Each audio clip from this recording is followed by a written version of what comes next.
Make the driver.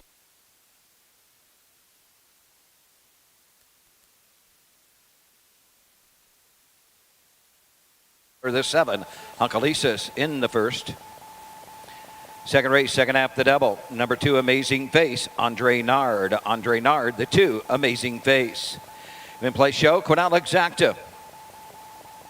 Trifecta and early double on the first.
Cam McCowan now drives the 7, Hunkalisis.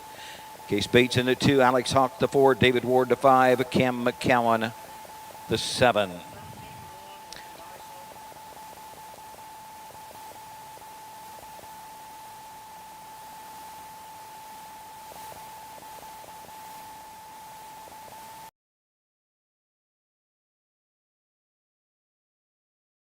Number 2, Amazing Face.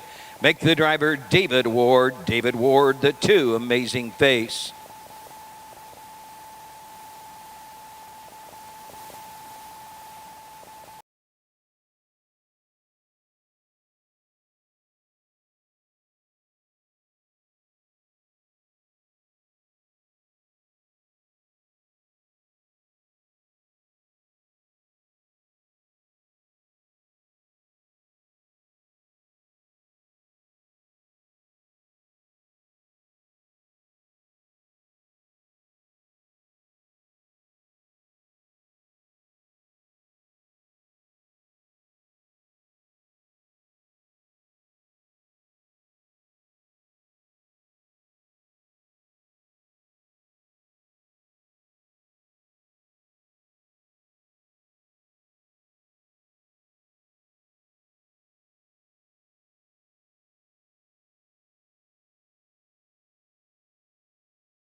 Exacta trifecta and an early double. In the first race, number 2, Rockin' the Road. Make the driver Case Bateson.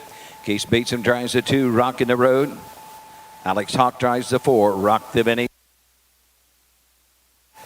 Rock the number 5, Let's Do the Macarena.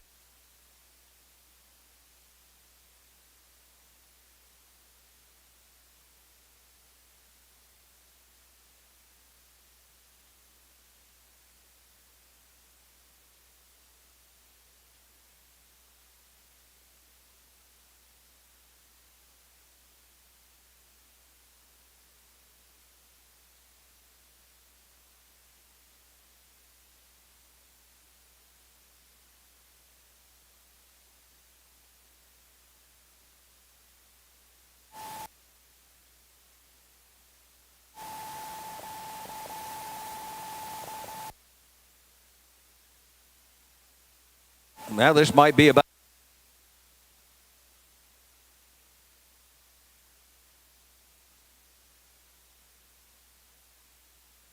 who is driving who when he come out for the post parade.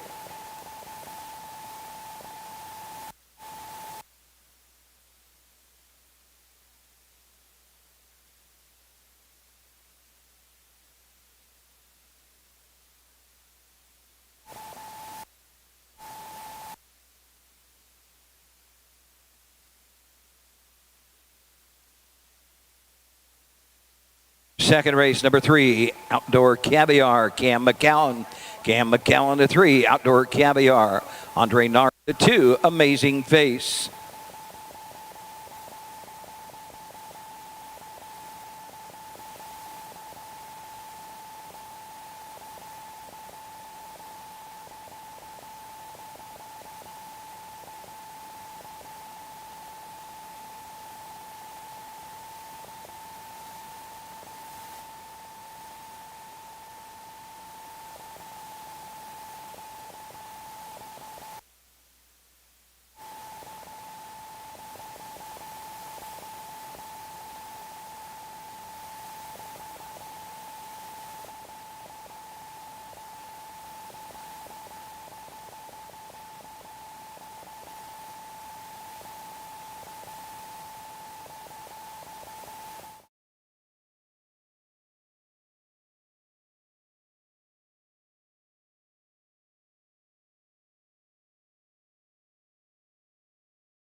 The Ohio Harness Horsemen's Association presents Ohio County Fair Racing.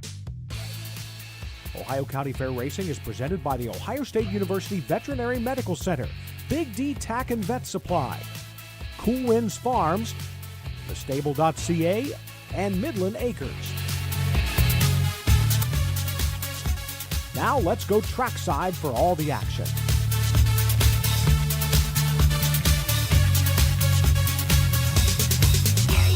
For $4,679. Total purse $14,037. This is the first division of the Larry Foreman Memorial.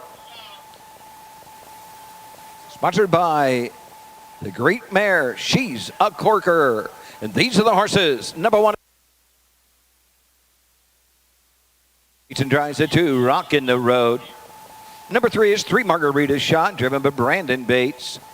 Alex Hawk the 4. Rock the Vintage. Number 5, Let's Do the Macarena. David Ward drives. Nice Hunger 6, Hot Rod Hill. And number 7, Hunkalicious, Cam McCowan in the sulky.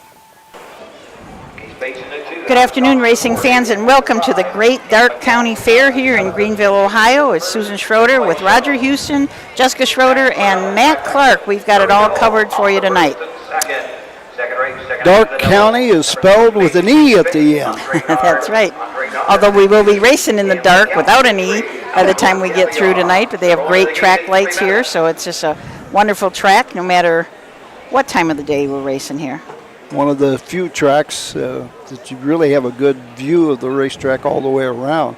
The only problem is sometimes when you're up in the announcer's booth looking through the trees down the backside. That's true. But it's a beautiful fairgrounds. It is absolutely beautiful. You sit out there under those trees all along the backside. It's just really, really nice. So the first race is already post-paraded for you. It is the first, I believe, of 3 divisions of the 2-year-old Colt Pacers. Give you those driver changes. If you go to harnessracingohio.com and you can find your program right there, go to the Dark County Fair live racing feed and you'll find your program. So the driver changes that we have for you in the first, Rockin' the Road, the 2-horse, Kate Bateson is up. The 4-horse, Rockin' the Vintage, is Alex Hawk. The 5, Let's Do the Macarena, David Ward. And the 7, Hunkalicious, Cam McCowan. Brett Miller, supposedly on the way, had a flat tire. So whether he'll be here for the later drives or not, I'm not sure. We'll give you a really quick rundown on some of these horses. Stonebridge Drago, Ryan Miller is the trainer, Drew Neal the driver, Miller Racing Stable, Amazing Racing Stable, and M.M. Hayes are the owners of this Fear the Dragon. Last won 2 starts back at Attica in 2-3, also won at Marysville in 2 minutes. Rockin' the Road, Case Bateson up for Jason Brewer. James Fleming is the owner. He's from Ontario, Canada. This is a Racing Hill colt. 6 starts this year, 1 second. That was at Sydney in 2-4 and 3. 3 Margarita Shot, Brandon Bates up for trainer Randy Smith. Owner Jessica Smith from Xenia. Won his last start out at Salina in 1:59 and 2. Rock the Vintage, Alex Hawk up for Mike Polhamus. Newberry Stables, Beaver Creek, and Mike Polhamus are the owners. 3 starts back, 1 at Wapakoneta in 2-4. Let's Do the Macarena, David Ward for Dan Conkright. Hurley Racing from Dublin, Ohio, owns this Dancing Yankee colt. This horse has 6 starts this year and 3 thirds. Last start finished 3rd at Urbana, individually timed in 59 and 2. Hot Rod Hill, Jeff Neisunger up for Mark Winters. J.R. Stable, LLP, owns the Racing Hill. Won earlier in the year at Lebanon in 58 flat. And Hunkalicious rounds out the field and will start from the 2nd tier. Cam McCowan up for Brian Georges. Scott and Dr. Lindsay Hagemeyer from Clarksville own this colt. He has won 4 of his 9 starts. You know, most of the time at the county fairs in Ohio, you might have 10 to 15 drivers at the most in a racing program. Tonight, we have 37 different drivers competing at the Dark County Fair. 27 of those 37 have wins this year on the Ohio Fair Circuit, including the king of the fairs this year, at least, Jeff Neisunger. who leads everybody with, I believe it's 65 wins this year at the fairs. And he's quite a ways ahead of the next, I think right? Ronnie Gillespie is second with 37. Okay. Yeah.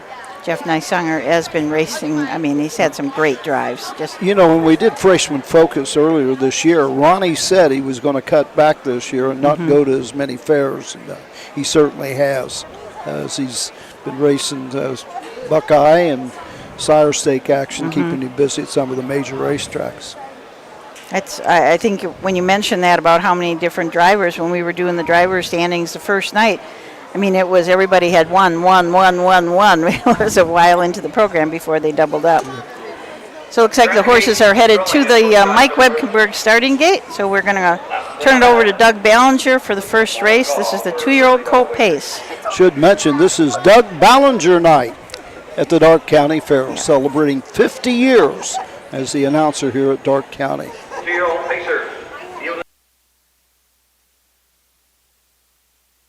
Here they come.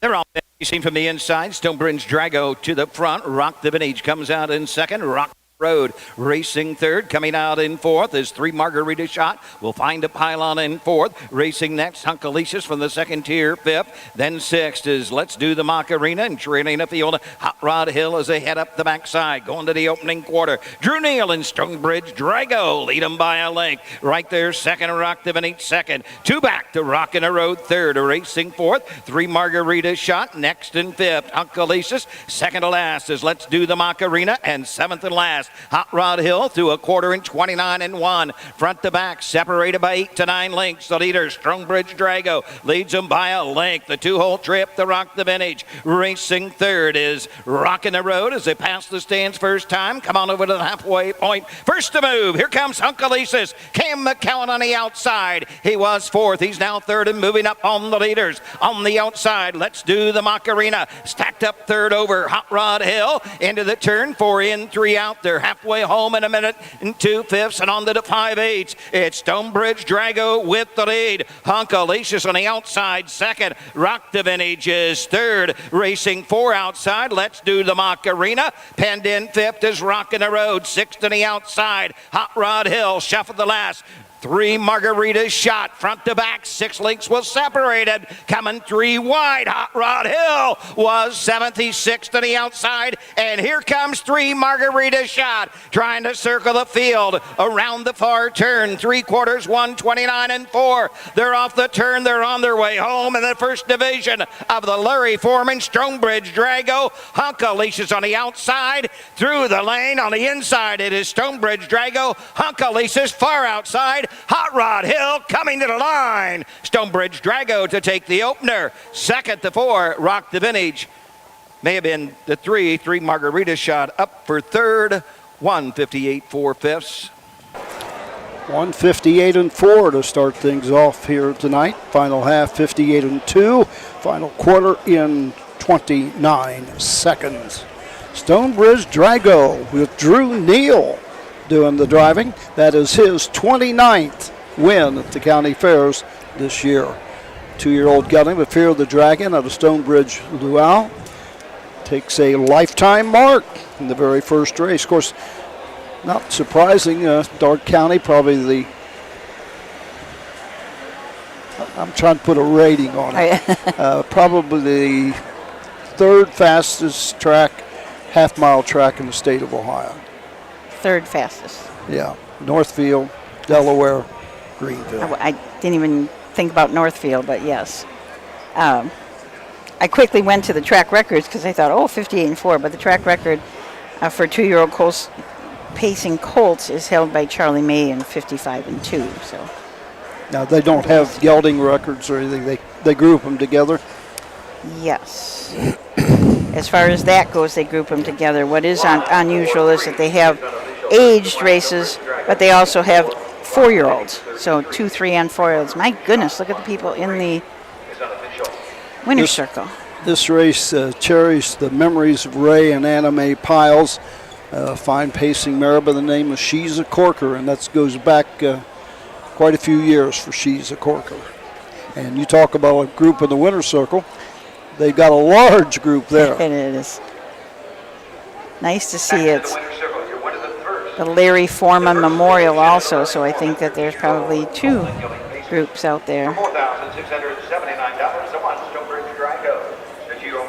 Son of Fear the Dragon out of the Island Fantasy Mare, Stonebridge Lou, 4th of the season for the winner. Miller Racing Stable, Greenville, Ohio. Amazing Racing Stable at Middle Point, and M&M Hayes of Arizona owned. Drew Neal drives the winner. The mile, 158 4/5. 4th win and 8 starts this season. The winner's looks like it did back in the 1980s, 1990s here at the Darke County Fair when She's a Corker would go to the winner's circle. She's a Corker, won 99 races throughout her great career. And during my 50 years of calling races here at the Darke County Fair, I'm sure I called a few of She's a Corker wins. Let's give him a big hand. Members of the She's a Corker family making a presentation to one, Stonebridge Drago and driver Drew Neal. The winner, $10 for 40, $360 exacted, $86.40 for the 1-4 combination. Winella 2280 trifecta was a consolation 1-4 and any number $392. 1-4 with any number on that trifecta. Here's the way they finished the first. Number 1, Stonebridge Drago was the winner. 2 Rockin' the Road, 7. 3 Margarita Shot, 3.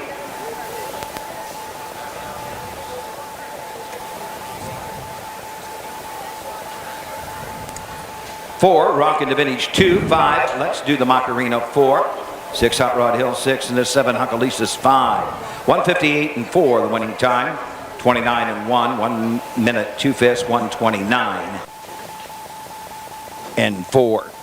173 246 on the bottom. Second race is next. It's coming up. Okay, so that was the first race, the first of 3 divisions of the 2-year-old Colt Pacers. We're having trouble getting our feed on my phone. We've got 3 phones here, and we aren't able to get on any of them yet. So, you know why?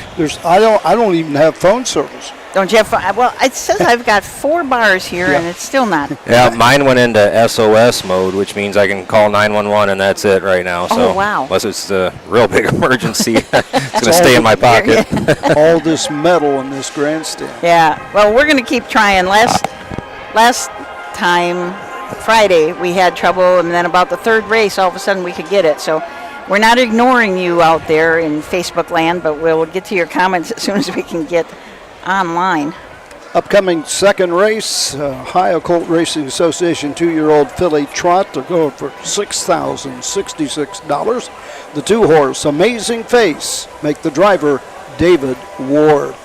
We'll be back with more action from the Darke County Fair, Greenville, Ohio, after these messages.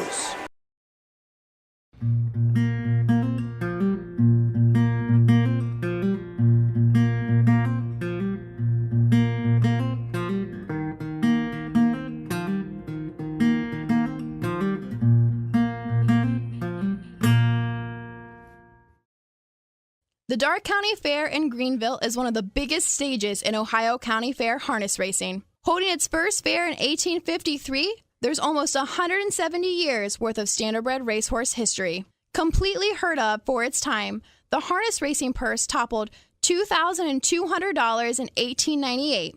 Today, that momentum keeps going as Darke County is one of the highest paying fairs in the entire state.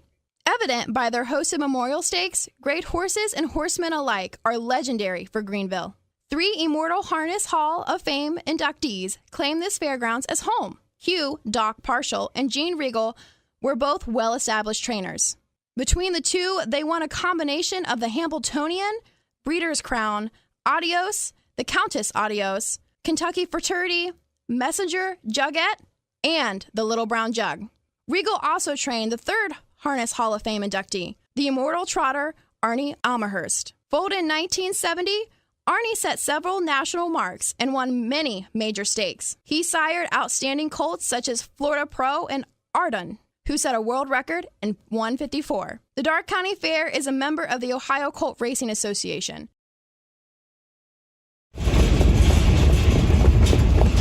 Hi, I'm Dean Gillespie, and I want to tell you about the Ohio Colt Racing Association. There's 19 member fairs, and they sponsor the Partial Futurity in Greenville, Ohio. You need to race in the OCRA. Great racetracks, great people. Bring the kids and come out to the fair, and remember, fair time is fun time.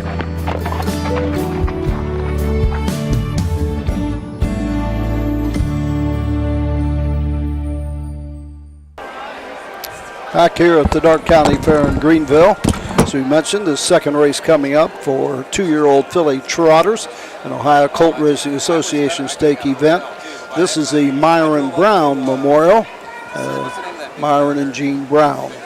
Field of 6 to go poster. The only change is number 2, Amazing Face, make the driver David Ward. David Ward drives the 2, Amazing Face. Field of 6. Going postward here, and All About Faith is the winningest horse in the field, the 4-horse. I'm wondering if we're going to have a driver change here on the 4 because it's listed as Dan Noble, but he's off of some of these other drives tonight, so I don't know if he's here or not. Yeah, and we've got Brett Miller on the 3, so you said he had a flat tire, so he may not be here yet. We'll see when they post parade, I guess, who's going to be up. Have you seen Brett Miller yet? I have not yet. I have seen that Barry Vickroy is watching, so it's like the who's who of announcing, and the state of Ohio is surrounding us right now. We got Roger 5 feet away to my left, Doug right upstairs, and now Barry watching the simulcast. We just, if air's popped in, we'll kind of blow up, won't we? All About Faith has won 3 of 6 this year with 2 seconds.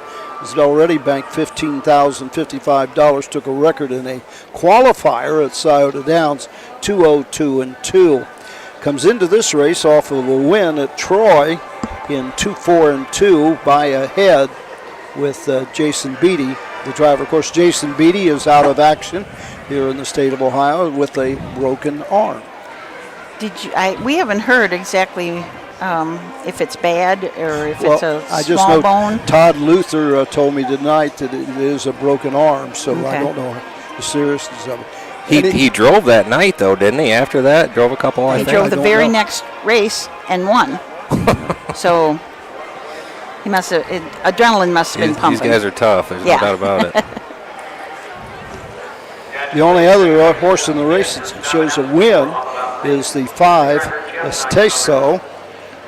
Dalton Walls, the trainer. Ronnie Gillespie drives a 2-year-old filly by Creatine. 6 starts, a win, second and a third. The win also at Troy, 2-7-2 last time out. Those are the 2 big horses to look in this field. Yeah, we'll run down the field for you before the post parade comes. A Catalili, the 1-horse with John Newberry up for trainer Doug Hunt and owner Bill Cottingham from Lebanon, Kentucky. This is a long Tom filly. 4 starts this year, 2/3, was third or last start out at Troy in 2-9-1.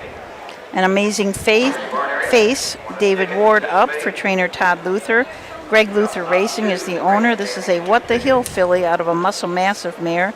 Just has had, really basically this is her first start, had 2 qualifiers. Qualified at Scioto Downs twice. It was timed in 2-7-1 in one of those. So first time in a race. Outdoor Caviar, Brett Miller is scheduled to drive. Jimmy Arledge Jr. is the trainer. Paul Phillips and James Arledge are the owners. This is a Triumphant Caviar out of a Crazed mare. She has had 4 starts this year, has not hit the board yet. Did win her qualifier at Scioto Downs in 59-2, but then has been plagued with some braking problems since then. Nicesonger is going to drive, Jeff Nicesonger is going to drive number 4, All About Faith. That was a change we just got. Tyler Tinch is the trainer, Aaron Racing from Cincinnati, Ohio, the owner. So let's turn it over to Doug for the post parade. Horses on the track for the second race. Colt Racing Association 2-year-old filly pace. This is the first of two divisions. Total purse $12,132. This division $6,066. Division of Myron Brown Memorial. Number 1, Catalilly, John Newberry drives. Number 2, Amazing Face, the driver Andre Nard. Here's the 3 Outdoor Caviar, driven by Cam McCown. Jeff Nicesonger, driver change to 4, All About Faith. 5, Attesto with the Ronnie Gillespie. And number 6, 4 is a Charm. Alex Hawk in her.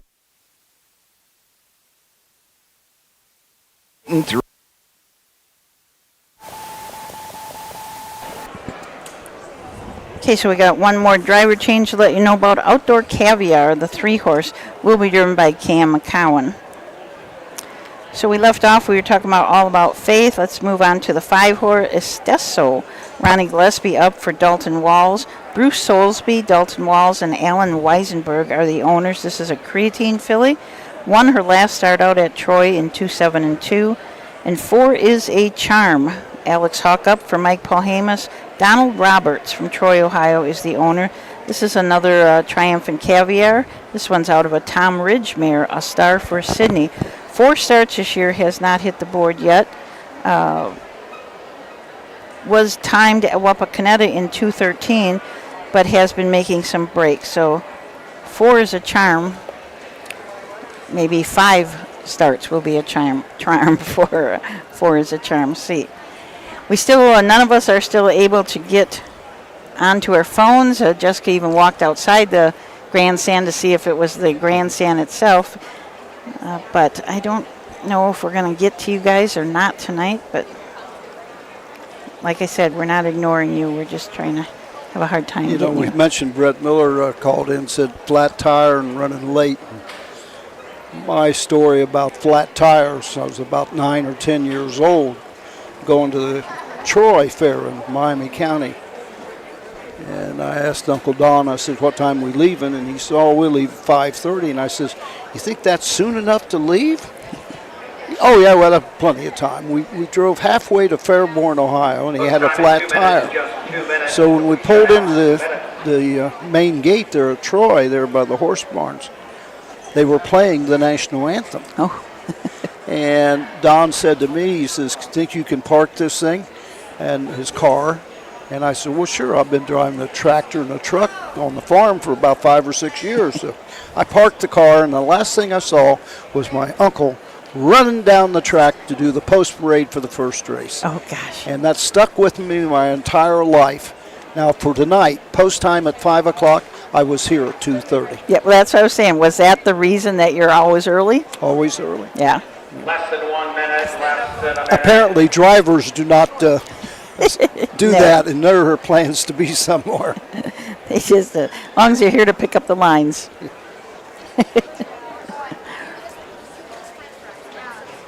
Well, the horses are milling around on the backside. They'll give you those driver changes again. Amazing Face, the 2-horse, David Ward.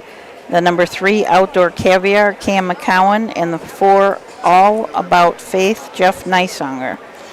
You know, the vast majority of county fairs in the state of Ohio bet less than $10,000 in a racing program. A lot of them are less than even $2,000 or $3,000. Here at Greenville on Friday night, they bet in excess of $16,000. Wow. So the horses will not just take one score and go to the gate. Mutual Department here asks for time almost every race to be sure everybody gets their wager in. Yeah. So. We had Bob Podmore up here the other night from Racing Technologies talking about how they have the extra tote board down there in the turn, and that's what I was calling a satellite betting parlor down there. And he said how good they do here. Yeah. A lot of the county fairs have an auxiliary location beside under the grandstand or something. Okay, the horses are headed to the gate. So from the rail out, Catalilly, Amazing Face, Outdoor Caviar, All About Faith, Estesso, and 4 is a Charm. Let's turn it over to Doug. First division of Myron Brown are all in behind the gate. Here they come.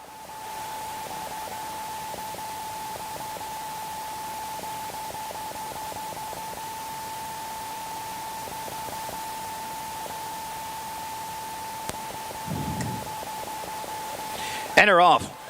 All About Faith for the lead to the outside. Testo comes out in second. Amazing Face racing third as they move into the turn off stride. The rail horse Catalelli jumps it off around the turn. Then Amazing Face will settle all in fourth. Racing 5 outside off stride is 4 is a charm.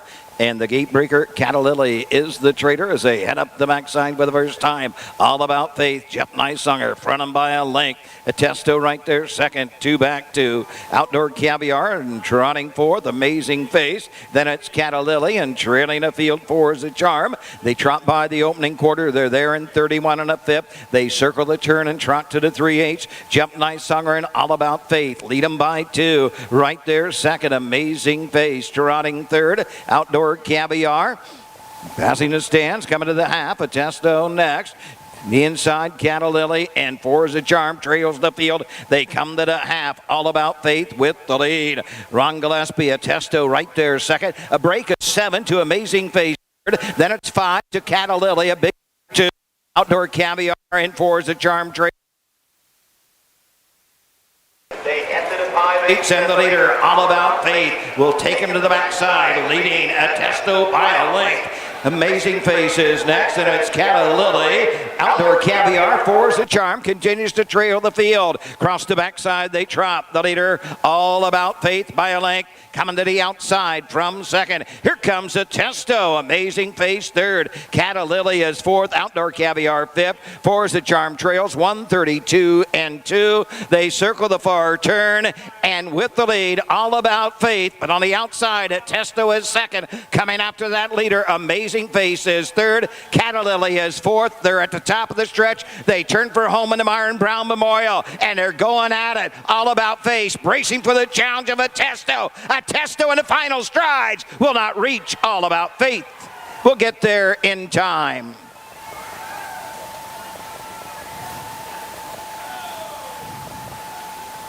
Mile 201, 1/5. So last half in 59 and 3.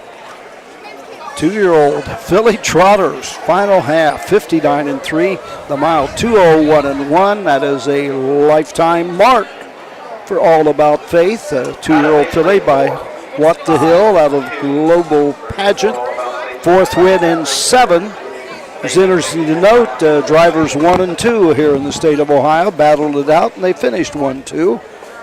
Jeff Nysunger with the win. Ron Gillespie was second with Esteso, and finishing third, Amazing Face with David Ward. Actually, it was Andre Nard driving the 2 horse. No, they changed that to David Ward. Did they go back to Andre? Yeah, it was Andre out on the track, so that's what I thought too. I thought change nice. on a change on a change. Yes. That is one thing I wish they could get straight in the county fairs, and I know there's reasons that they don't do it, but it was Gillespie. He couldn't drive because he had a horse to race. They went to Andre Nard. He wasn't here, so Todd Luther says, well, put up David Ward, and then Andre Nard shows up. So That's why I always bring a pencil. Because I keep I erasing. You're just marking. my racing program when we get done looks like a first grader's coloring book. We did get a message from Dan Bennett that said the video's great, so we can hear. They can hear audio and video is great. So I don't understand why I can get a message and I can't get the Facebook feed. That's right. Thank you, Dan, for telling us that. Brown Memorial. Number 4, All About Faith. She's a 2-year-old bay fella, but want the hill out of the credit winner mare Global Pageant. 4th of the season and 7 tries this season for All About Faith. She's owned by Arian Racing, Cincinnati, Ohio. Tyler Tinch trains. Jeff Nysunger drives the winner. 201 and 1/5, a track record for 2-year-old Philly Trotters here at the Darke County Fair. Myron and Gene Brown Memorial Trot. Goes to the 4, All About Faith. Driver Jeff Nysunger. The winner 260, 220, 210. 4-5 exacta 320. Quinella 380. 4-5-2 try $34.40. Early double $9.40. Here's where they finish the second. Number 1, Catalilli 4. 2 Amazing Face 3. 3 Outdoor Caviar 5. 4 All About Faith. The winner, the 5 Testo 2. 6 4 is a charm 6. 31-1 for the opening quarter. The half 101-3. 3 quarters 132-2. 4-3-5, 1-2, 6 on the bottom. Third race coming up in about That was a track record for 2-year-old filly trotters, according to what Doug said. Is that correct? 2-year-old filly trot. I had 2, 1, and 2. Yeah, they went in 2, 1, and 1. Wow, that's the third new track record to this meet. Well, I said third fastest track in the state of Ohio, so living up to those expectations, I guess. Third race coming up here at the Darke County Fair. This is just a conditioned affair. Non-winners of $1,000 in the last 4 starts. Also eligible, those in for a claiming tag of $6,000. According to the program, everybody meets the conditions because there's no claiming tags on any of these 6. Christina Wyant is the driver of the 6. Zendal Ballinger for Jacob Fox. Christina Wyant driving the 6. We'll be back with more action at the Darke County Fair, Greenville, Ohio, in just a few moments. Your animals provide unconditional love. When they hurt, you want the best care available to help them enjoy life again. The Ohio State Veterinary Medical Center is here for you and for them. From heart disease to cancer, diabetes to broken bones, and 24-hour emergency services, Ohio State's team of experts make a difference in the lives of animals and the family members who love them. The Ohio State Veterinary Medical Center.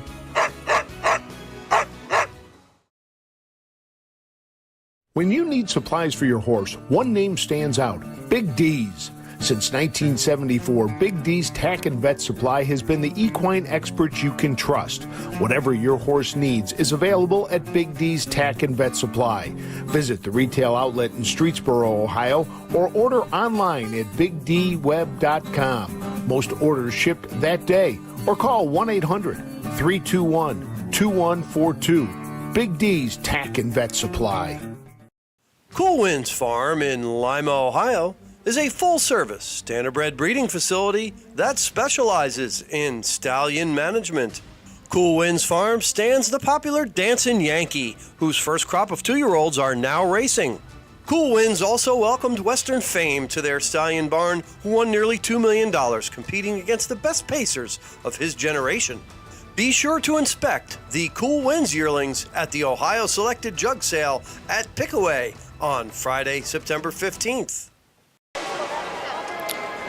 Third race coming up, a condition pace. Non-winners of 1,000 the last 4 starts. Field of 6 to go postward.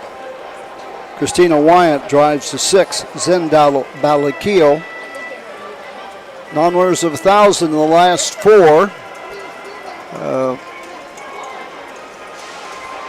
That's interesting. Oh, that's the last 5. I was looking at the 2 horse. It says $1,005, but that's the last 5 starts. Oh, and this is last 4. Everybody in for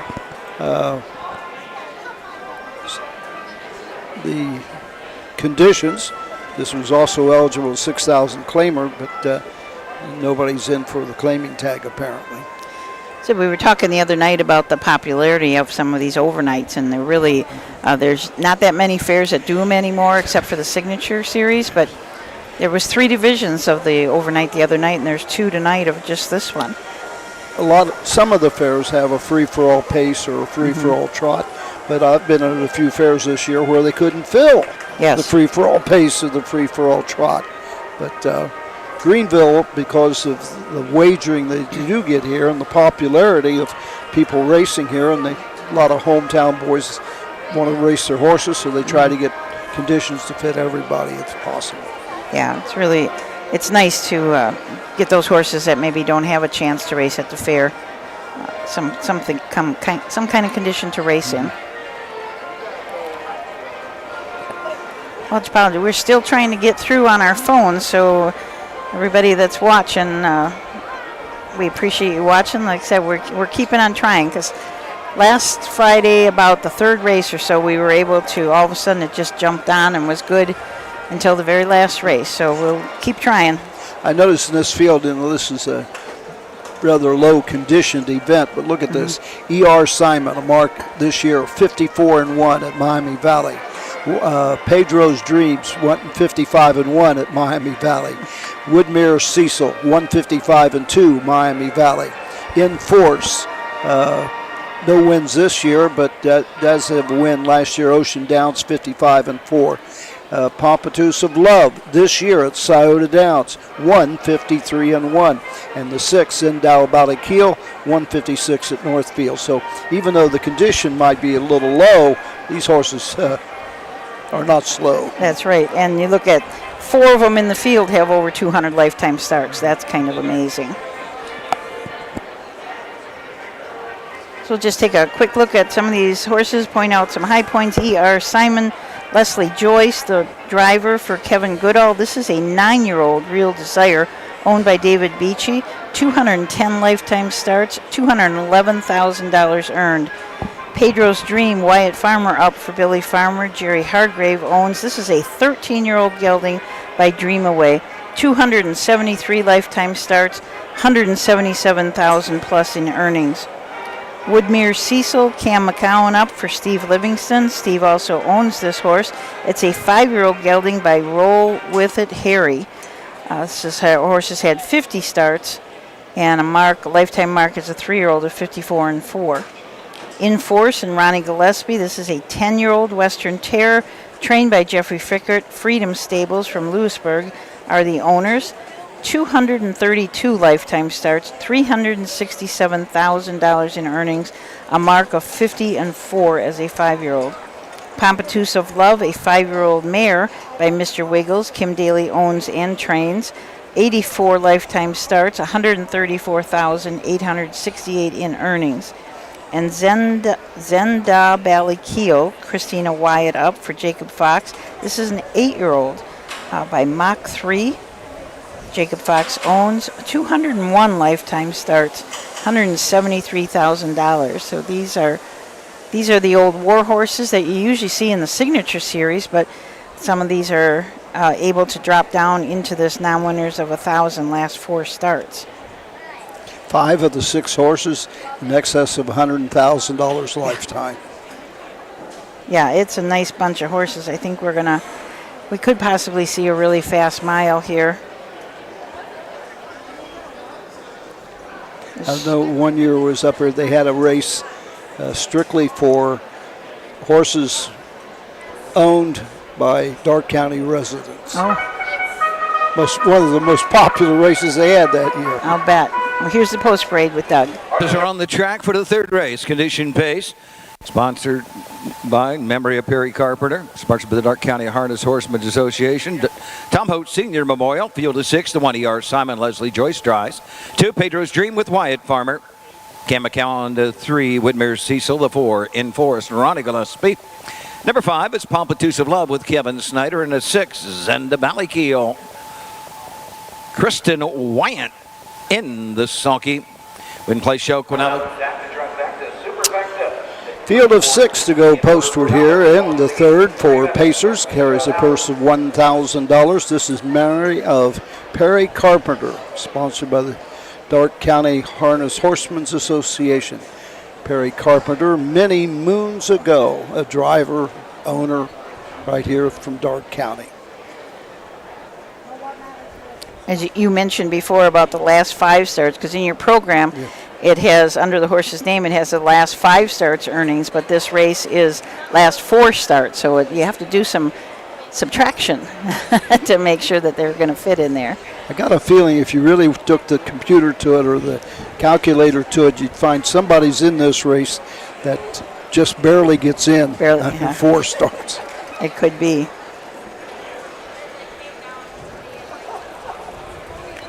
The horses are scoring down.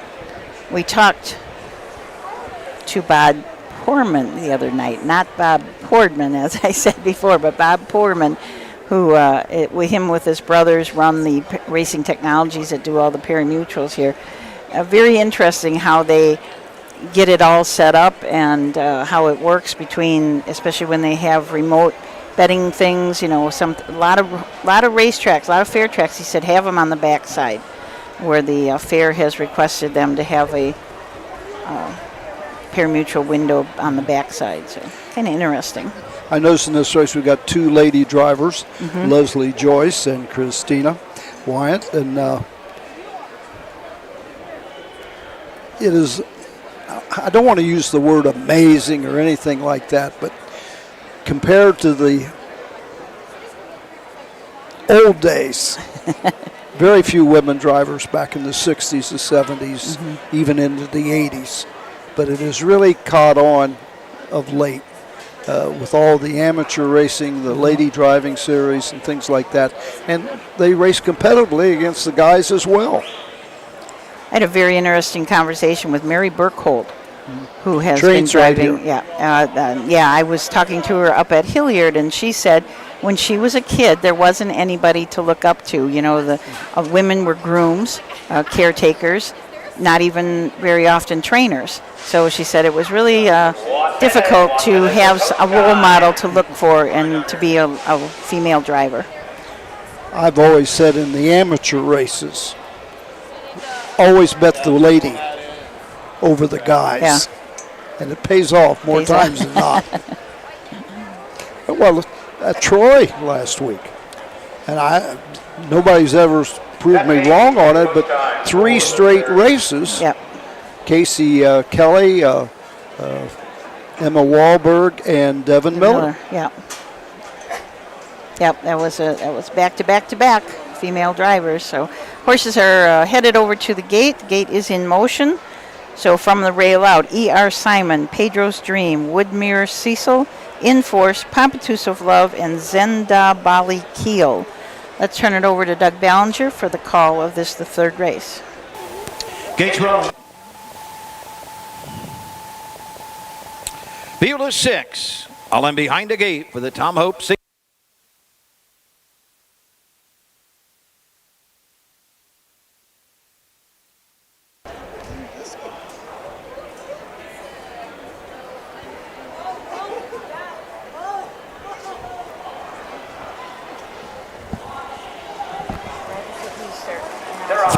That's Inforce headed to the front end.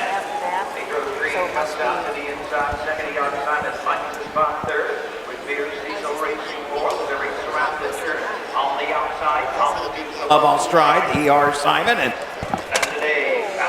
trails the field up the backside. Inforce leads about 3.5 to 4. Pedro's Dream racing second. Woodmere Cecil is third. Pompatus of Love racing fourth. Zenda Valley Keel is fifth. And the traitor is E.R. Simon. Front to back, about 15 lengths will catch him around the turn. Going on over to the 3/8 mark. Inforce. Ronnie Gillespie have the field of pacers by the quarter and 30 and a fifth. 2 back to Woodmere Cecil racing next. Pedro's Dream around the turn. Fourth is Pompatus of Love. Passing the stands. Zenda Valley Keel on the inside. Second to last at E.R. Simon can see them all. Coming on over to the halfway point. They're at the half. And Inforce and Ron Gillespie will bring him to the half. Pedro's Dream sits the pocket second. Pompatus of Love, the first to move on the outside. He's fourth from moving up on the leaders. Woodmere Cecil to the inside. Zenda Valley Keel fifth. And E.R. Simon trails 59 for the half as they head up the backside. Inforce leads it by a length. Right there, second is Pedro's Dream.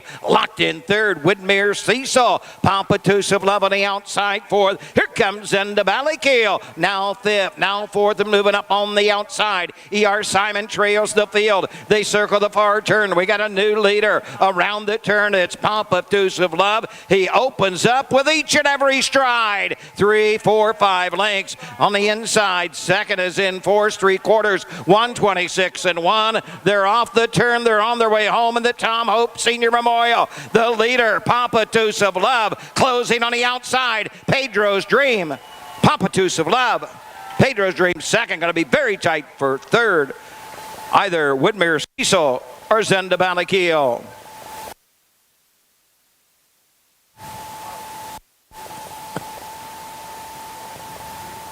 $1:59 2/5. I wonder if that 3/4 time is correct. 26 and 1. Yeah. Woo. If it's correct, that means they came home in 33-1. Yeah, it didn't look like that. No. Didn't look. But you were just saying that bet the girls, and this was the only filly in the race, or the only mare in the race, Competuse of Love. Just taking this for Kevin Snyder and Kim Daly. Been a good campaigner for Kim Daly through the years. Third, the 6, and the Ballinger, and 4th, the 3, with pairs to be sold. 5, 2, 6, 3, to perfect the numbers for the third. After this third race, we will have our first drawing for the first of 12 50-inch television. So be sure and get your ticket. This is kind of a community night and fan appreciation night. 12 50-inch TVs are giving away. Yeah. I think you need to buy a program. I wonder who they got that idea from. Yeah. There's been a lot of big TVs given away this summer. Yeah. Just look at not just this summer, last few years. Yeah. What a nice crowd in the winner's circle. I see Kim Daly there waiting for her horse to come back. With all these memorial events, many of the family members and friends in attendance. To Love. 5-year-old bay mare by Mr. Wiggles out of the well-said mare. Big-time player, 4th of the season. His own Kim Daly, Mechanicsburg, Ohio. Kim Daly trains Kevin Snyder in the sulky. The mile, 1:59 2/5. This the Tom Hope Senior Memorial. Memory of Perry Carpenter, sponsored by the Dark County Harness Horsemen's Association. That's the third winning drive this season for Kevin Snyder.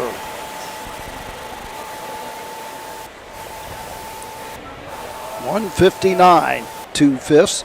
4th win in 24 starts this year. Some people still trying to get to the winner's circle. Well, they've got a big golf cart to bring a lot of people up. Yeah. But, I think the world record for that golf cart one year was 11 people on it. Oh, gosh.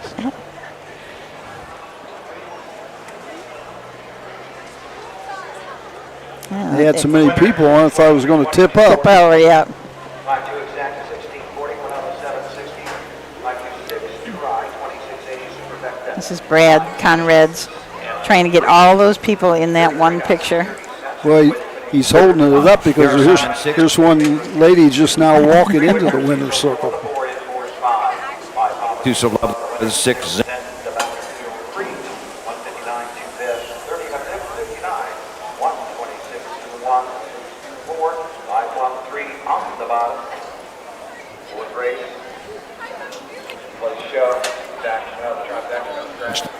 Heavenly Sound, scratch the. Will drive the 5. He's a Dickens. Jeff Nysonger drives the 5. He's a Dickens. Brandon Bates the 6. So that wraps up the third race on our card as we move on to the 4th of 15 here tonight at the Dark County Fair. The 4-horse Heavenly Sound is scratched, so we're down to a field of 5. He's a Dickens, Jeff Nysonger, and the 6, JK's Champ. The driver is Brandon Bates. Field of 5 to go postward in the Signature Series for Pacers when we return to Dark County.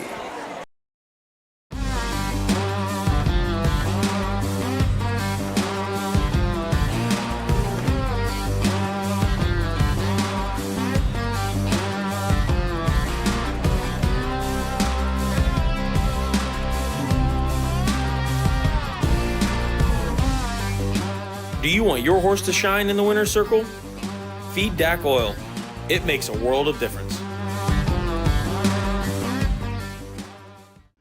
The thrill and excitement of Grand Circuit Racing returns to the Delaware County Fairgrounds. Make your plans to attend the 78th Little Brown Jug. You win the Little Brown Jug! Little Brown Jug Week starts Sunday, September 17th with the 78th Little Brown Jug Thursday the 21st. Visit littlebrownjug.com or call 1-800-DEL-FAIR for ticket information. Be there! If anybody needs a beauty bag, I think it would be me. back here at Darke County. With the 4-horse Heavenly Sound being scratched, 5 and 6 will slide in a spot when they go to the starting gate.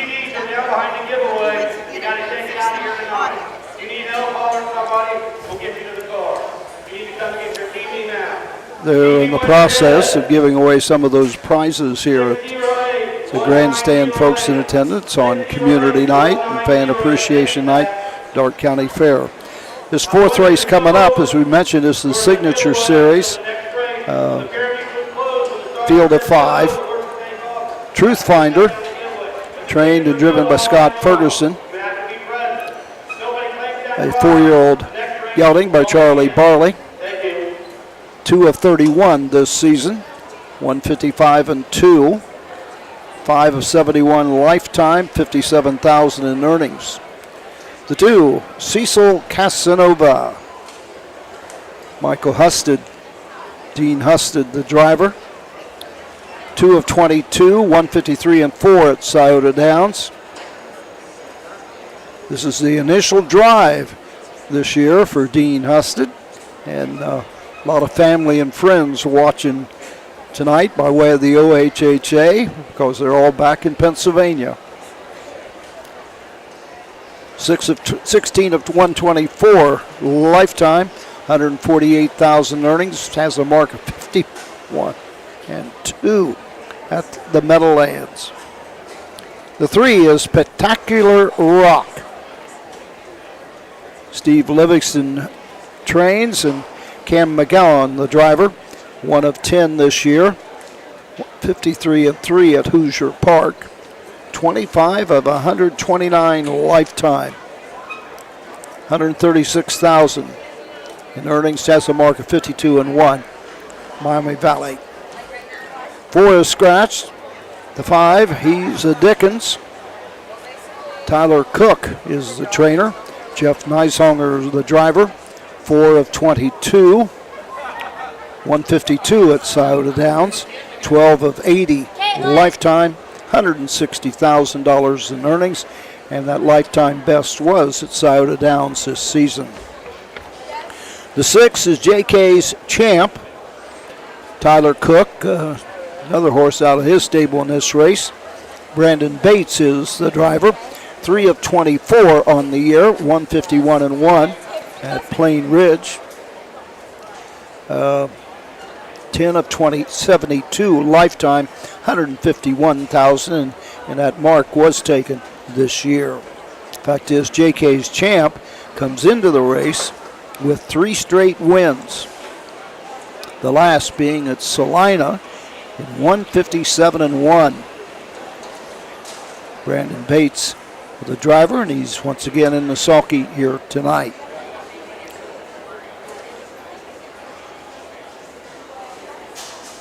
When there's a scratch, the horses outside of that horse on the frontier slide in a spot. If they're in a trailing position, they stay where they are. You can't move from the second tier to the front tier. They can't hear me, right? I need to tell you something. My name's Jerry Downey. I got stalls in the tackle down. But I just want to tell you this. Overcast skies, temperature in the 80-degree range this evening, but the advanced forecast for the week, I believe Thursday, expecting a high of 96 degrees. 96 degrees Thursday in Darke County. And he always heads out right down there. I don't see him tonight, but I want to tell Dean Husted driving this Cecil Casanova. I believe he works for the Tim Twaddle stable at the Meadows. I believe it's his brother, Michael, from New Weston, Ohio, is the owner.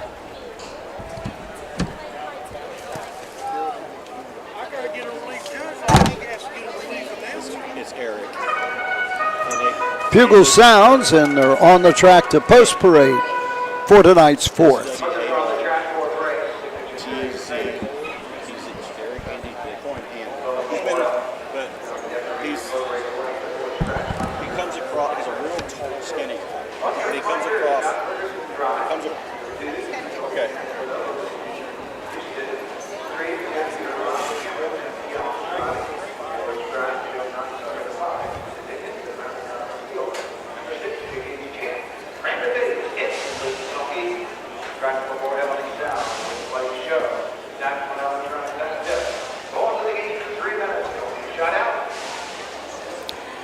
Field of 5 to battle here in this signature series for a purse of $2,000. Of course, horses earn points throughout the racing season at the various county fairs. And the top horses with points, I believe it's the top 8, maybe at the top 9. I'm not sure exactly what that is. Make their way to the final, which is held each year at Delaware, Ohio, during Jug Week racing.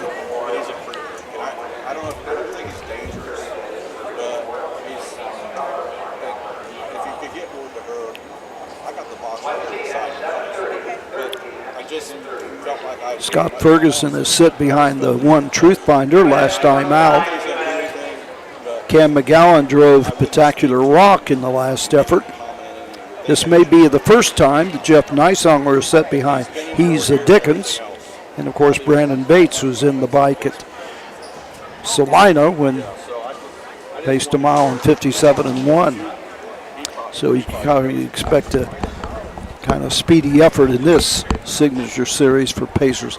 It started out, if I believe right, the signature series was just for trotters, and all of a sudden they decided to, with its popularity, to branch out, and they added a pacing division as well for the last several years. I think off the top of my head, there's probably about 20 fairs in the state that have signature series events.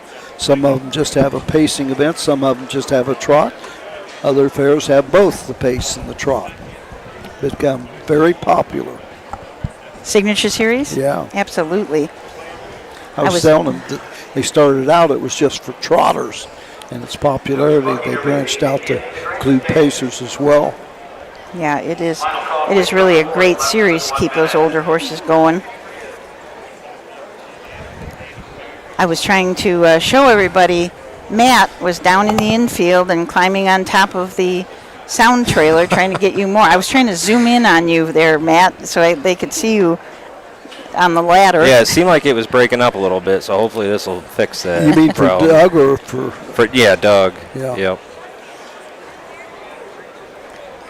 All the different things you have to do. Beautiful night here. I mean, it's a little more humid than it was last Friday night. Friday night it was kind of absolutely perfect, but we don't have the sun to deal with either, so that's good. It sounds like Thursday might be a different story. I don't want to deter anyone from coming out, but 95 and full sun on Regal night, so it'll be a hot one. And they'll go fast. Yeah. They'll go fast then. That'll be the exciting part. I just heard from Dan Bennett again saying everything's still working good, so it sounds good. So weird that I can get a message but I can't get onto the Facebook feed. Really. You mean people can send you through Messenger? Yes. That does not make sense, but. Anybody want to go to Susan's, send her a message? Yeah.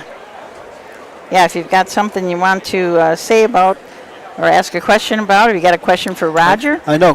When let us know. I go back and watch the broadcast sometimes, and I see that people ask certain questions. I don't know whether you guys answered them on the phone, but I'll answer them just when I look at the replay. So okay. Yeah, I do that. I go home at night and I'm trying to go through the comments and stuff and see if everything was okay.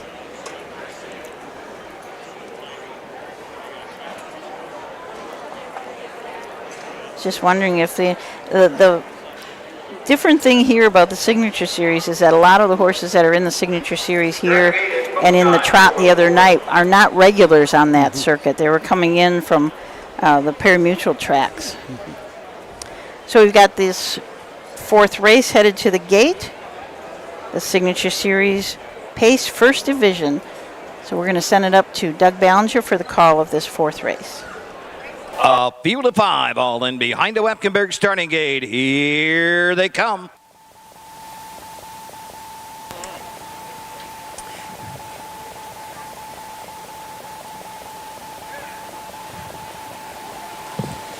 And they're off. First away, he's a Dickens for the lead. His inside, Particular Rock comes out in second, protecting that inside position. Truth Finder is third, 3 wide. JK's Champ, he was fourth, now third, now second. And JK's Champ and Brandon Bates head to the front end. The traitor going to be Cecil Casanova is ahead up the backside. Field of Pacers being led by He's a Dickens and Night Sunger. JK's Champ, the long mile looking for Pylon. Truth Finder next in third. Then it's 5 back to Particular Rock fourth. Cecil Casanova trails the field fifth. He's 8 from the front as they race around the turn and head by the opening quarter. JK's Champ and Brandon Bates have cleared to the front. He's a Dickens is second, racing third. Truth Finder through an opening quarter and a very swift 28 seconds. Particular Rock racing fourth in the traitor. Cecil Casanova passing the stands first time. They come to the halfway point. We got a new leader on the retake. He's a Dickens and Jeff Nysonger. JK's Champ is second. Truth Finder third. Particular Rock fourth. Cecil Casanova fifth.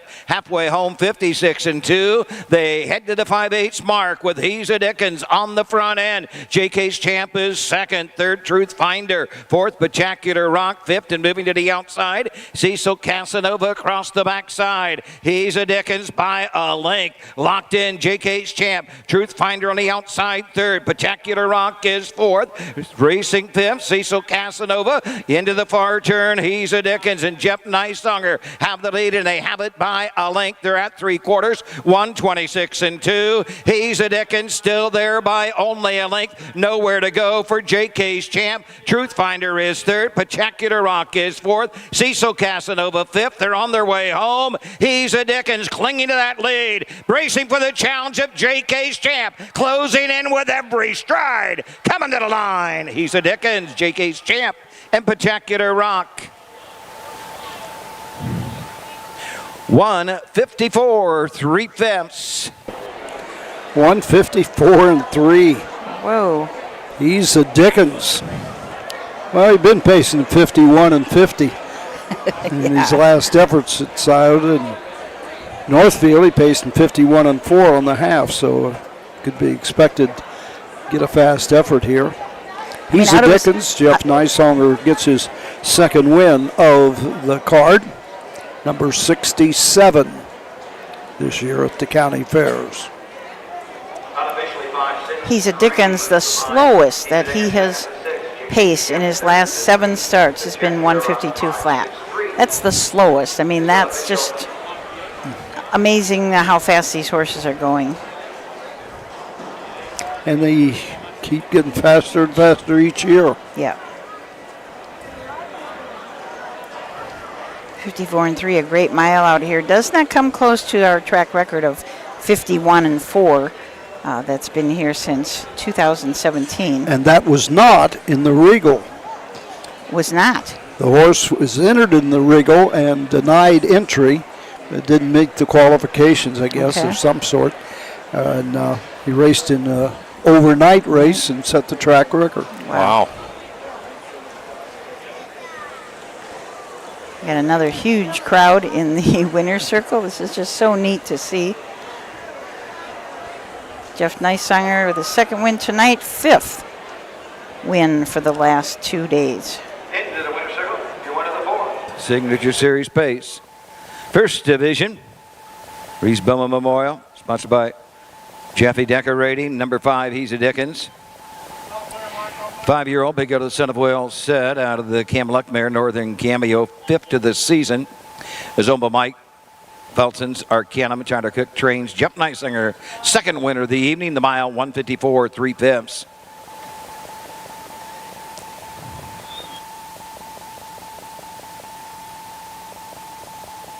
Here's where they finished the 4th. 1, Truth Finder 4, 2, Cecil Casanova 5, the 3, Particular Rock 3, 4 was scratched. 5, He's a Dickens, the winner. The 6, JK's Champ 2, 154 3/5. 28 for the quarter, the half 56 2, 3/4 126 and 2, 4 5 3, scratch 1, 2 on the bottom, 320, 210, 210 for the winner. 5-6 Exacta 560, Quinella 240, 563 Try $18.40. 5th race coming up. Ohio Colt Racing Association, 2-year-old Colt Pace. This is the second division, $4,679. David Ward drives the 2. KB's Well Done. TBA listed for the 5, naked at the bar, so we'll have to wait and see which driver is naked at the bar. Well, We're gonna not you know what I mean, folks. We'll be back with more from Greenville, Ohio in just a few moments. Own a little and love it a lot. TheStable.ca is an award-winning fractional ownership operation. Buy as little as 1% of a racehorse and experience 100% of the thrill. TheStable.ca makes ownership easy, accessible, and affordable. Communication and customer service are at the heart of everything we do. Get started at TheStable.ca. For over 50 years, Midland Acres has provided top-quality Ohio-bred colts and fillies. As a third-generation farm with 500 acres of pasture for breeding to boarding and on-site veterinarian care, we understand the importance of delivering well-cared-for and well-mannered yearlings. Get in the winner's circle with the yearlings by Fear the Dragon, Yankee Cruiser, Pet Rock, Long Tom, and Bit of a Legend. Midland Acres, doing our best to bring you the best. Athletes, they come in all shapes and sizes. They catch, they leap, they run. Some athletes even come with 4 legs and paws and hooves. When these beloved family members need care, remember the Ohio State Veterinary Medical Center. Ohio State experts wrote the book on exceptional animal care and know how to get our best friends back on their feet. The Ohio State Veterinary Medical Center.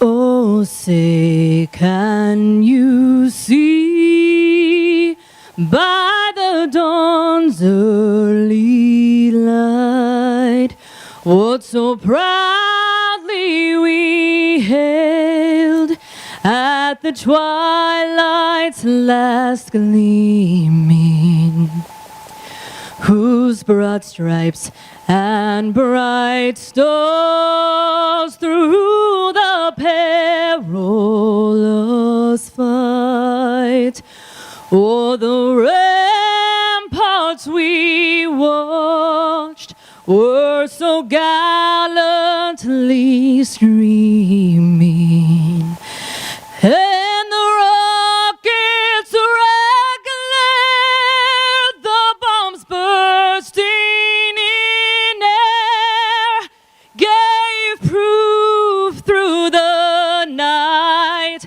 that our flag was still there. Oh, say does that star-spangled banner yet wave o'er the land of the free and the home of the brave.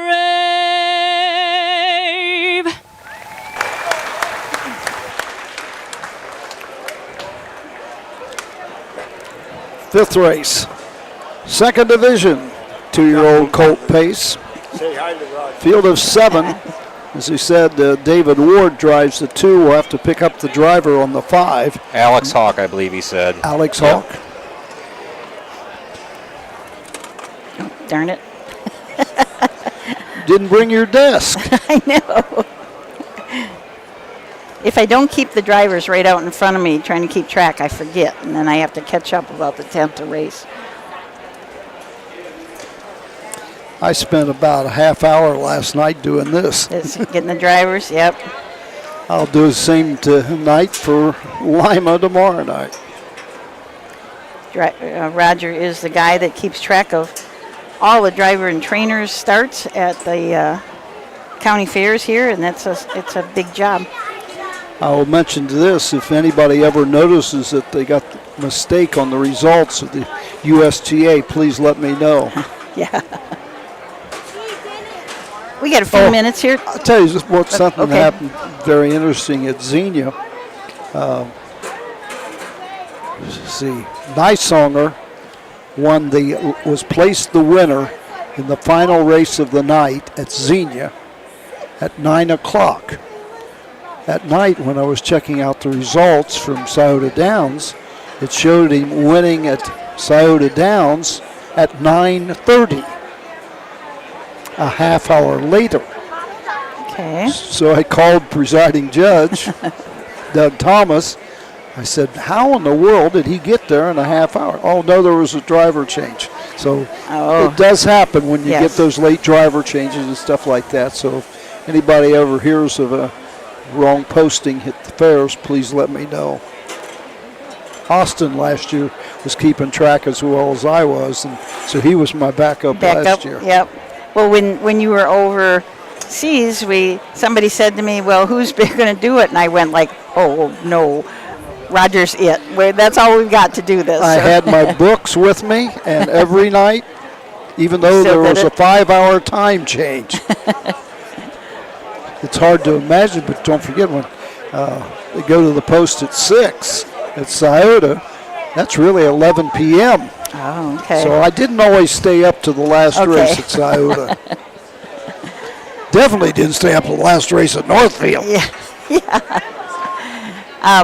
A wonderful time. You had a wonderful time? Yeah, it was every year. And I tell horsemen here, be glad that you race in the good old USA. Field of 12 regular races, pay 2 monies. 10 horses, no money. Wow. Whoa. The big race was the Vincent Delaney Memorial for 2-year-old pacers. 28,000 British sterling. Now, I don't know what the transfer is.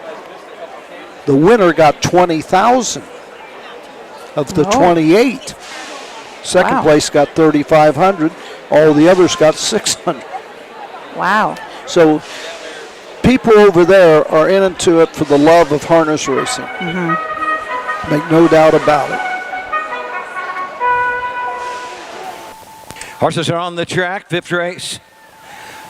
T.O. Colton Gelding Pace High Coat Racing Association for $4,679. This is the 2nd division of the Larry Foreman Memorial. Fort Greenville Dar blanket presentation. David Ward the 2, Alex Hawk drives the 5. These are the horses. Number 1, Big Country Legend, Jeff Nicesonger drives. David Ward the 2, KB's Well Done. Here's the 3, Barley Tricky with Randy Tharps. 4, Racing Rebel, Jared Siekman driving. Number 5 is Naked at the Bar, the driver Alex Hawk. 6, Alma Bragg's Turn to Facts, Lucas Harper, the driver. And number 7, Katie's Mick, Zach Henry in the sulky. Win place. I think we're going to have to talk a little bit about Barley Tricky. This horse has just been phenomenal this year. This is a Charlie Barley out of a Pine Valley mare. Just paid $3,700 for this horse at the Buckeye Classic sale. Randy Tharps owns, trains, and drives. 7 starts this year, 6 wins. And the only time he didn't win was at Xenia, where he made a little break. And believe it or down the not, stretch. I saw Randy tonight at the barn area, and I asked him about it because the horse was winning and was trailing the field in that one. And he said the track was just too deep for him. And okay. He said by the time we got to the half, my horse was laboring on a deep track. Didn't bother the others, but did bother him. So that's the reason for that bad line at Xenia. He blamed it totally on the track being too deep. I mean, other than that, he would be a perfect. Yeah. 7 for 7. He's already earned $18,440 and has a mark of 54-3 at Scioto Downs. They're betting the 4-horse, though, Racing Rebel. As you can see, he had been racing at Scioto and Northfield, pacing miles in the 51-52 range. So we'll take a look at these horses from top down. We've got Big Country Legend, Jeff Nicesonger drives, and he trains this horse. Tyrone Rodriguez from Greenville, right here at Greenville, owns. This is a bit of a legend. Won a few starts back in 2, 3, and 4. Also won at Wilmington in 2, 1, and 3. KB's Well Done and David Ward for trainer Dan Concrete. Hurley Racing LLC is the owner. This is a Well Said colt. Well Said Gelding has had 6 starts this year, 4 seconds and a third. Was second last start out at Urbana paces mile in 2 minutes and 2/5. Barley Tricky we talked about, being 6 wins out of 7 starts this year. Racing Rebel, Jared Seatman for trainer Dan O'Mara. Marjorie Polhamus is the owner of this Racing Hill colt. Won a few starts back at Scioto Downs in 152 and 4. Naked at the Bar, Alex Hawk is up for Mike Polhamus. Golden Goose Stables and Matt Rowe are the owners of this Racing Hill. 6 starts this year, 1 second, 2 thirds. Was third last start out at Northfield Park in the Buckeye Stallion Series. Paces mile in 55 and 4. 1 minute. Oh, All My Braggins. All My Braggins turned to facts. All My Braggins turn to facts. Okay, that's a good one. Lucas Harper up for Todd Luther. Greg Luther Racing is the owner. This is a Down by the Seaside. 4 starts this year, has not hit the board yet, but it's been pacing miles in 55 and 3, 55 and 2, right along. It has been racing exclusively in the Buckeye Stallion Series. And Katie's MIK, Zach Henry up. Zach is also the trainer and the owner. This is a Western Terror out of an artificial mare, Cam Starry Night. Scratch Sick his last start, but right before that it raced at Eaton, finishing 3rd. 4 starts this year in 2 thirds. This will be the first time that David Ward has sat behind the 2. KB's Well Done. Alex Hawk, first time sitting behind Naked at the Bar. Lucas Harper, for the very first time, behind All My Brags turned to facts. And Zach Henry, regular driver on Katie's Mick. Lucas Harper is just 20 years old, has 6 starts on the year with 1 win and 3 thirds, batting a .333. That was his initial win in harness racing at Hilliard at the county fair there. He is the son of Bob Harper, who was a veteran driver in the Buckeye State and county fairs way back when. His dad now living in Florida, and he came north one year and was second train for Todd Luther. And Bob, though, has stayed in Florida this year, I believe, and probably watching tonight by way of OHHA. And we are still trying to connect. There's a lot of people here now. It just really filled up here in the last 15 minutes. I think maybe some of the locals didn't get the updated post time change, maybe because it's only about 6:15 now, and it seems like they've really piled in here in the last 10-15 minutes. Yeah, we were scheduled for a 6:30 post time, but they moved it up to 5 o'clock. So you're right. That was probably, I wondered why we were a little light when we first got here. There wasn't that many people here. So looks like these 7 horses are headed to the gate. The 7 horse will trail. So from the rail out, Big Country Legend, KB's Well Done, Barley Tricky, Racing Rebel, Naked at the Bar, All My Braggins Turn to Facts, and KD's MIK. Second division of the Giro Colt pace for $4,679. All in behind the gate for the Larry Foreman. Here they come.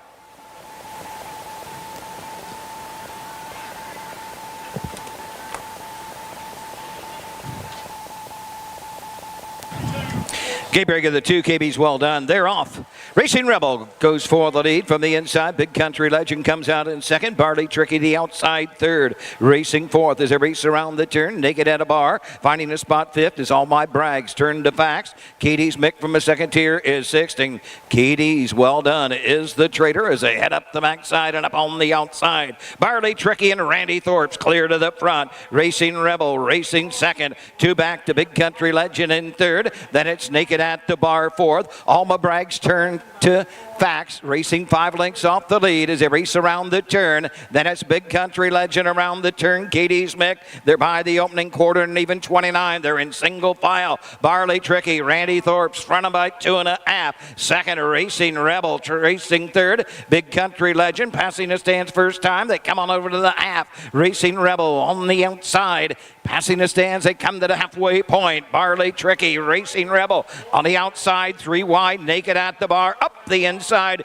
Big Country Legend, All My Facts turn to brags as they race into the turn. Katie's Well Done racing on the inside. Katie's Mick 57-3 for the half. Up the backside they go. Barley Tricky by a length. Racing second is Racing Rebel. Here comes Naked at the Bar. Racing fourth, now third on the outside. Big Country Legend the inside. All My Brags turn to facts. Katie's Well Done on the outside, and Katie's Mick trails the field. Into the far turn, Barley Tricky the leader. Racing Rebel on the outside. Naked at the Bar third. 2 lengths off the lead. Big Country Legend fourth. 5 from the front. 126-3. They come to the top of the stretch. In the Larry Foreman, Barley Tricky trying to take them all the way. Racing Rebel on the outside is second. Racing third and moving to the outside. Naked at the Bar. Coming to the line. Barley Tricky is almost home. Barley Tricky. Naked at the Bar. Racing Rebel and Big Country Legend to complete the superfecta. 157-1.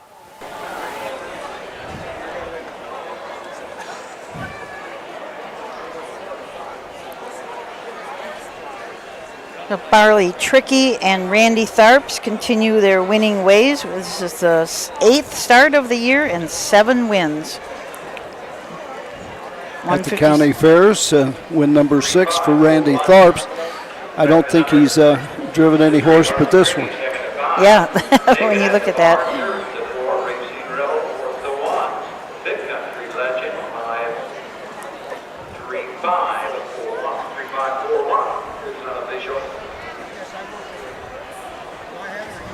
I feel a bit of a breeze all of a sudden. I hope that keeps up. It's been a little still here.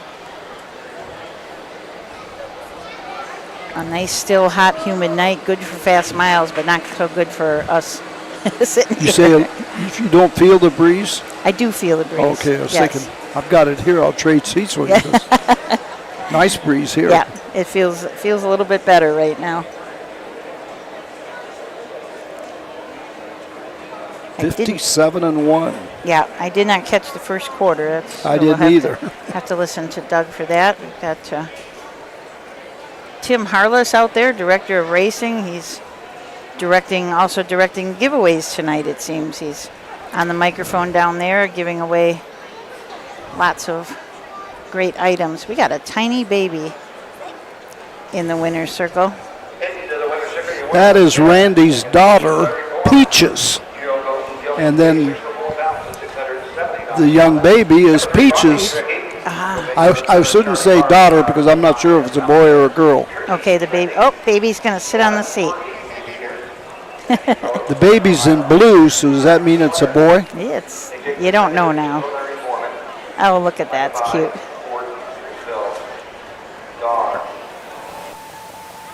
Let's give him a big hand. Barley Tricky, Randy Tharps, $3.80, $2.40, $2.10 for the winner.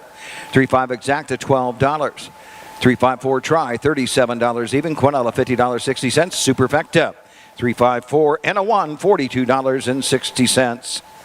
Here's where they finished the 5th. Number 1, Big Country Legend, 4. 2 Katie's Well Done, 6. 3 Barley Tricky, the winner. 4 Racing Rebel, 3. 5 Naked at the Bar, 2. The 6 All My Brags turn to facts, 5. 7 Katie's Mix, 7. 157 and 129, 57, 126 and 3, 461, 325, 7 on the bottom. So the 6th race coming up. Field of 7. That means 1 through 6 on the gate. The 7 is a trailer in the second tier. Need to know who's going to drive the 3. Rockin' Sis, listed as a TBA. TBA is probably the most active driver in the state of Ohio. 3-year-old Philly Pacers coming up, the 2nd division from Greenville, Ohio, after this message. When you need supplies for your horse, one name stands out: Big D's. Since 1974, Big D's Tack and Vet Supply has been the equine experts you can trust. Whatever your horse needs is available at Big D's Tack and Vet Supply. Visit the retail outlet in Streetsboro, Ohio, or order online at bigdweb.com. Most orders shipped that day, or call 1-800-321-2142. Big D's Tack and Vet Supply. Cool Winds Farm in Lima, Ohio wants to thank all the breeders that supported our popular stallions, including new trotting sire Play Tricks on Me. Cool Winds also stands proven sire Mr. Apples in the great state of Ohio.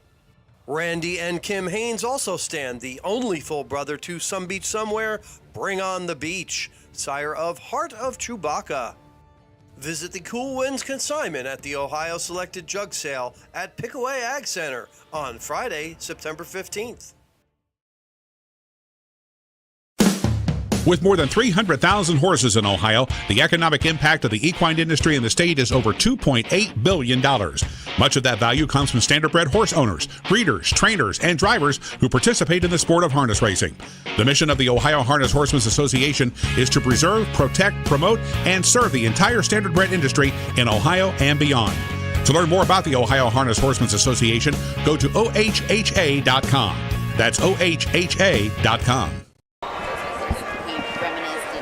A little bit, yeah. Okay, back here at the Great Dark County Fair in Greenville, Ohio. It's turned out to be a really wonderful night. It feels a little bit cooler right now. So we're here. Roger just went up to the booth. He's going to take over some of the announcing duties because there's going to be a big presentation about Doug Ballinger a little bit later with his 50th year of announcing here. And to commemorate that 50th year, they have done some baseball trading cards, and I was thinking about maybe putting it in front of the camera so Matt can catch it. But it is a pretty nice glossy card just talking about how Doug got started in the business and what his most memorable race was, and a pretty nice little giveaway that they did here at the fair. Yeah, if we try, Matt, can we try holding it up? Oh, yeah, you have one? See how that works so everybody can see the card. Hopefully they'll have some leftovers for people to get them later on. I also read someplace where they think that this is going to be a series, so they may be doing something else next year, which is pretty Collector's neat. item. Yeah. They do give away the Regal glasses here on Thursday night. When I came here on Friday, I told Matt about this before I was walking in, and I was behind two young guys. They were probably in their early 20s, and they were saying, yeah, we got to get over and get our program right away. And then the one guy said to the other, and we don't want to be late on Thursday, because last year we did not get our Regal glass. So it was kind of neat to see somebody that age that were anxious to get here and see the races and make sure that they were going to be here also on Thursday. And a great thing about those giveaways at the county fairs is that it's eligible for the matching funds grant program that the U.S. Trotting Association does. Shameless plug that I oversee at the USTA. And for anybody out there who is listening who is involved in their harness racing program at the county fairs, we do have $10,000 that is available for purchasing items like this. So we have participated in giving some money to the Dark County Horsemen's Association and the fair for the Regal glasses and for these baseball trading cards. So any type of promotional giveaway that's given away in the grandstand is eligible for that. So if anybody wants to put their thinking caps on for the 2024 racing season and submit a matching funds grant application, we will take a look at those. And also on the ustrotting.com website, there are some examples of other fairs that have done things, right? Yeah, so we actually have two parts of the matching funds grant. So one is promotions and advertising. So if you're doing newspaper ads or radio ads, things like that. But then there's also the giveaways and the grandstands. So there's two different ways you can get money for that for your fair, and we have examples of both of those. So if you're not entirely creative or you just need to get the creative juices flowing, you can take a look at the website fairs.ustrotting.com to get more information. So there's money to be given away for those promotional type items. We have at OHHA, we have feature race grants.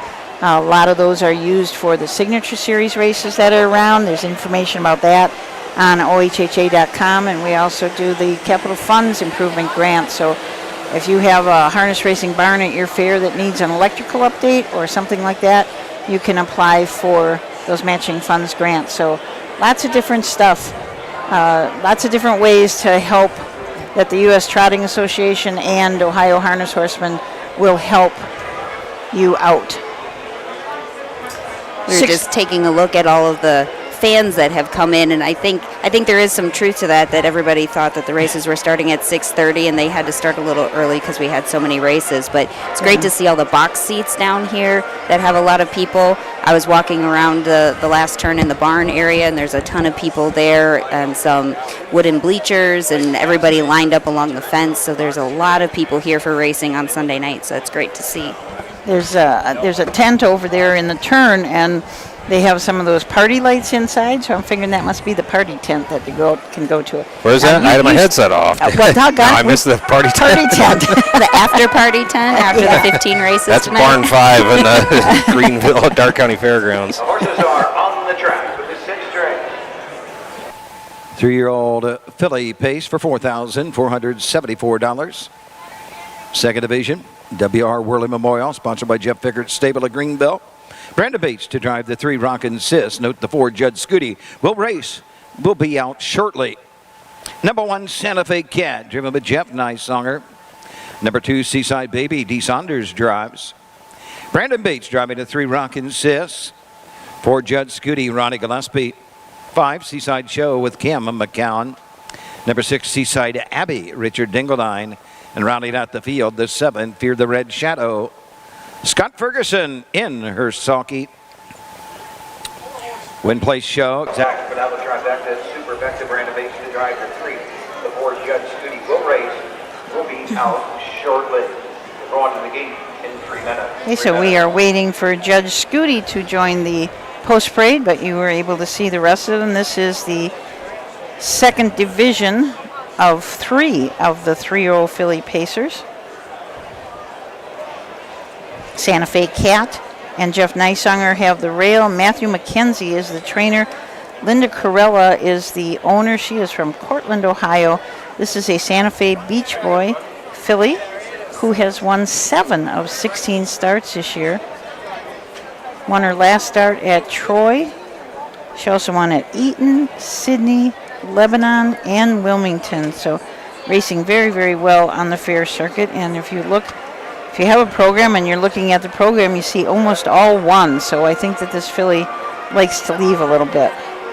Should be headed to the front from the rail, that's for sure. Seaside Baby has D. Sanders up.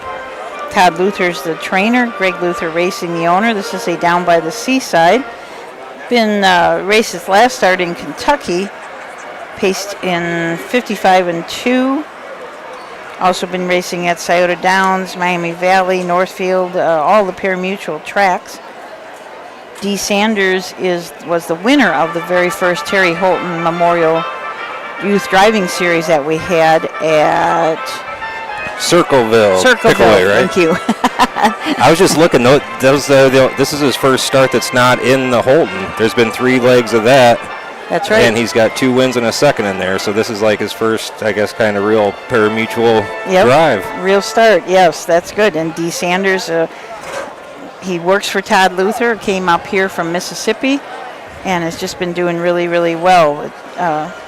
I guess there was another young guy that started from the Luther stable in the driving series, and Todd Luther mentioned that's all these guys talk about is driving.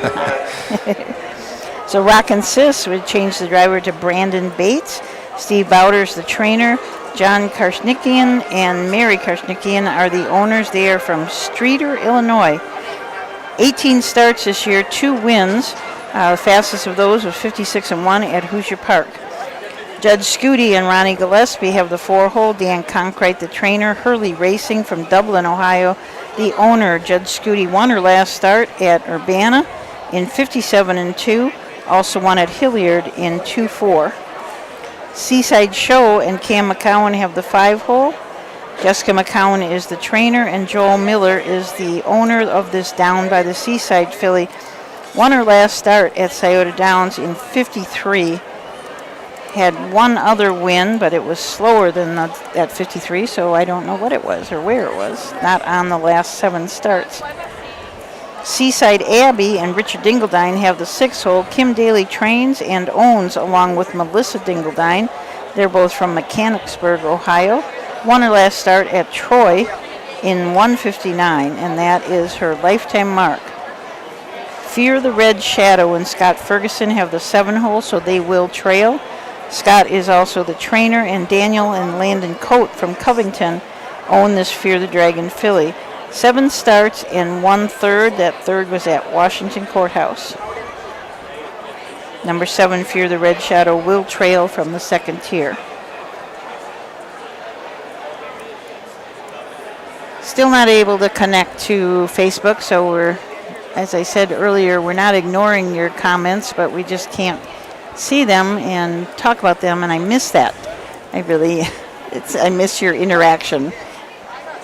So I hope all our regulars are on so that at least you're talking amongst yourselves, I'm sure. Not sure what happened there. Mike Whippenberg starting gate is now down by where the horses come onto the track. Oh. Knowing Mike, he very well could be picking up a rider. Oh, yeah. You know, I know that in that spot he can get people through the gate there, so maybe that's what he is doing. Mike is great at letting people ride in the starting gate, so always quite a thrill. I only see 6 horses Oh, out maybe there. Did that horse ever come out from that? Didn't I miss wonder the if Judge post parade? Scooty never came out. Yeah, might. Maybe that's what it is.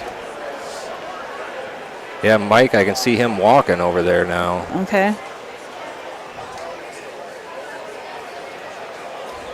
To go ahead.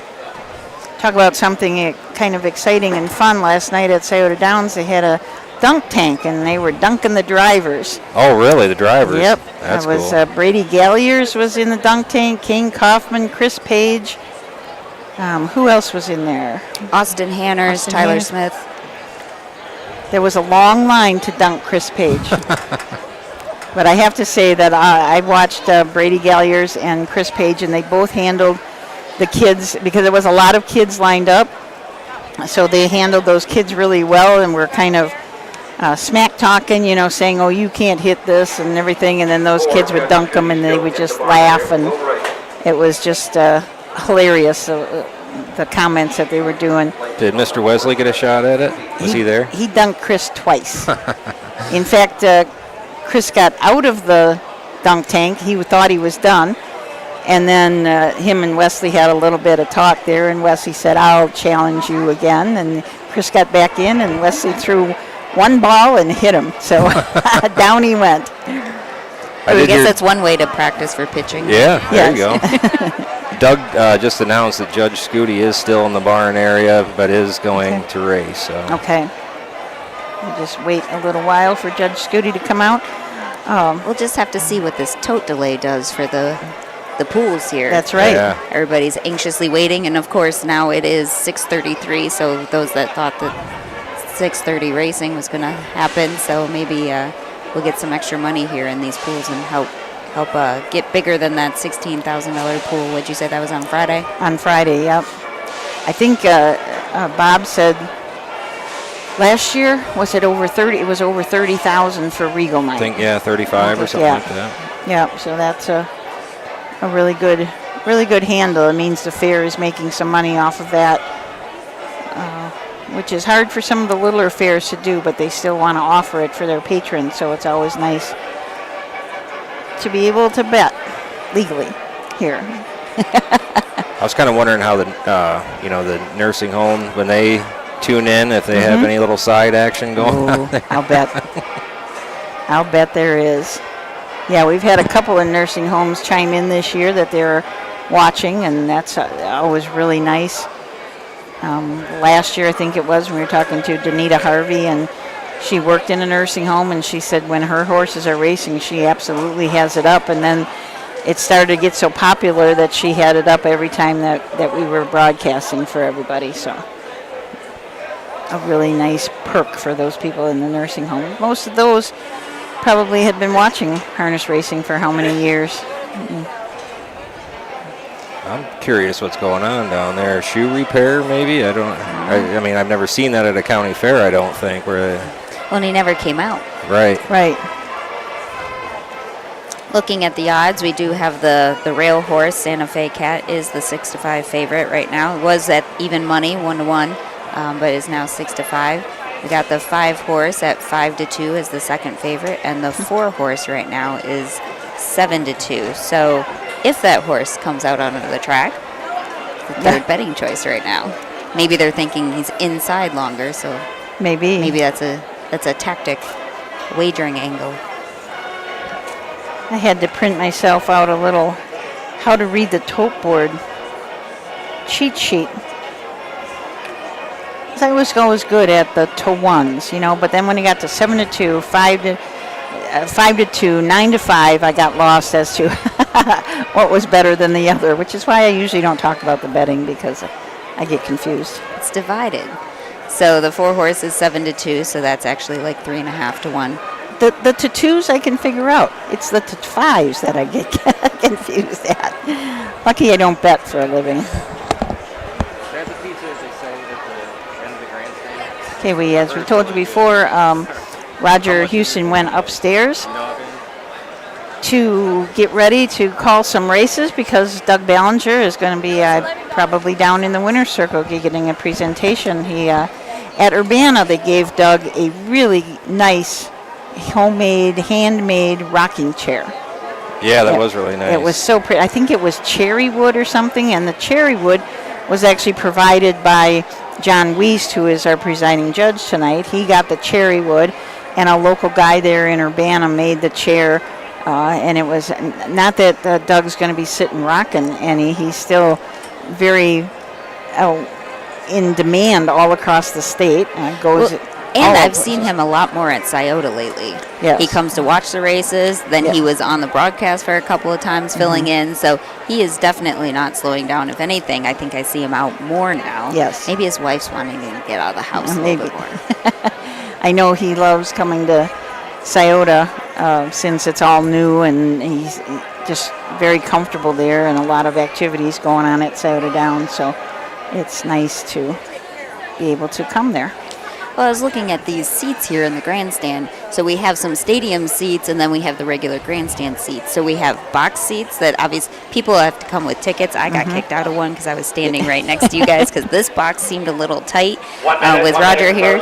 So I was standing, and then these people came up, and they had tickets, and they're like, "You're in our box." And I was like, "I'm just standing here." Yeah. But then I saw that they were also moving people out of these stadium seats and saying, well, the grandstand seats are open to anybody, but these stadium seats, and it's the same type of seats that's at Scioto. So those are kind of like coveted seats. Yes. Comfortable to sit in, a little better than those bleacher seats. What's amazing here, too, is that we're sitting on folding chairs. And they have ushers here, and they come through. The folding chairs are locked up. They're like chained to the railings. And when you come in there, and then they ask you how many seats you want, and then they unlock that many chairs, and you sit down, and then after tonight, they will be locking them all up again. Yeah, I'm thinking they probably make their way all over the fairgrounds if they don't lock them up. They probably walk. Yeah, you're probably right. And I think I've seen 3 ushers that will take people to their box seats, get the seats ready and things like that. And one of the girls asked me, she's like, how many races are there tonight? And I said 15, because then they probably have to lock them all up when everybody leaves. So she was probably trying to figure how late she was going to be here tonight. And they clean them off, too, for you. Yeah. Right before you sit down. I tipped them $1 yesterday. Did you? I didn't catch them today. I don't know if Roger took care of it or not. That was nice. All right, the 7 horses in this race number 6 headed to the gate. 3-year-old filly pacers. Let's turn it over to Doug Ballinger. Association Second Division, W.R. Worley Memorial. All in behind the gate. Here they come.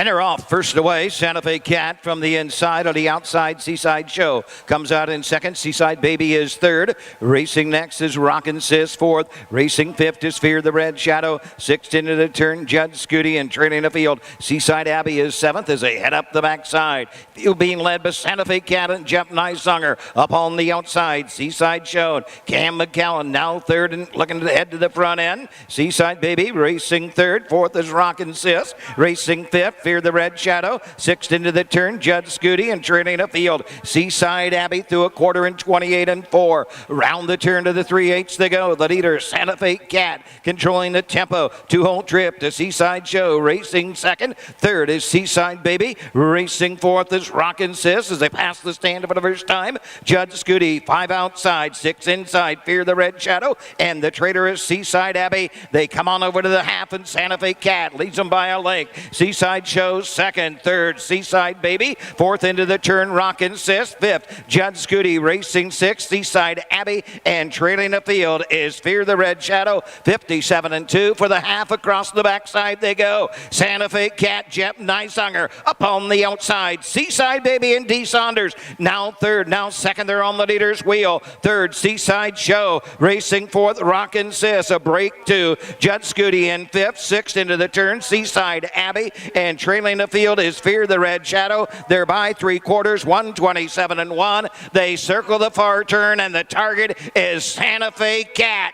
Racing second, Seaside Show. Seaside Baby on the outside. Here comes Rockin' Sis. They're off the turn. They're on their way home in the W.R. Worley Memorial with the lead. Santa Fe Cat coming to the line. Santa Fe Cat going to give Jeff Nysonger his third winner on the card. Seaside Show second, home third. Seaside Baby to complete the Super the 4, Judd Scooty. 156 and 1.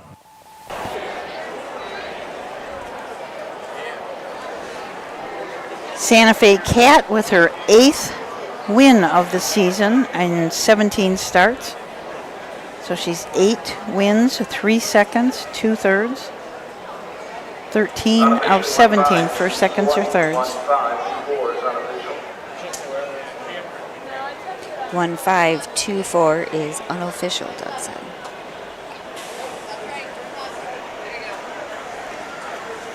Looks like the final odds, the 1 Santa Fe Cat was your race favorite, even money odds. The 5 Seaside Show was the second favorite at 5-2, and the 4 was the third favorite at 7-2. So almost the trifecta of favorites. But the 2 Seaside Baby looks like was finished third at 9-1. So.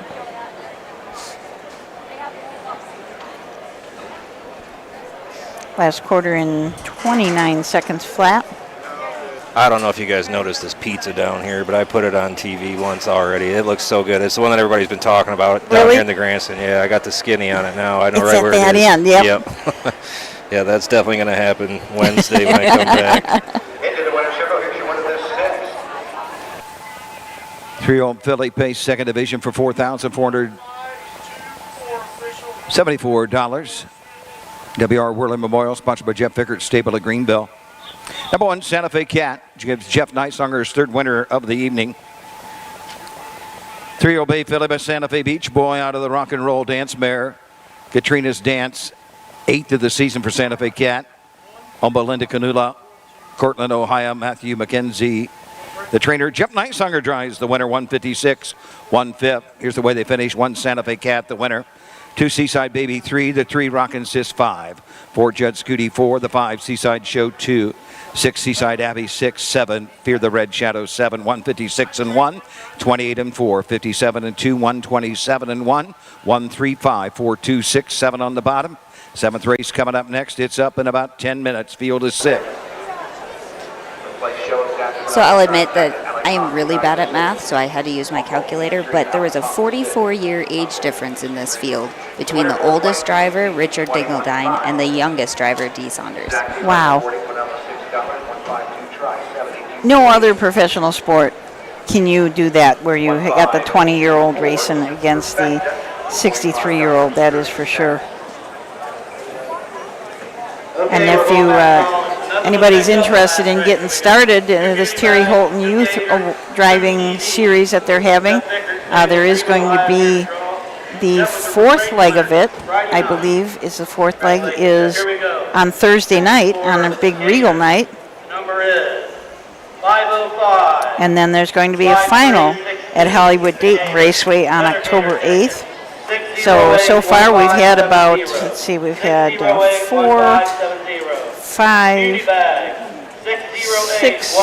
6 different drivers in the Youth Driving Series. So we'll certainly look forward to that on Thursday. Great night for them, great night for everything here at Greenville with the Regal, the Arnie Armourhurst, the Annie Oakley, all the partial starts. What else is there Thursday? A lot of great racing. A lot of great racing. I think that they will draw for that tomorrow, so we'll know tomorrow who's going to be in the Regal. We had questions the other night. Does anybody know who's going to be in the Regal yet? And they said, no, not yet, but they will draw tomorrow. So we'll get that answer to that. Charlie May has said that he was going to come, so we'll see. I want to say they were up around 1 or 2 o'clock, so pretty early. Okay. This day that, last time I checked the entries, I was waiting for them to come out. They were up really quick. Pretty fast. All right, we're going to take a short break, and then we're going to come back with race number 7, which is a 2-year-old filly trot.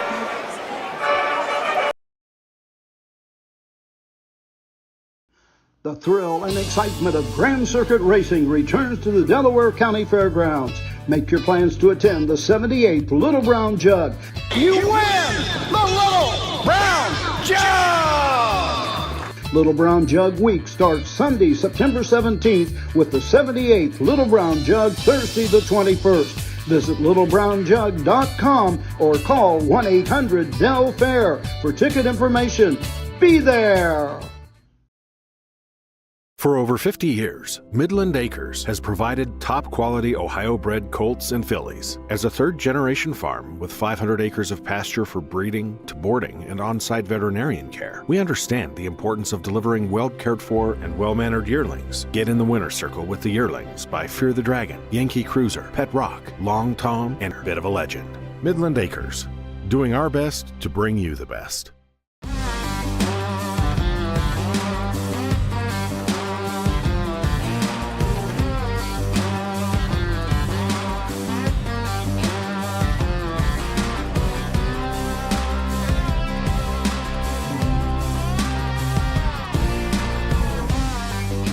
Do you want your horse to shine in the winner's circle? Feed DAC oil. It makes a world of difference.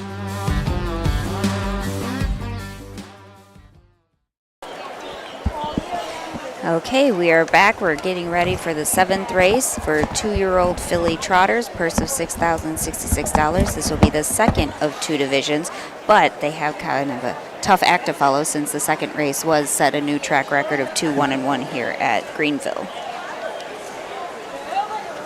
We've got, we talked about Mike Webkenberg giving people rides, but we just see the guy that's dragging the track is giving somebody a ride. She was waving to her family up here in the stands, so it's, you can get a ride around the, even if you can't get on a horse, you can get a ride around this Greenville Oval. Like you said, that first, what did that new track record was? 2-1-1. 2-1-1. Yep, that was All About Faith and Jeff Nysonger for Tyler Tinch, setting the new track record in the second race. So that is the third new track record that we've had here. We had 2 on Friday night, back-to-back races. The second and third had new track records, and now we've got a new one tonight. They have, here at Greenville, they keep all the track records. I mean, they have not only aged, they have the 2- and 3-year-olds, of course, and the age pace, age trot, but then they also have separate ones for 4-year-olds, which I thought was unusual. So the 3-year-old filly trot had a new track record, Crazy But Classy, in 1:59.1. That happened on Friday night. And then a 2-year-old filly trot, new track record tonight.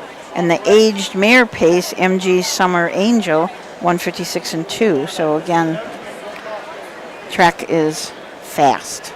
course, the track record here for Pacers is Swing City, set in 2017, 151-4, Walter Haynes Jr.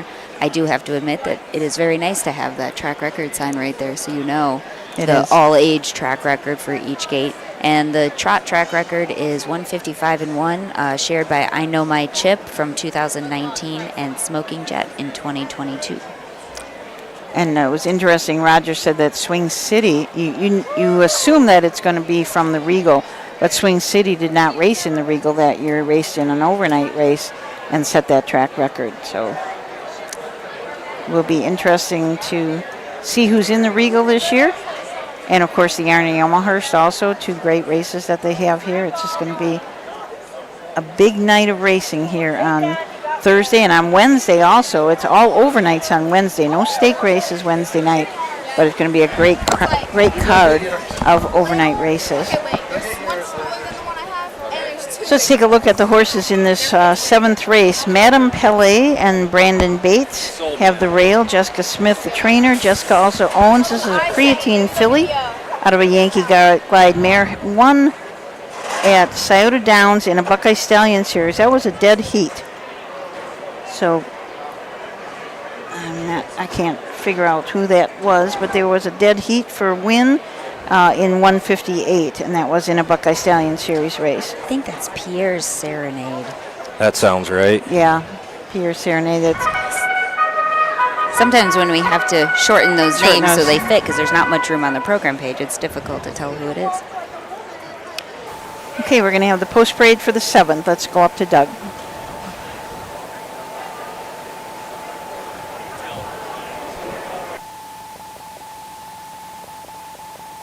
Horses are on the track for the 7th race.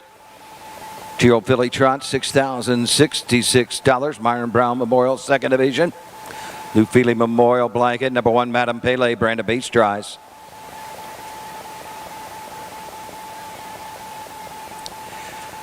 Number 2, Good Greek, John Newberry driving. Jared Sickman drives the 3, Very Good Secret. Here's a 4, So Sorry, David Meyer. Cam McCown now drives the 5, Our Moment in Time. And number 6, Uncle Pete's Dream, Alex Hawk in her sulky. Cam McCown the 6, Alex Hawk. Cam McCown the 5, Alex Hawk the 6. Win, play, show, exact Quinella trifecta, 3 minutes, 3 minutes. We were talking right before we broke for the post parade about how those names are shortened up. How do those this is in the 1st, 2nd, or 3rd, the order of finish. The horses, if they have long names, they're shortened up. Who shortens those up? Is that a person or is that a computer that does that? Honestly, I don't know. There's a field in the USTA database called compacted name, and if a horse doesn't have it, we get a notice when the eligibilities are ordered, and I've never actually done it, so I don't know if somebody actually fixes it themselves or if the computer just randomly assigns it. And there cannot be 2 that have the same.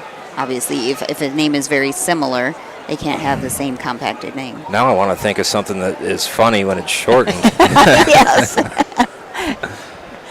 Yeah, that's interesting. There's so many things that we take for granted when we look at a program, and I was just thinking because you knew who that other horse was, and I thinking I can't figure some of these out. Who does that? Who shortens those names? So we left off with Madame Pelé. Good Greek and John Newberry have the 2-hole. Roy Solander is the trainer and the owner of this Uncle Peter filly.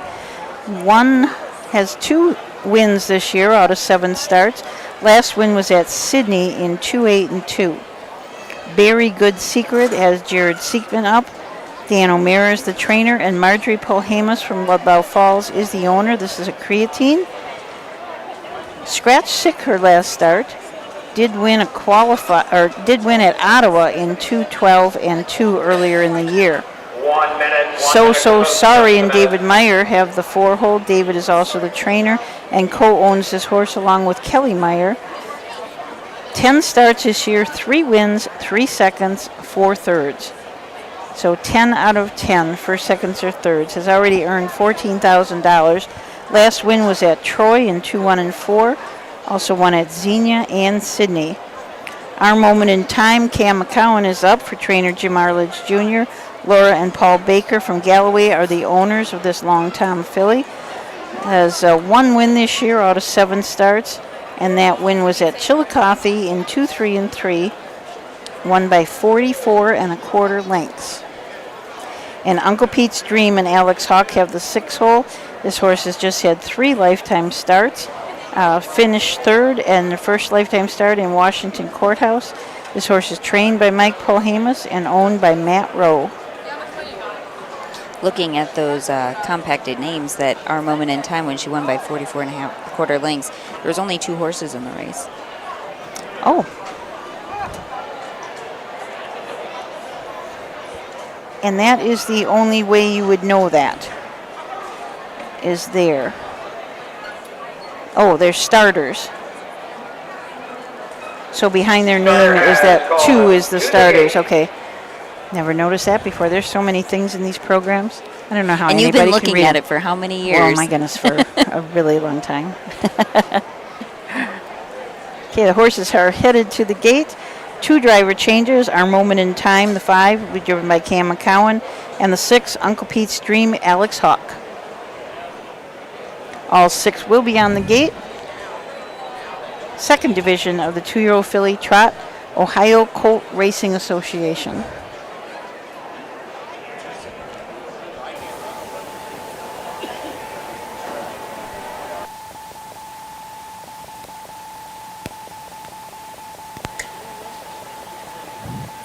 Second division of Myron Brown Memorial for 2-year-old filly trotter, $6,066. All in behind the Wepkenberg starting gate. Here they come. Gateberger, the 2, Good Greek. And they're off. First away to the inside. So sorry to the outside. Our Moment in Time comes out in second, racing third. As they race around the turn, Madame Pele. Fourth is Very Good Secret off stride. Uncle Pete's Dream and the Gate Breaker, Good Greek, trails the field as they head up the backside on top of the field. Our Moment in Time and Cam McCowan for number 2. So Sorry is second. Madame Pele third. Very Good Secret is fourth. Racing fifth. Uncle Pete's Dream and trailing up field. Good Greek trotting by the opening quarter. Field in straight alignment, and Our Moment in Time leads them by 2. So Sorry is second. Madame Pele racing third. Very Good Secret fourth. Uncle Pete's Dream next in fifth, and Good Greek trails to a quarter in 30 and up fifth. Field of trotters, straight alignment, come past us for the first time. Cam McCowan and Our Moment in Time by 3.5. So Sorry is second. Third, Madame Pele racing fourth. Now is Good Greek trotting next in fifth. Uncle Pete's Dream and trailing upfield. Very Good Secret. They're halfway home. Our Moment in Time has the filly trotters by the half. 59 and 3 on the 5-8. So Sorry second. Madame Pele is third. Fourth is Good Greek. Fifth inside is Uncle Pete's Dream and trailing upfield. Very Good Secret across the backside of the 3/4 they trot. They're being fronted by Our Moment in Time right there. Second is So Sorry. Third, Madame Pele into the turn. Good Greek is fourth. Uncle Pete's Dream is fifth, and trailing is Very Good Secret. Around the far turn, Our Moment in Time. The lead now is down to 5. They're coming after that leader, trying to reel her in as they come to the top of the stretch. Our Moment in Time, the lead now 2.5. 2, a length and a half. Down the stretch they trot. Our Moment in Time on the outside. Madame Pele. So Sorry up the inside. Our Moment in Time is all stride. Madame Pele the inside. So Sorry. Madame Pele second. Home third. Good Greek.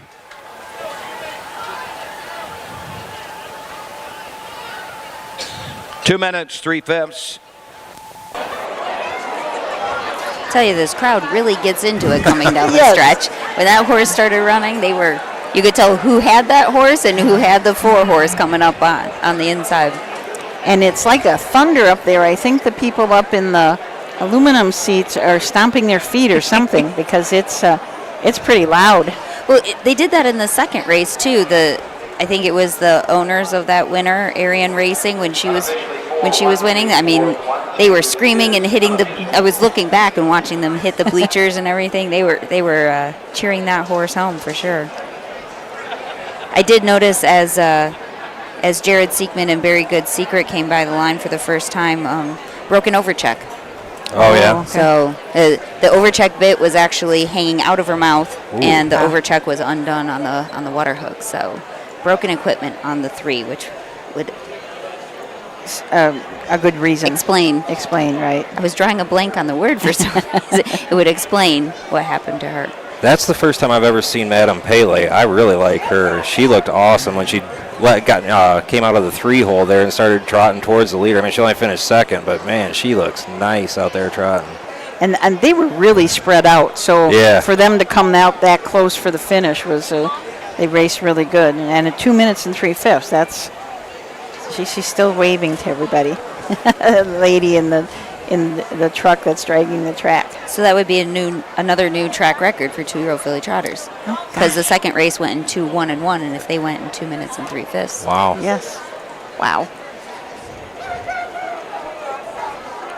I say I always tell Frank Fraz that I'm bound and determined to keep track of these past track records, but when they break them twice in a night, you write it down and then another one.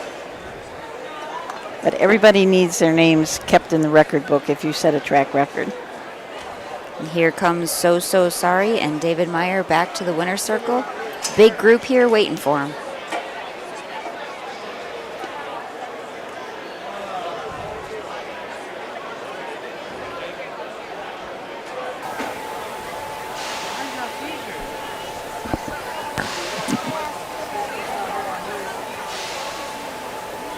Into the winner's circle, you're one of the 7. 2-year-old filly trot. Myron Brown Memorial for $6,066. Lou Feely Memorial blanket, number 4. So Sorry. 2-year-old baby filly, the team 6 out of Jailhouse Jesse Mayer. So 4th of this season. David Meyer in partnership with Kelly Meyer owned. David Meyer trains and drives the winner. 2 minutes, 3/5. The winner, 5 hours, 2:20 and 2:20. 4-1 Exacta 580, Quinella 380, 4-1-2 Try 29:20. Here's the way they finished the 7th. 1 Madame Pele, 2 Good Greed 3, 6 Very Good Secret 6, the 4 So Sorry the winner, the 5 Our Moment in Time 4, and the 6 Uncle Pete's Dream 5, 2 minutes 3/5, 30 and 2/5, 59 and 3, 129 and 3, 236, 145 on the bottom. 8th race coming up in about 12 minutes. Number 4 Okay, so the 7th race is in the books. So Sorry and David Meyer take that 2nd division of 2-year-old filly trotters. So back-to-back new track records set here at Greenville on Sunday. Okay, we're going to draw again. Everything was picked up the last race, so we're starting to do. And they're doing a beauty bag and a gator. more drawings. You got your tickets. You get your Doug Ballinger trading card, and you get your ticket for all these drawings that they're doing here for tonight, Fan Appreciation Night. So when you come in the gate and you buy a program, that's how you get your tickets? I just got to walk up and get it. Oh. One. Because I thought I was supposed to get one with my program, but then I didn't get one, so I asked, I said, where do I get my Doug Ballinger trading card? Because I wanted to make sure I got one. So they said, you got to go around to the top of the grandstand down here, and then they handed you your trading card and your ticket for all the drawings. They're drawn for TVs and drawn for all sorts of stuff tonight. A great night here. The ushers are even pantomiming the numbers out, so everybody knows. But 8th race, the 2nd division of the Signature Series pace. We're scratched down to a field of 5. 1 driver change, Drew Neal on EA Buttermilk Bill, and the 6 is scratched. So we'll take a short break and be right back.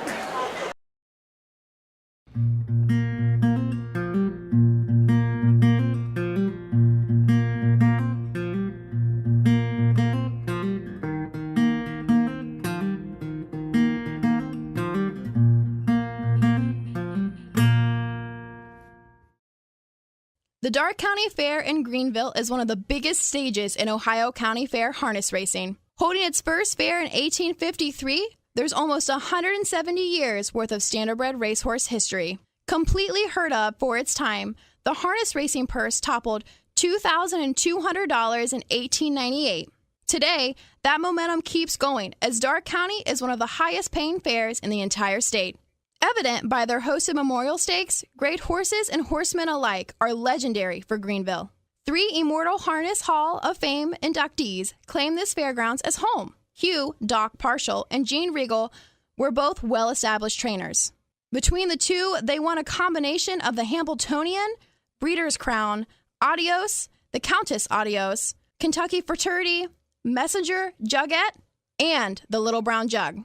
Regal also trained the 3rd Harness Hall of Fame inductee, the Immortal Trotter, Arnie Almahurst. Foaled in 1970, Arnie set several national marks and won many major stakes. He sired outstanding colts such as Florida Pro and Ardun, who set a world record in 154. The Darke County Fair is a member of the Ohio Colt Racing Association.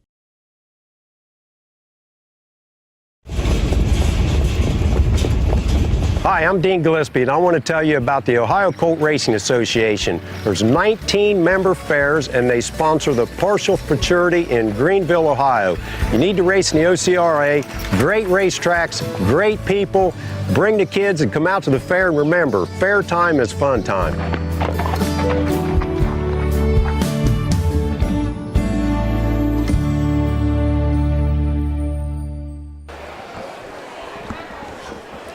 Okay, we're waiting for Doug Ballinger to come over to the winner's circle. I think he's probably like everybody's probably stopping him and giving him a handshake on the way down. And plus, it's a really long ways down from upstairs. That's a hike up there for sure.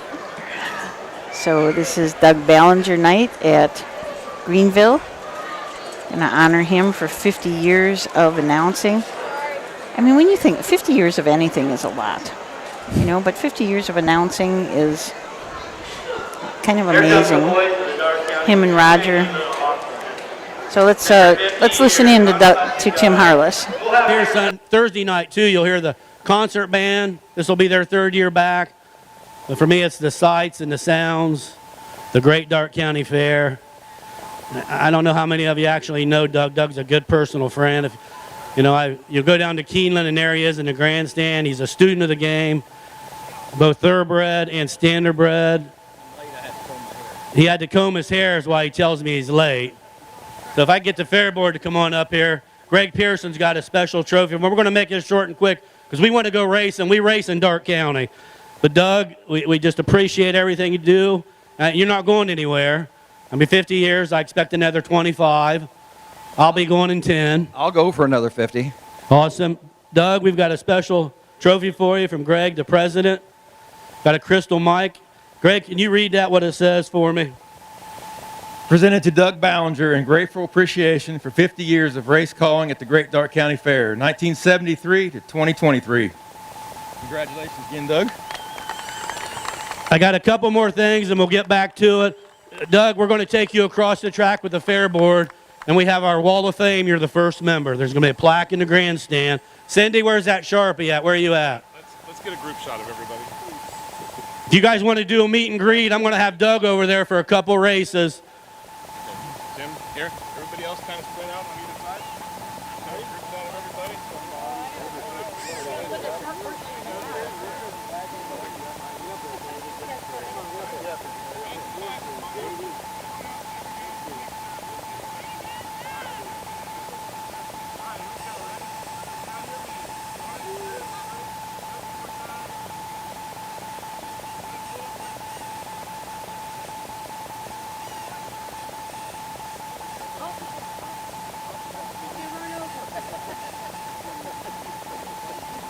Okay, I got one more short announcement. In the house tonight, we have the voice of the Little Brown Jug, and I'm going to turn over to Roger. But I got to ask Roger, maybe Thursday night, Doug will let you call the Regal if you'll let him call Heat of the Little Brown Jug. My man here has never got to do the jug.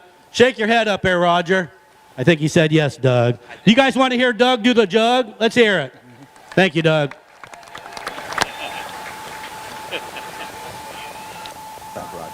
I'm going to let Doug say a few things here. I just want to thank Roger Houston. Thank you. Thank you. I think Doug was a little choked up there. Understandably so. Yes, That's a absolutely. pretty big deal. It is. It's just great, and he's going to come over. I did not realize that. It's the Wall of Fame, and he's going to be the first member right here at the Darke County Fairgrounds. So great tribute to Doug Ballinger. I'm going to have to bust out of this live stream here to go get my trading card signed. You know, you're going to have to carry this on your own. Okay, yeah, because yeah, you need to have that done. Yes. Yeah, absolutely. I think Wesley would have a fit if I didn't. Right. He's now collecting everything, harness racing. We had to go to Briarfest to get that VLT, and then Bernie Noren had to sign it, and we got the foiled again. I mean, so if I came home from Doug Ballinger night and he didn't get, because, you know, Doug's been giving him his binoculars so he gets to practice looking at the field. Oh, T-shirts being tossed. Man, Yeah, almost hit us in the head. I would like one of those. Yeah. If Is you it could right in jump front of over. Not quick enough. We were someplace and it darn near hit your camera, and I could see Matt's face kind of go, oh no, don't let it hit the camera. Throwing them up here. Section line Big Rye is the shirt. Oh, really? Yeah. Oh, cool. That is very cool. I'm going to see, I'm going to see if she'll open it up. Yeah, so you can see it. That Hey. would be good. There it is.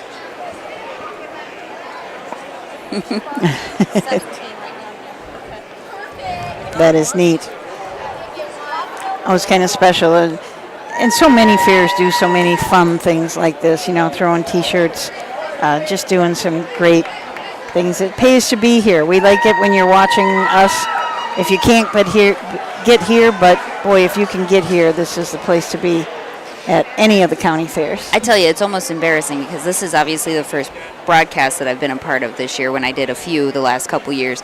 But this is only like the third fair I've been to, because OHHA makes it so nice and easy to watch it from home. And when you have two little kids and it's hot and you got all that other stuff going on, I'm like, you know what? I could drive 2 hours, or I can turn on Facebook. So it is a great thing, but I do miss getting out to the fair. So like being out here at Greenville, you know, seeing all the people, and you kind of forget sometimes what it's like to sit out at the fair and hear the crowd that, you know, might only get to see it one time a year or a couple times a year at their own county fair, or one that's, you know, a surrounding county fair. So it's just nice to remember to get back out there. And so everybody who is watching, I encourage everybody to get out to at least one county fair that's close to you. Now, I know some of you are from overseas, so that might be a little more difficult. But if you can get out to the races, you know, go out and see it live. I've been telling everybody for Scioto, you know, there's 4 weeks left of racing at Scioto. If you have not been out yet this year to check out the new grandstand, make sure you get out at least once this year. Horses are on the track and bring the post for the 8th race. Signature Series, Rise Bowman Memorial. Second Division, purse $2,000. Led to the post by our official starter, Mike Wopkenberg. And these are the horses. Number 1, Imagine It, the driver, Cam McCowan. Number 2 is Statham Inn with Jeff Nysonger. Number 3, Rockin' Josie, Brandon Bates. Number 4 is EA Buttermilk Bill, the driver, Drew Neal. And number 5, Aneri Inn, Greg Luther in the sulky. Number 6 is Scratched. Talk about that horse that had the broken overcheck in the last race. I don't think the 2 has an overcheck on. So he had his head bowed right down. You can see him going behind, behind the gate there. Oh, yeah. And Cam sure got that one, Imagine It, right on the starting gate. He's not going to go score down by himself. Must be a little hard to handle out there. But yeah, that horse, shoe horse, is really getting his head down. Wonder what Jeff thinks of that, yanking on his arms like that. Well, the good news is he finished second with him in his last start at Troy, so he already probably knows a little bit about his antics, and he's taking him into the infield. Got him in the grass now. Does seem to calm some of these horses down, taking them in the infield, getting them off the track surface and onto that grass. So this talk quickly about these horses. Imagine It and Cam McCowan, Kent Wilcox, the trainer, Richard Kopp from Hillsdale, Michigan, the owner. This is a 5-year-old gelding by If I Can Dream. It's 105 lifetime starts, 182,000 in earnings, and a 3-year-old mark of 52-2. Statham N and Jeff Neisonger, Tyler Tinch is the trainer, Shirley Robinson, the owner. This is a 12-year-old, 178 lifetime starts, $259,000, and a 7-year-old record of 150-1 at Hoosier Park. Rockin' Joe Z and Brandon Bates have the 3-hole. Christina Smith is the trainer and the owner. This is an 8-year-old gelding, 148 lifetime starts, $206,000, and a 150-1 mark at Miami Valley Raceway as a 6-year-old. EA Buttermilk Bill is the youngest horse in the race. He's just a 4-year-old by Racing Hill. Drew Neal to drive, Tyler Cook to train, and Mike Feetshines is the owner. 57 lifetime starts, $99,000 in earnings, and a mark as a 4-year-old, so this year of 152-1 at Miami Valley. Annery N and Greg Luther have the 5-hole. Todd Luther, the trainer, Greg Luther Racing, the owner. This is the only mare in the race. She is 6 years old and just had 45 lifetime starts, 117,000 in earnings, and a mark as a 5-year-old. So last year, 151-3 at Scioto Downs, and the 6-horse is scratched. Looks like the 2's calmed right down now. Got the outrider next to him. Didn't see if he was actually leading him around at any point, but just down to a walk now. Unusual for a pacer with hobbles with no head check. So we will see when he comes over here if it's just really, really, really loose or if there is no head check on. Horses are headed to the gate. We're going to turn it over to Roger Houston for the call of this, the 8th race, 2nd division of the Signature Series.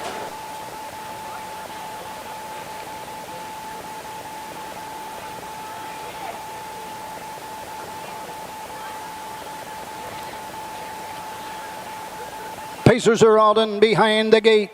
The gate swings into the stretch, and here they come.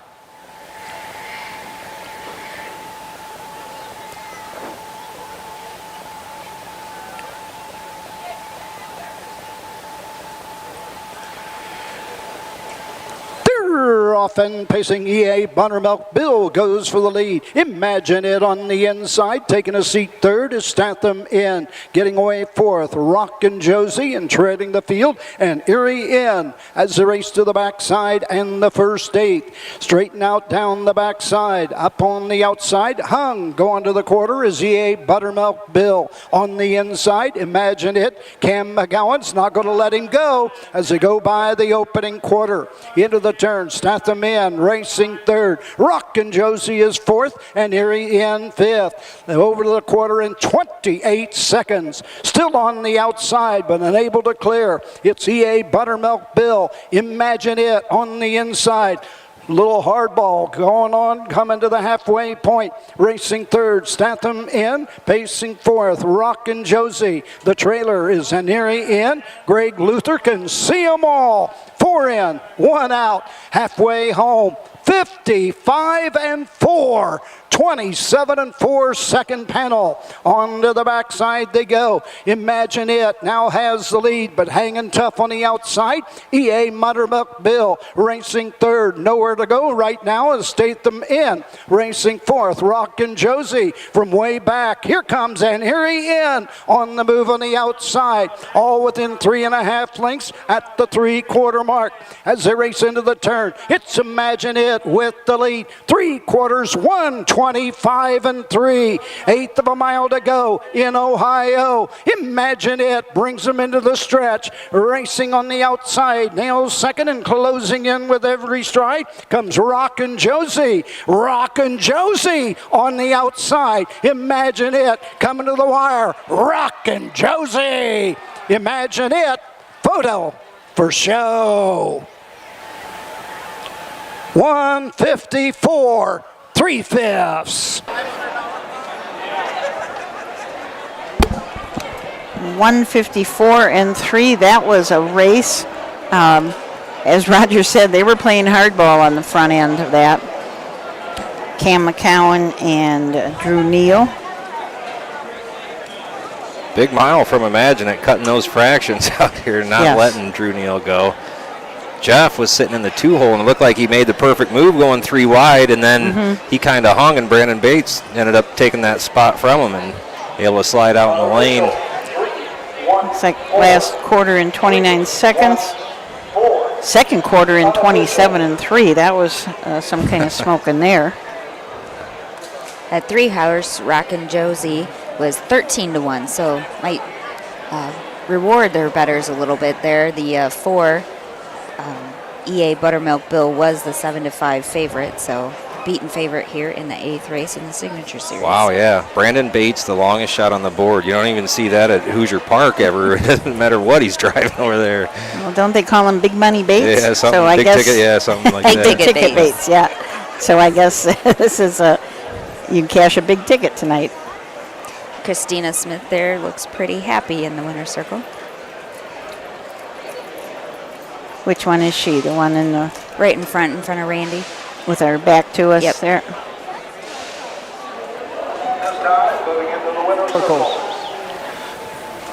Your unofficial winner, the 8th race, the Signature Series, Reese Bowman Memorial, 2nd Division. Sponsored by Eikenberry's Yummy Donuts. Number 3, Rockin' Josie. Owned and trained by Christina Smith of Xenia, Ohio. Brandon Bates gets his 5th win at the county fairs in the Buckeye State in 2023. Rockin' Josie, home a winner, 154 3/5.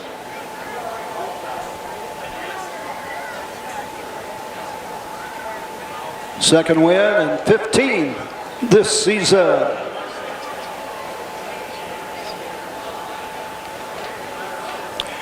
Results are official. Number 1, Imagine It, 2. Number 2, Statham In, 4. Number 3, Rockin' Josie, the winner. Number 4, EA Buttermilk Bill, 3. The 5, Aneri In, 5. The 6 was scratched. Top down, 2-4-1, 3-5. Bottom horse was scratched. The quarter, 28. The half, 55-4. 3/4, 125-3.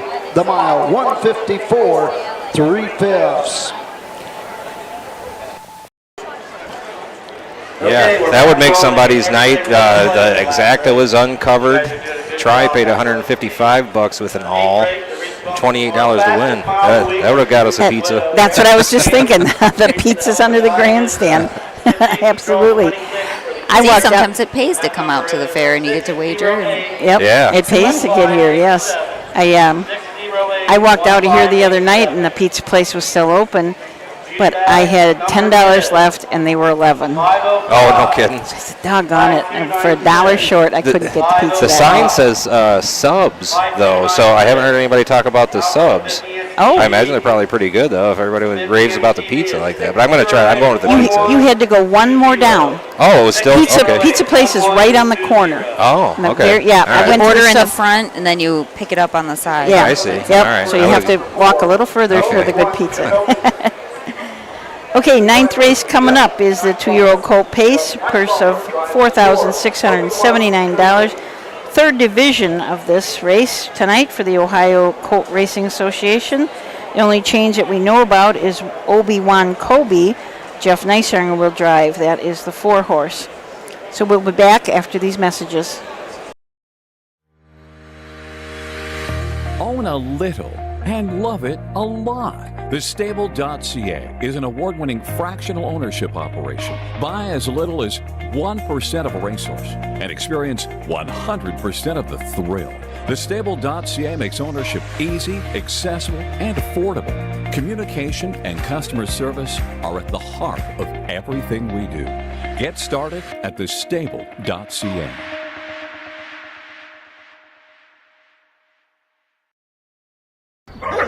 Athletes, they come in all shapes and sizes. They catch, they leap, they run. Some athletes even come with 4 legs and paws and hooves. When these beloved family members need care, remember the Ohio State Veterinary Medical Center. Ohio State experts wrote the book on exceptional animal care and know how to get our best friends back on their feet. The Ohio State Veterinary Medical Center. With more than 300,000 horses in Ohio, the economic impact of the equine industry in the state is over $2.8 billion. Much of that value comes from standardbred horse owners, breeders, trainers, and drivers who participate in the sport of harness racing. The mission of the Ohio Harness Horsemen's Association is to preserve, protect, promote, and serve the entire standardbred industry in Ohio and beyond. To learn more about the Ohio Harness Horsemen's Association, go to ohha.com. That's ohha.com.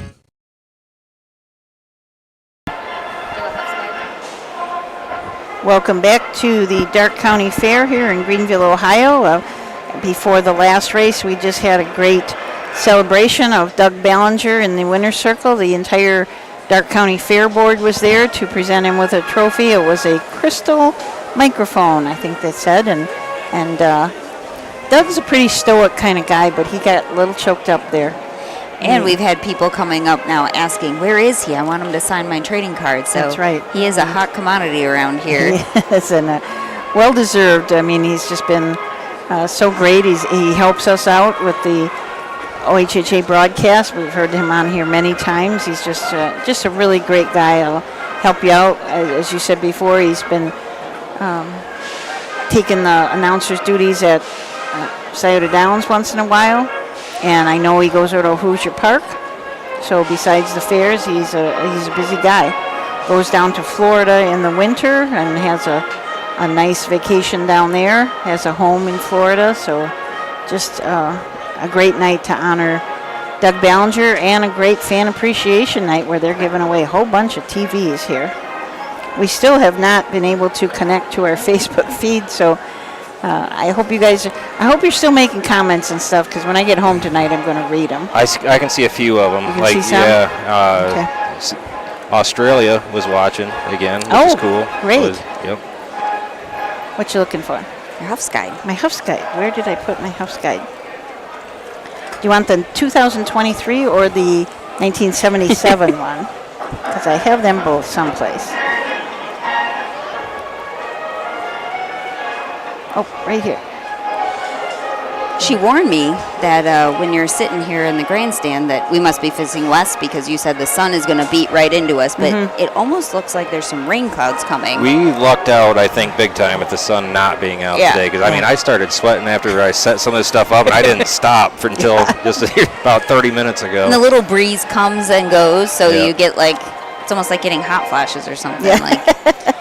The breeze doesn't hit, so you get a little sweaty, but then the breeze comes, and now there's really some clouds coming in, so is it supposed to rain tomorrow? I didn't think so. I thought when I checked this morning, it was like full sun and, 85 degrees or something, so.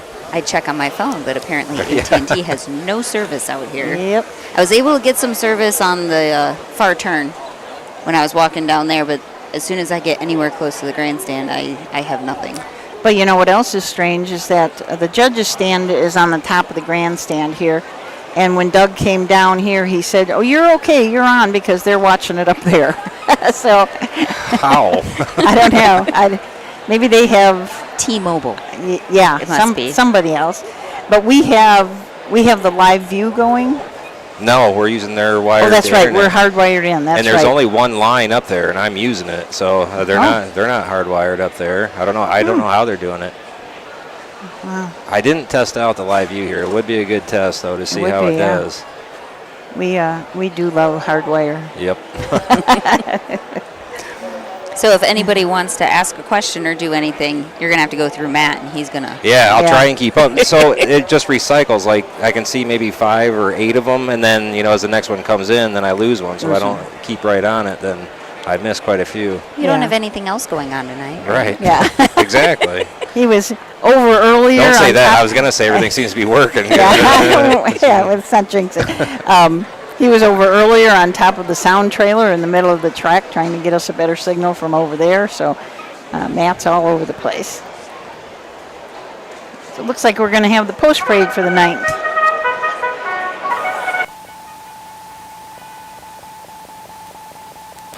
Horses are on the track and parading the post for the 9th race. Ohio Colt Racing Association 2-year-old Colt Pace for a purse of $4,679.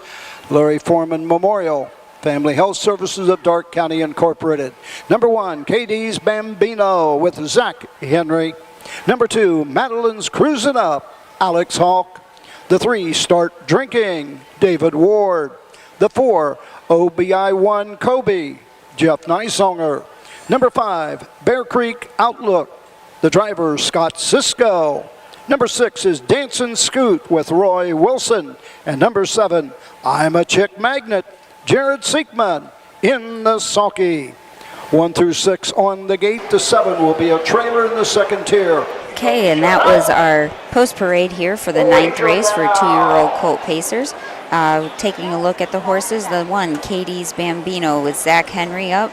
Zach also trains and drives. This horse is coming off of a Buckeye Stallion Series start up at Scioto, but has just that one start, so we'll see what this horse can do here at the fairs.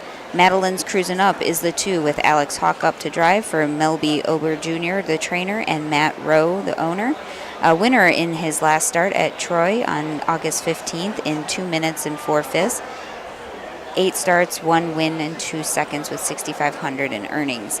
The 3, Start Drinking with David Ward up for Johnson Hill Jr. and owner Brent Tarter from Mason, Ohio. This horse has been racing at the fairs, then went to Scioto, was timed in 57-3 in his last start.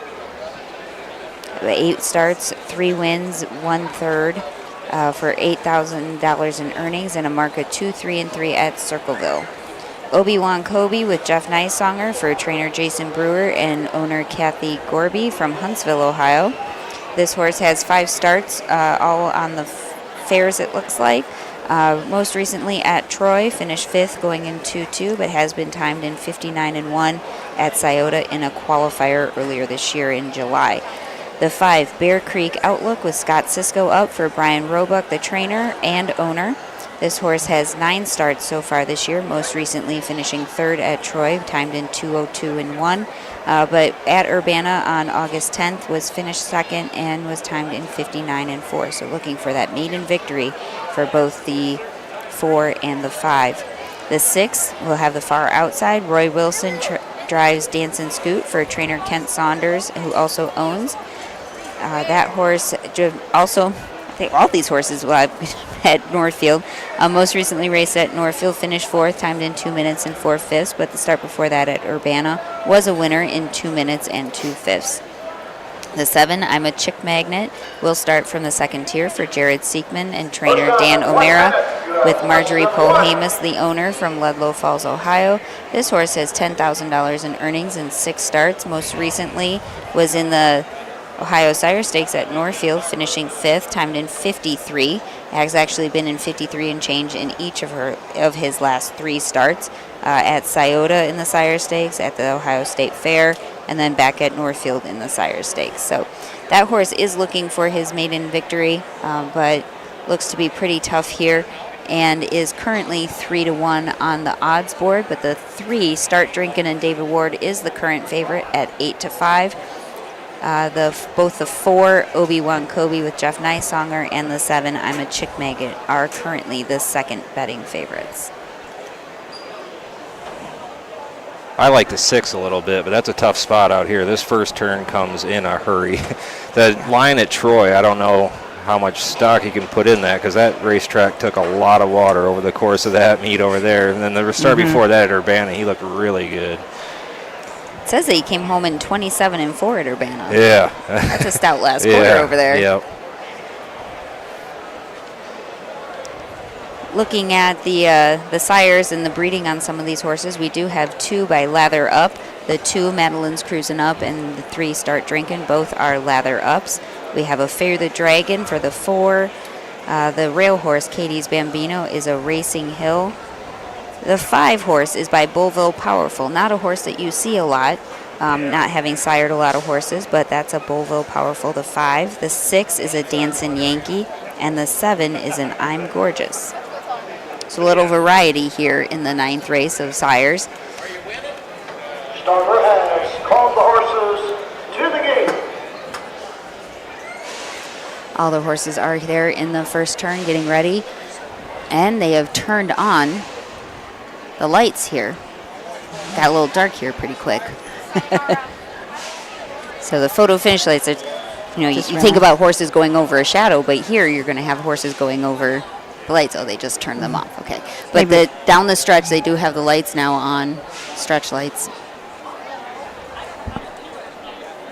We were noticing on Friday night that the lights are really pretty good here. I mean, there wasn't really a spot that you couldn't see.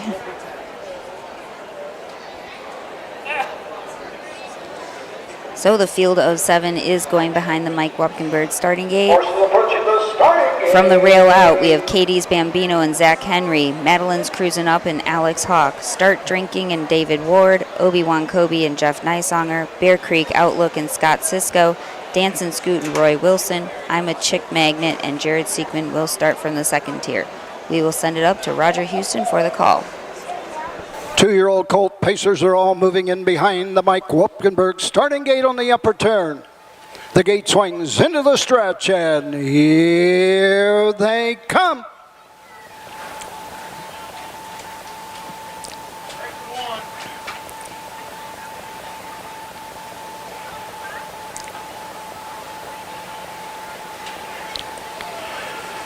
They're off and pacing, Start Drinking, fast out of the gate. Madeline's Cruising Up is here second. Up on the outside, OBI1 Kobe is third. Now second and going on.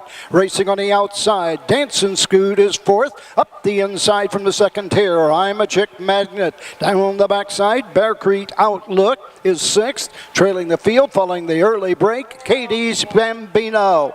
As they race over to the first quarter mark.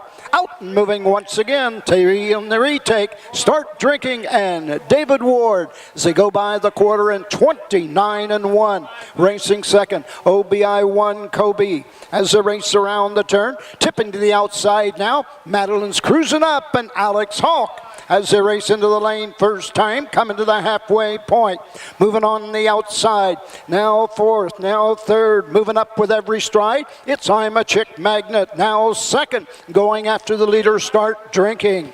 OBI1 Kobe is third. On the outside, following the cover is Dance and Scoot. Inside is Madison Cruising Up, went back to the rail for Hawk. And trailing the field, Bear Creek Outlook and Katie's Bambino. Halfway home in 59-4. Down the backside, go on to the three-quarter mark. The battle's on. Start Drinking on the inside. On the outside, I'm a Chick Magnet. Nose to nose, head to head, toe to toe at the three-quarter mark. Start Drinking on the inside. I'm a Chick Magnet on the outside. Second, three quarters, 128-3. Midway around the final turn. Racing third on the inside, OBI1 Kobe into the stretch, so less than an eighth of a mile to go. On the outside, it's I'm a Chick Magnet, inching away with every stride. Start Drinking second, I'm a Chick Magnet. Start Drinking, Madeline's Cruising Up.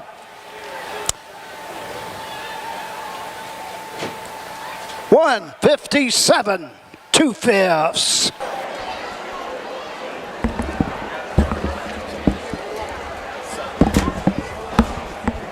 Sharpie with you?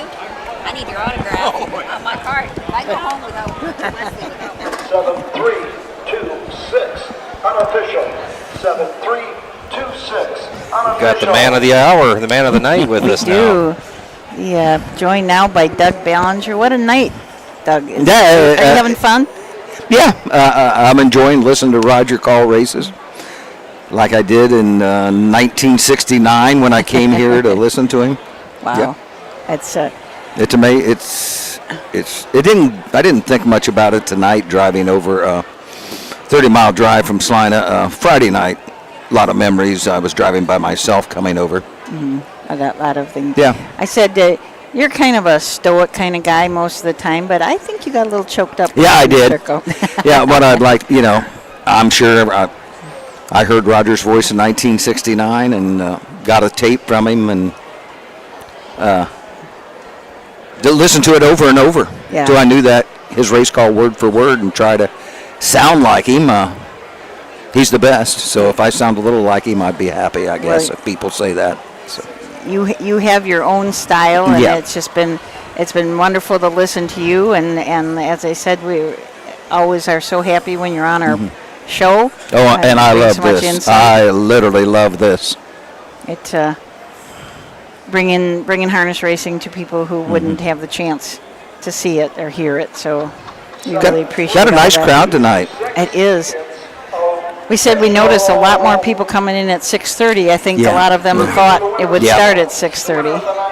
Okay, let's go up to Roger for this. Association Winter circle. 2-year-old Colt Pace, 3rd Division. The Larry Foreman Memorial, Family Health Services of Darke County Incorporated. Number 7, I'm a Chick Magnet. Marjorie Paul Hamus, Ludlow Falls, Ohio, the owner. Dan O'Mara, the winning trainer. Jared Siekman gets his 2nd win at the county fairs in the Buckeye State in 2023. The 2-year-old gelding by I'm Gorgeous takes a lifetime mark, 157-2. Final half, 57-3.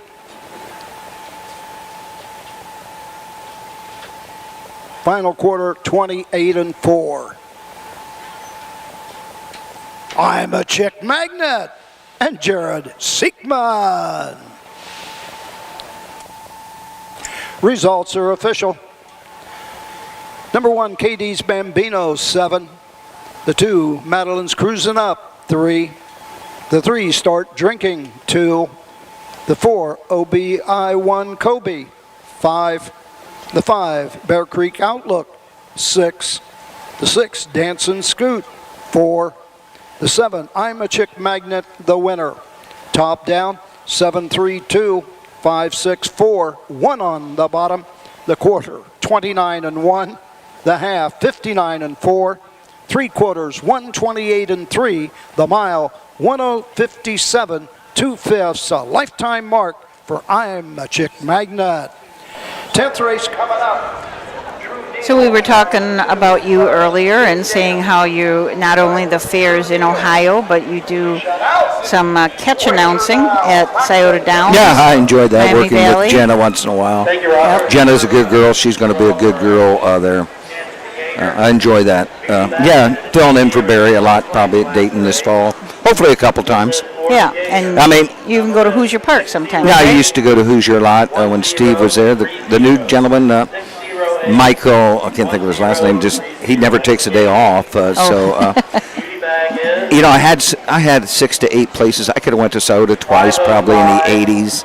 A couple tracks in New York and different places, Raceway Park. I just never had the desire. I'm glad I did what I did. I got a retirement from my full-time job. This is the best part-time job you could have for 54 years. So when I get a fill on a track, I really enjoy it because it's something I always dreamed about, you know. So I guess I have the best of both worlds right now, doing my fairs and every now and then get a fill on at the track. And how many people have a job, a part-time job for 54 years? Yeah, for 54 years, yeah. yes, you're right. I would go out on a limb. Bill Peters, 64, Rogers, 64. And Rogers called it Delaware. That's probably his longest at one spot. And this is probably be his 50, might be 55 or 56 for him at the Jug. The Jug. And then Bill Peters has called at one place over 50 years, 52 or 53 years, I know for sure, at Oak Harbor, and my 50 here and 50 at Urbana. Wow. I would go out on a limb, no other announcer in harness racing, or probably thoroughbred racing, can say that they've called at one place for 50 years. Now, if so, not many.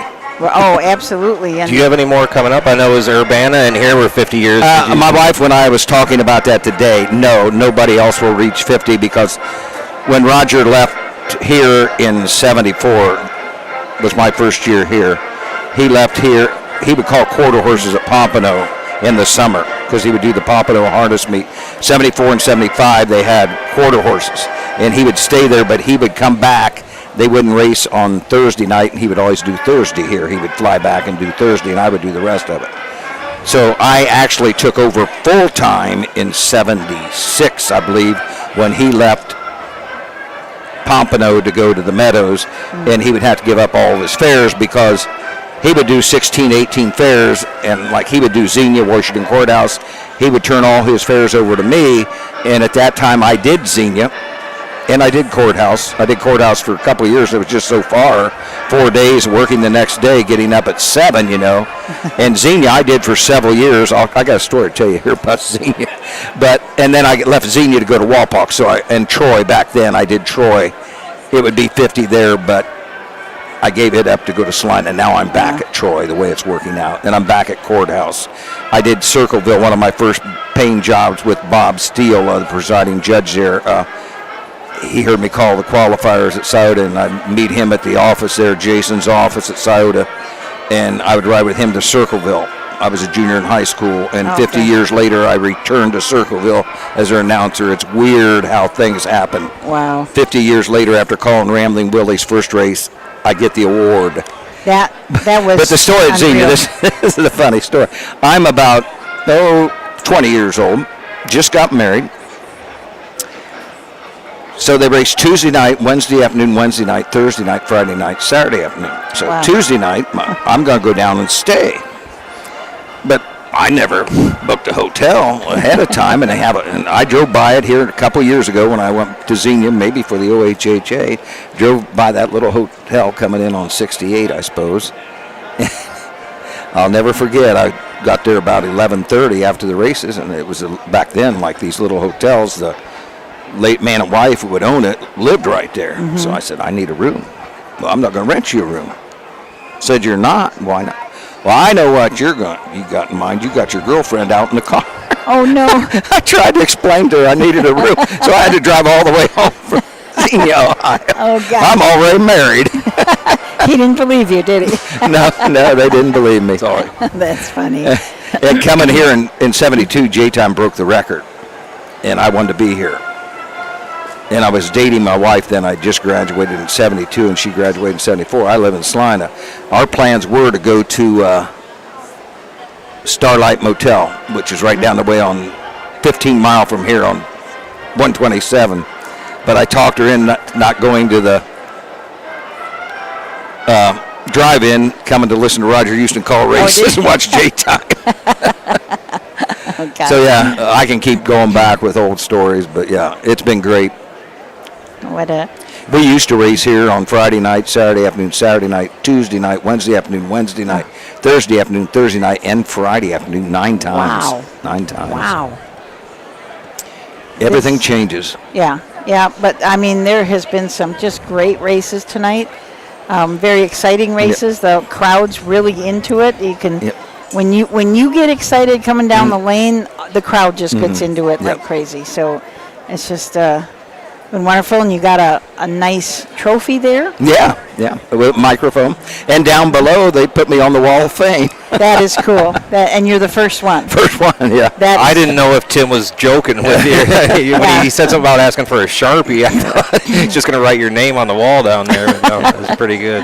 That is pretty special. Have you tried out the rocking chair yet from Urbana? Yeah, I said every night, yes. That was beautiful. I think it's going to stay in Slide. I don't think it's going to go to Florida. My wife said there's just no place for it there. But, every fair, Urbana, here, Salina, Troy, Washington Courthouse, Circleville, I can't name them all, but there's always something special. Just like, that you and Frank and everybody with the OHHA, Matt, there's always something special about every fair, Croton. This is my second year at Croton. It is you just couldn't paint a better picture. Out in the middle of no man's land. Yes. A gorgeous fair. It's just great. So I'm very lucky.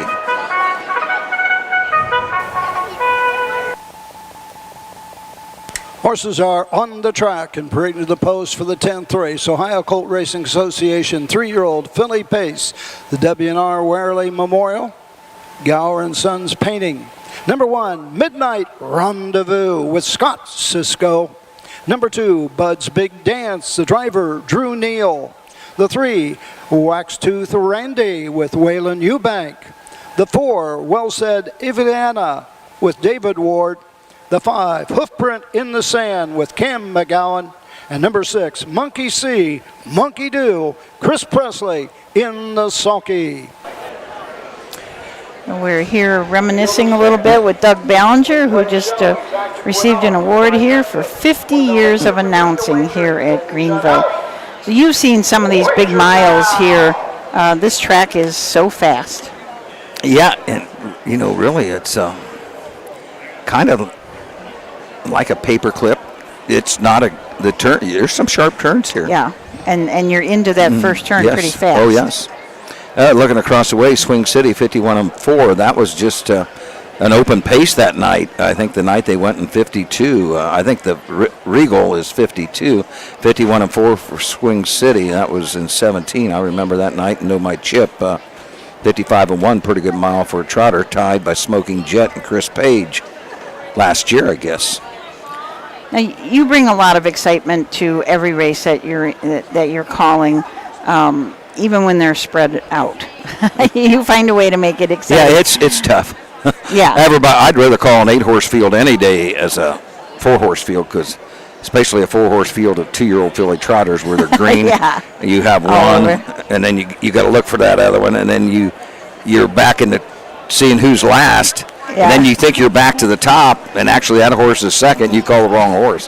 It's tough to call 4-horse field when they're spread apart. Yes. Yeah, but when you think back on all these years here at Greenville, is there a couple races that really stand out to you that you remember?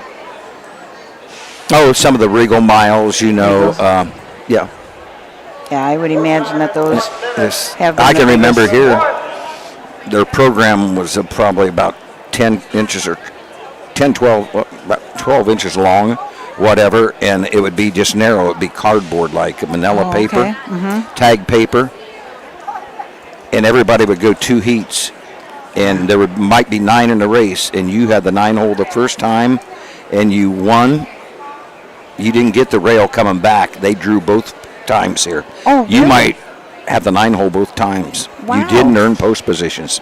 Yep, this is the only place that they ever did that I know of. So they just redrew after the race was done. They just redrew. No, they drew when the draw was. Back then it was a 2-day I box. see. So it was like 2 But races. you would, like this race, the one Midnight Rendezvous, had post 1 this time, but the next time over here it might be a 9 at post 9. So if you won or finished second, you might come out of that 9-hole. Wow. It was really weird. That is different, because you usually earn your way in. Yep. Earn your post position in those second heats. But back then, everything was 2 heats. This, the Home Talent Colt Stake, I think, had eliminations. Ohio Colt Racing Association here, which went in with Western Ohio, never did have eliminations, but you'd have 10 horses in a race. You'd always have, they would go 2 heats always. Oh. And we would start at 8 o'clock. Really? 8 o'clock, yeah. Oh, my You'd start gosh. racing at 8 o'clock. Well, you must have been racing Oh, yes. almost till the next day. Yeah, I can remember a lot of times the judge would set his time back, because by rights you wasn't supposed to race at midnight, so they could bet that last race. Well, not 12:01, it's 11:59 when they hit the gate, So, That's 11:59. It's 11:59. Yeah. That's kind of neat. In so many ways, harness racing has changed so much, and in so many ways, it's still the same. Yeah. I mean, it's just the people that are here watching it. I mean, we talk about this, that the people have been sitting in these box seats. Their mom and dad sat there. Their grandma and grandpa sat there. Yeah. It's just such a great tradition. And you do see a lot of younger people here, too. It's not just... We hear that so often while we're an aging population as fans, but you see a lot of young guys here, young people. Well, I'm going to let Jessica slip back in here. I'm going to go across the way and talk to Tim and just mingle a little bit. And, Roger can call the rest of them. He loves to call races, and Roger, he's 81 years old. How many more times are we going to get to hear him at Greenville? So we're going to let Roger call. He's going to call every night here. I just love listening to him. Yeah. Well, we love listening to you. And thank you so much. Thank you for stopping by, Doug. And it's unheard of. Roger was 64 years. Bill Peters 64. I have 54, and Ayers with 25. The 4 senior. That is just unheard of It at is. County Fair in Absolutely. Ohio. It is. Any place, like you said before, any place. Well, Hey, thank you so much, and thanks for what the Ohio Harness Horsemen's Association does. And I truly enjoy my job with the Ohio Harness Horsemen. Great. We enjoy having you. Thank you, Doug. Here they come.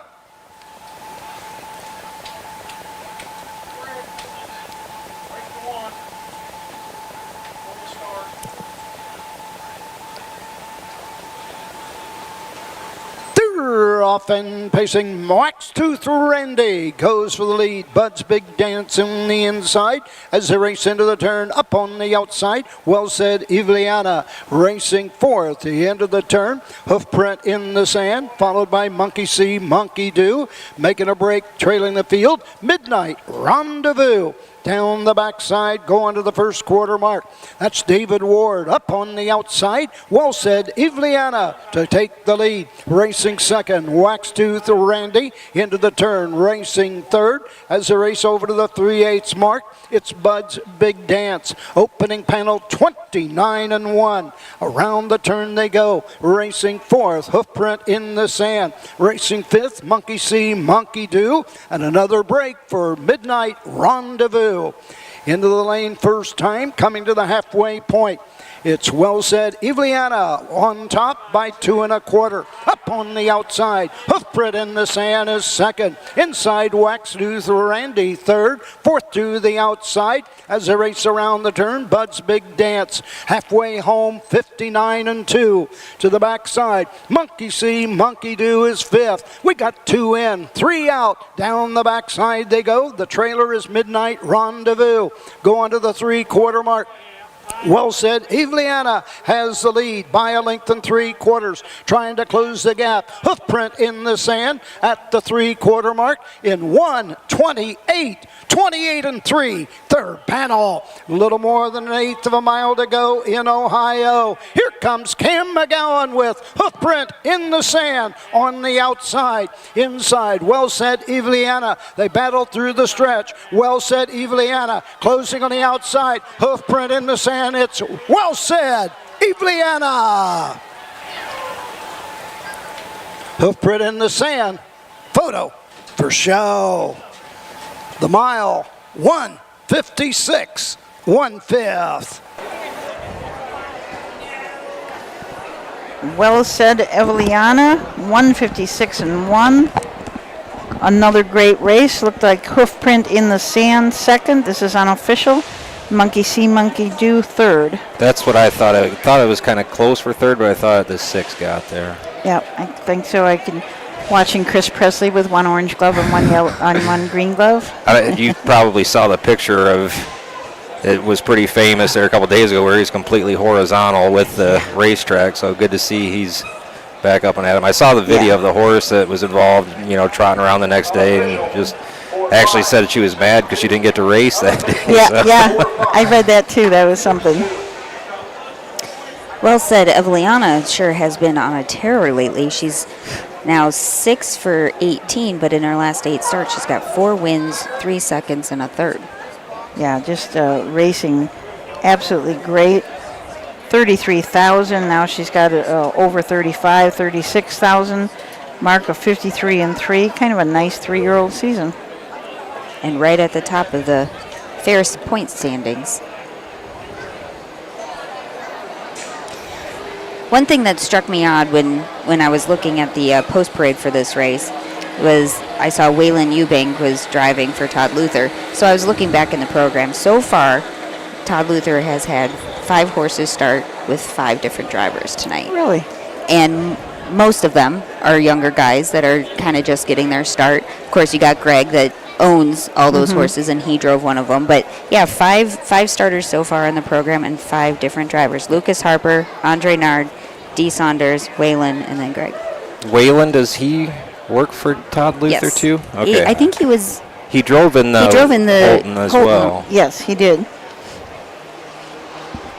He won at Washington Courthouse. Danson Sancho, he drove by a neck in 159. That's nice. I think they're giving those guys a chance. I know when one of their guys wins, the Luthers are all down in the winner's circle, and it's a big deal at the Luther barn when they win. Owned by Philip H. Groves of Sydney, Ohio, and Sharon Kester of Sydney. Philip Groves, the winning trainer, as David Ward gets his 18th win this season at the Buckeye Fairs. 3-year-old filly by Well Said, Bloomin' Delight. A winner, 156, 1/5. Final half, 56-4. Final quarter, 28-1. Grover & Sons Printing trophy from the W&R Werley Memorial to Well Said Eviana and David Ward. Results are official. Number 1, Midnight Rendezvous, 6. The 2, Bud's Big Dance, 4. The 3, Waxtooth Randy, 5. The 4, Well Said Eviana, the winner. The 5, Hoofprint in the Sand, 2.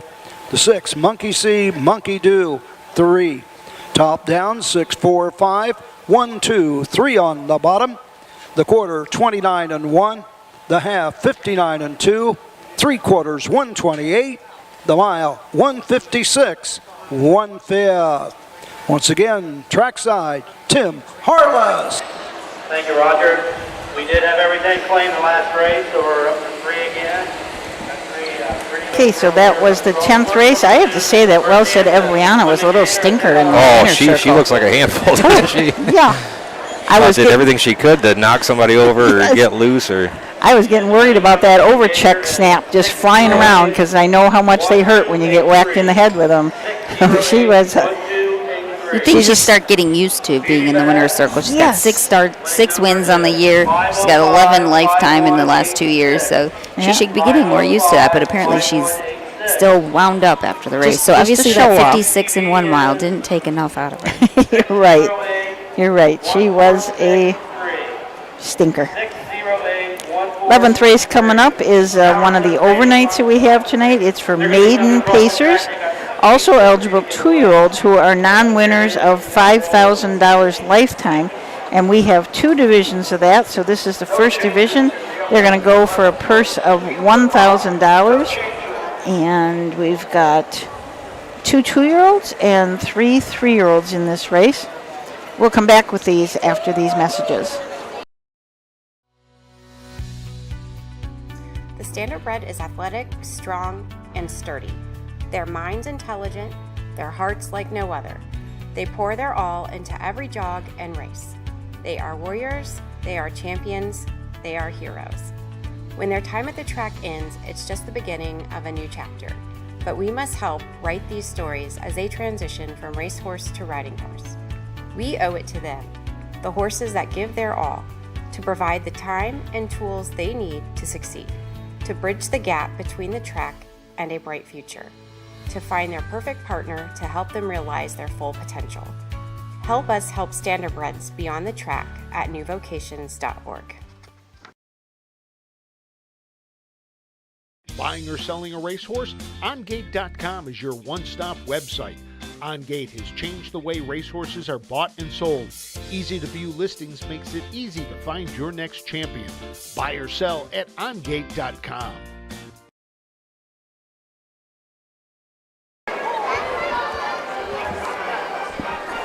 Okay, we are back here at Greenville. We got 10 races down. We got 15 total, so 11, 12, 13, 14, 5 races to go. Had to do the math. Stink at math. Oh, she's pulling out the 1977 Huff's Guide here to look at the Greenville overnight sheet. They have, Greenville still has 2 pages in the Huff Guide. I guess they've always had 2 pages in the Huff Guide. It says, "Meet me at the Big Fair, owned and operated by the Darke County Ohio Agricultural Society since 1852. The largest county fair on earth, Greenville, Ohio." So they raced on Friday night, Saturday night, Tuesday night, Wednesday afternoon, Wednesday night, Thursday afternoon, Thursday night, and Friday afternoon, just like Doug was telling us before. So many races. They were part of the Ohio Colt Racing Association back then, but they have also always had the partial memorials here. Just what a fantastic... The partial and a $1,500 claimer on the same card. Wow. A $1,500 claimer, one dash. Wow. So the partials purses were $10,000. I'm sure that was split, but they had some pretty good sized purses. The 3-year-old OCRA, 3-year-old Colt Pacers were going for $3,500. Non-winners of $600 lifetime. $500, but what a big card of racing. My gosh, they've raced so many nights here. And who was the chairman of the speed committee there? Larry Foreman. Who was we had the memorial race for him. That's right. He was the chairman of the speed committee. Wow. It's just great to see these. Like I said, Doug Ballinger gave us this Hoofs guide from 1977, and every time we go to a fair, we pull this out to see what they did back then. And it's just great to see these fairs going for this many years. And looking at the 2023 Hoofs guide, looking at the races coming up soon, we got Wellington will be racing tomorrow, August 21st, Monday at 11 a.m. Looks like in your notes we have Steve and Frank doing the live stream there. We also have racing at the Allen County Fair in Lima. The first day of racing is Monday, August 21st with a post time of 6:30 p.m. Matt and Tom will be doing that live stream. And then the second day of racing at Lima is on Tuesday, August 22nd, also with a 6:30 post time. And we move on to Hicksville. You're going to be going to Hicksville for Tuesday and Wednesday. They got evening cards at 6:30, but they actually raced 3 days this week, Tuesday, Wednesday, and Thursday. Woodsfield races Tuesday and Wednesday. Do you have enough cameras and shooters to go to all these races? That's going to be a problem, isn't it? It is. Frank sent an email about that this morning. Like, we might have to rethink our strategy. Yeah, he called me too and said, something's wrong here. We don't have this figured out quite right. Yep. We have 3 different units that can go, but sometimes if they're in the northern part of the state and they need to be in the southern part, that's difficult. And there's not much turnaround time from one to the next is the problem. I ran into D. Sanders downstairs. I asked him to come up and get on headset, and he thought about it for a second, and he said, the true gentleman that he is, he said he was with his girlfriend and didn't want to, ditch her. And she said, go get on headset. But he wouldn't do it. So he said maybe Thursday he's going to be back. So great. Okay, post parade for race 11. The post for the 11th race, a maiden pace Freedom Stables event for $1,000. Number 1, Parker's Girl, the driver Mark Gator Jr. Number 2, Easter's Pet with Chris Hope. Number 3, Bullville Fast Boy, the driver Scott Cisco. Number 4, BB Cruiser with Charles Bolin. And number 5, WF Hope, Ron Gillespie in the sulky. Don't be shut out. Wager now. Okay, that was our post parade for the 11th race for maidens, also eligible 2-year-olds who are now winners of 5,000 life. The 2-year-olds did draw inside, so we got the rail horse, Parker's Girl with Mark Ader Jr. as the owner, trainer, breeder, owner, trainer, and driver. Has got 8 starts so far this year with $3,700 in earning, but does have that elusive win that she is going after. She is a bit of a legend out of a Western Ideal mare. The 2 is Easter's Pet with Christopher Hope up. He is the driver trainer for owner Kenneth Briggs and Gary Loy. This horse has 3 starts so far this year with a third 2 starts back at Washington Courthouse, timed in 2:7 and 3, and the first start that she had was at Wilmington, timed in 2:5 and 2. The 3, Bullville Fast Boy, with Scott Cisco up for trainer Rain Bowman, who is also the owner. Also, this is a 3-year-old. It has 11 starts lifetime with 1 start in 2023. So this is just his second lifetime start. This one is by Bullville Powerful. First start was at Troy, finishing 4th, timed in 2-4 and 1. The 4 is BB Cruiser with Charles Bolin up for Mark Winters and owner JR Stable LLP. His last start for this Yankee Cruiser gelding was at Urbana, finishing 7th, timed in 2-1. Has 6 starts so far this year with 1 second. And the 5 horse is WF Hope with Ronnie Gillespie up for Lucian Bolin, and Wilker Family Farms is the owner. 6 starts so far for this well-said filly. Last start was at Salina, finishing 6th, timed in 2-5 and 2. So all of these horses looking for their maiden win. We're joined here on set with Kent Saunders, who is one of our Ohio Harness Horsemen Association Board of Directors, and also had a horse in tonight. Your little horse raced pretty good. Yeah, he raced pretty good. I was pretty happy with him. Wished he had a better post position, but he raced real well. With this 2-year-old colt, I never know what to expect from him. He unseated his driver in his Buckeye race because he just didn't want to turn right. So, but he raced real good. I was really happy with him. Yeah, and that was Dancing Scoot in the 9th race, finishing 4th. And like you said, a few starts back, unseated driver. That's rather an unusual thing to see in the line. I hadn't seen it before. You never know what they're going to do, but that's out of your good mare, Robin Scoot, who you, I know you adore. Oh, I love her. Love her to death. It's always great to have those babies when you raced a mare and loved her so much, and then to have her babies. Pretty special. Yes, it is. So they are headed to the gate, but you're going to stick around here for until after this race? All right, and we'll get some more from Kent Saunders. So here is the call of the 9th. Sorry.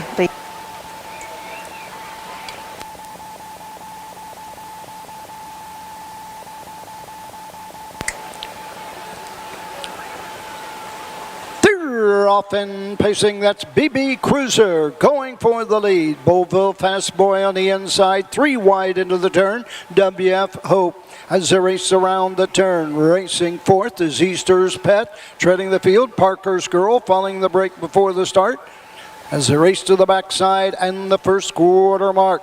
Up on the outside, Ronnie Gillespie and WF Hope to the front.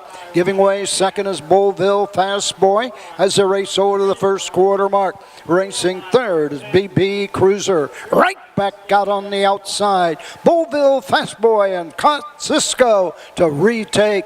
Opening quarter in 30 seconds flat. Racing second now. That's WF Hope. Racing third. Into the lane first time. BB Cruiser. Racing fourth. Easter's Pet, and trailing the field, Parker's Girl. As they pass the stand for the first time, it's Scott Cisco and Beauville Fast Boy on top. Ronnie Gillespie right there second with WF Hope into the turn. Charles Bolin and BB Cruiser is third. Chris Hope closing the gap with Easter's Pet, and trailing the field, Parker's Girl with Mark Ader Jr. He can see them all. Halfway home in 1 minute. 3/5 on to the backside in the 3/4 mark. Continue to show the way. Beauville Fast Boy opens up now by 2 1/4. Racing second is WF Hope. Third into the turn, BB Cruiser at the 3/4 mark begins the chase for Charles Bullen. Racing fourth, Easter's Pet. 3/4, 1:32. Midway around the final turn. Here comes WF Hope on the move on the outside. Into the lane they come. Beauville's Fast Boy. WF Hope closing on the outside. 3 wide in the stretch. That's BB Cruiser on top and drawn away. Beauville Fast Boy. WF Hope. BB Cruiser. Easter's Pet. The mile.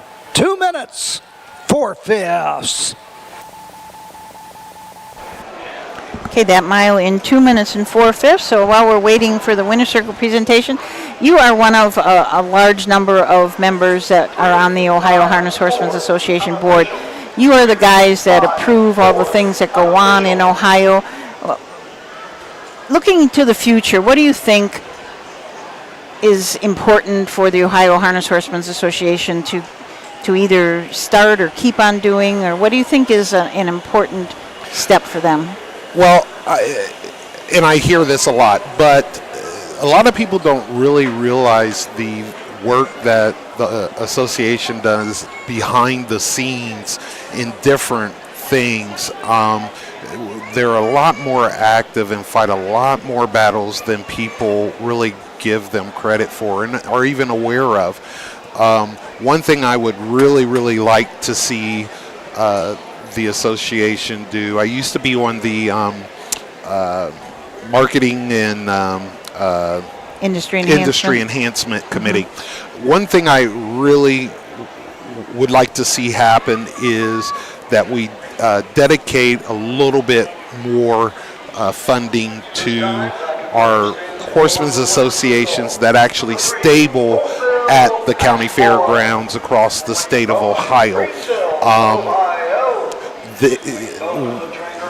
That is a constant uphill battle with between the fair boards and the horsemen's associations, and you see more and more of the fairgrounds not boarding horses anymore, and I would like to see us be able to do more to be able to subsidize the horsemen's associations just for stuff like track maintenance. With gas prices what they are, when you look at working the track, at watering it during the summertime because you got to keep the neighbors happy, and then working the track, that takes a lot of gas over a course of a week, and funding goes very quickly. So I would like to see us be able to do more along those lines. Like I said, the association does a lot of work that a lot of people don't see, and there's a lot of things that we're working on now that hopefully we'll be able to bring about over the next year, maybe year and a half, 2 years. But it's very important for the fairgrounds to still offer stabling to horsemen, because you've got to have some place to train your horse. You like some nice accommodations, nice safe stalls, nice safe barns. Yeah, you are right in that, it would be a great way. We do have the matching funds grants, but as you've told me in the past, sometimes you can't come up with the match. Yeah, if you only got $100 in your account, there's not too much to match there. So. And I'm not talking about a whole lot of money, but anything would help. And we are for the horsemen. We are for the betterment of the industry, and I think that would go a long way with showing the public as well that hey, we're supporting our horsemen, but we are about trying to take care of everybody and help as much as we can where we can. Yeah, and to show that to the county fairs, because we are a big entertainment at the county fairs. Yes. A huge economic benefit to county fairs that have racing and just the whole overall agriculture in the area. Correct. All the feed you buy, all the hay you buy, got to buy a truck and a trailer, all of that stuff contributes to the economy. Correct. Yes. And let's be honest, the industry is growing. You can look at the number of 2-year-olds this year. They've got to train someplace, and we want to keep them here in Ohio, but if there's no place here in Ohio for them to go, what are we going to do? Yep. We want to keep as many people right here at home as we can, that's for sure. So you've got this horse racing, you have somebody else racing I'm too? done for the day. I just stopped up to say hi. I was with Frank a couple of days ago, and I gave him a big kudos, and I knew you were here, and I wanted to give you a big kudos for the work that you do as well. We want to thank everybody that's watching and supporting our fair racing program. Believe me, it's tough to keep this going. So anytime I can stick a plug in there, you know, for support for it, I'm going to do it. You know, thanks for listening. Thanks for supporting it. And again, great job to you guys for the work that you do. This has been a grueling summer. It's been tough for me. I tell you, everybody keeps asking me, when am I going to retire from my job? After racing 4 horses this summer and my full-time job, I'm ready to retire from something. I'll bet. And you don't have a real easy full-time job either. You have a high-pressure job, so it's... I can honestly say that I can't say that I've seen everything, but I can tell you that nothing surprises me anymore. Well, it's very nice to have you up here, and best of luck to race the summer racing, and we will see you at a fair real soon. Absolutely. I think I'm back up here on Wednesday. I think I'm going to bring my old horse up here, race him up here on Wednesday, and then I think I'm going to take the babies back to Scioto for a start, and then I think I go somewhere. I have no idea. It's too complicated. You don't want to plan too far in advance, right? No. I have a hard enough time remembering to put horses in, obviously. So. We heard about that. Okay, well, thanks to Ken Saunders, and we'll see you again. Take care, everybody. Thanks for stopping. Oh, not a problem. So the 11th race is in the books. We had the Bowlville Fast Boy and Scott Cisco winning that race for trainer Wayne Bowman. 2 minutes and 4/5. So congratulations to all the connections of Bowlville Fast Boy. 12th coming up. Now, do you want to give the rundown of the I can do that. 11th? Yep, so the number 1 Parker's Girl with Mark Ader Jr. was 5th. The 2 Easter's Pet with Chris Hope was 4th. The 3 Bowlville Fast Boy with Scott Cisco was your race winner. The 4 BB Cruiser with Charles Bolin was 3rd. And the 5 WF Hope with Ronnie Gillespie was 2nd. So top down is 5, 4, 1, 3, 2. Oh, you didn't get the quarters. I didn't get the quarters. No. Quarter in 30, half in a minute and 3/5, 3/4 in 1:32. Time of the mile, 2 minutes, 4/5. It's an interesting thing. Okay, so the 12th race coming up is second division of the 3-0 Philly Pace. I believe that's the second of 3 divisions. They're going for a purse of $4,474. We've got 6 in it. No driver changes. And we got 2 driver changes. Okay, you could do those. See, when Kent distracts you, you don't even I know. get any of that. So the 1 horse, Sunny Days Girl, will be driven by Scott Cisco, and the 2 Go Tell Murph will be driven by Waylon Eubank. But we do have 6 horses in this field, so no trailers. They go 6 wide. The tough stretch is almost over. The busy stretch anyway. I was going to say, after I think this week, things Still trying to connect with Facebook, and it's just not working. I was going to ask Matt to look at the comments because he can pull them up on his computer some, but he got distracted, so I couldn't look at it while you were doing the interview with Kent. All right, yep. I'll see you somewhere down the line. I'm sure. All right, yep, good luck. So at this time, we'll probably want to go for a commercial break and come back? No, sure. Before the post parade? Yeah. 1 second. Yep, we're ready. Oh, well, it's just the fair history. Do you think we have time?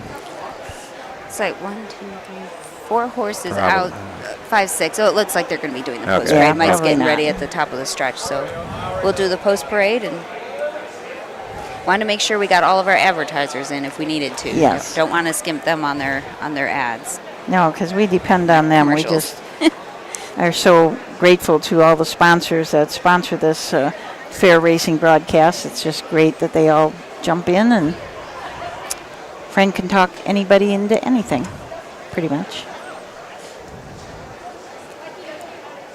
Okay, well, the rail horse is getting behind the starting gate, so we will send it up for the post parade.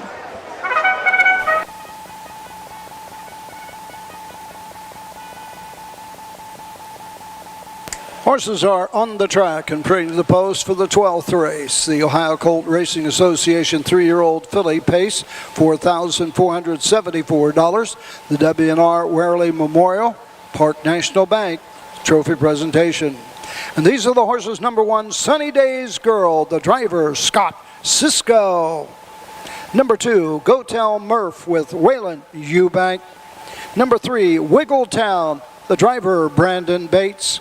The 4, Frisky's Terror with Jeff Nysonger. The 5, Dancing by the Seaside, the driver, Drew Neal. And number 6, Bay City Babe, Ronnie Gillespie in the sulky. Don't be shut out. Wager now. Cisco on the 1. Okay, so that was the post parade for race 12. And oh, Susan has got comments. It only took 11 races to get in there. Well, while she goes through those comments, I think I will give you a little rundown for those of you that haven't gotten your program pages yet. Go to harnessracingohio.com and you can download the program pages. They are available starting at about 1 hour prior to first post.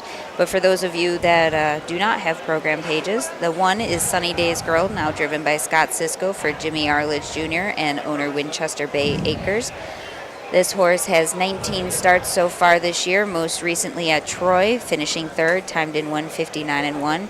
She did have a mark as a 2-year-old of 1:55.3, and most recently has been going to the fair, so Troy, Urbana, Wapakoneta, Marysville, etc. The 2, Go Tell Murph, driven now by Waylon Eubank for Todd Luther and Greg Luther Racing LLC, most recently raced at Urbana and finished 5th, timed in 2:1.4, but has been racing at Northfield and Scioto, timed in 55.54. So far this year has 15 starts with $10,000 in earnings. The 3, Wiggletown with Brandon Bates up for Steve Bowder, owners Steve Bowder and Harold Lee Bowder. This horse most recently raced at Salina, finishing 4th, timed in 2 minutes and 2/5, but was timed in 59.3 back when she raced at Wilmington. She's got 12 starts this year with 1 win, 1 second, and 1/3, and $8,800 in earnings. Has a lifetime mark of 55.4 taken at Hoosier this year. The 4 is Frisky's Terror, driven by Jeff Nysonger for trainer Trent Tharps Jr. and owner William Myers of Dayton, Ohio. This filly last started at Troy, finishing 2nd in 59. Has a lot of black on this program, is in the last 7 starts. Has finished 1st, 2nd, or 3rd in all but 1, where she finished 4th at Wilmington. Has been timed in 54.4 at Scioto back on July 4th. So this horse now has 10 starts with 1 win, 4 seconds, 1/3, and $11,000 in earnings. The 5, Dancing by the Seaside with Drew Neal up for Ryan Miller for owners Miller Racing Stable and Chris Gilbert. 13 starts so far this year with 4 wins, 2 seconds, and 1/3, and $33,000 in earnings. Has a lifetime mark of 52.2 taken at Scioto. Most recently raced at Troy, finishing 2nd, timed in 59.3. 2 starts back, went over to the Indiana State Fair and was in the Horseman Stake, finishing 3rd, timed in 51.4 with a last quarter of 25.3. The 6, Bay City Babe with Ronnie Gillespie up for trainer Brian Georges and owner Kent Walker of New Vienna, Ohio. 16 starts so far this year with 3 wins, 4 seconds, 3/3, and $20,000 in earnings. Took a mark of 56.3 as a 2-year-old at Scioto. This year has a mark of 58.4 at Chillicothe. Most recently raced at Troy, finishing 5th, timed in 59.4. Pretty nice field of fillies. A lot of, that's Dancing by the Seaside has been pacing some really big miles. Go Tell Murph, 55, 54 regularly. We have Matt, the Pequot Manor Nursing Home is watching, so we want to say hi to everybody there. We appreciate you guys watching. Finally got on to the internet so I can duck some of your comments, but like Matt said before, I've got about 10 and then that's it. They just keep dropping off kind of. But we appreciate everybody that's watching. Starter has called the horses to the gate. I saw you were messaging with Frank. Are they done at Wellington? Oh yeah, they had a 3 o'clock. Yeah. 15 races over there today. There's a lot of horses that race. Big fields, too. I think all 6 and 7 horse fields. Wow. I never even looked at the Wellington program. I kind of forgot. when you got 15 races here that you have to look at and get ready for. Okay, so the horses are going behind the Mike Wapkenberg starting gate. Once again, this is the 12th race, Ohio Colt Racing Association 3-year-old filly pace. From the rail out, we got Sunny Days Girl and Scott Cisco, Go Tell Murph and Waylon Eubank, Wiggletown and Brandon Bates, Frisky's Terror and Jeff Nysonger, Dancing by the Seaside with Drew Neal, and Bay City Babe on the outside with Ronnie Gillespie. We will send it up to Roger Houston for the call. Here they come.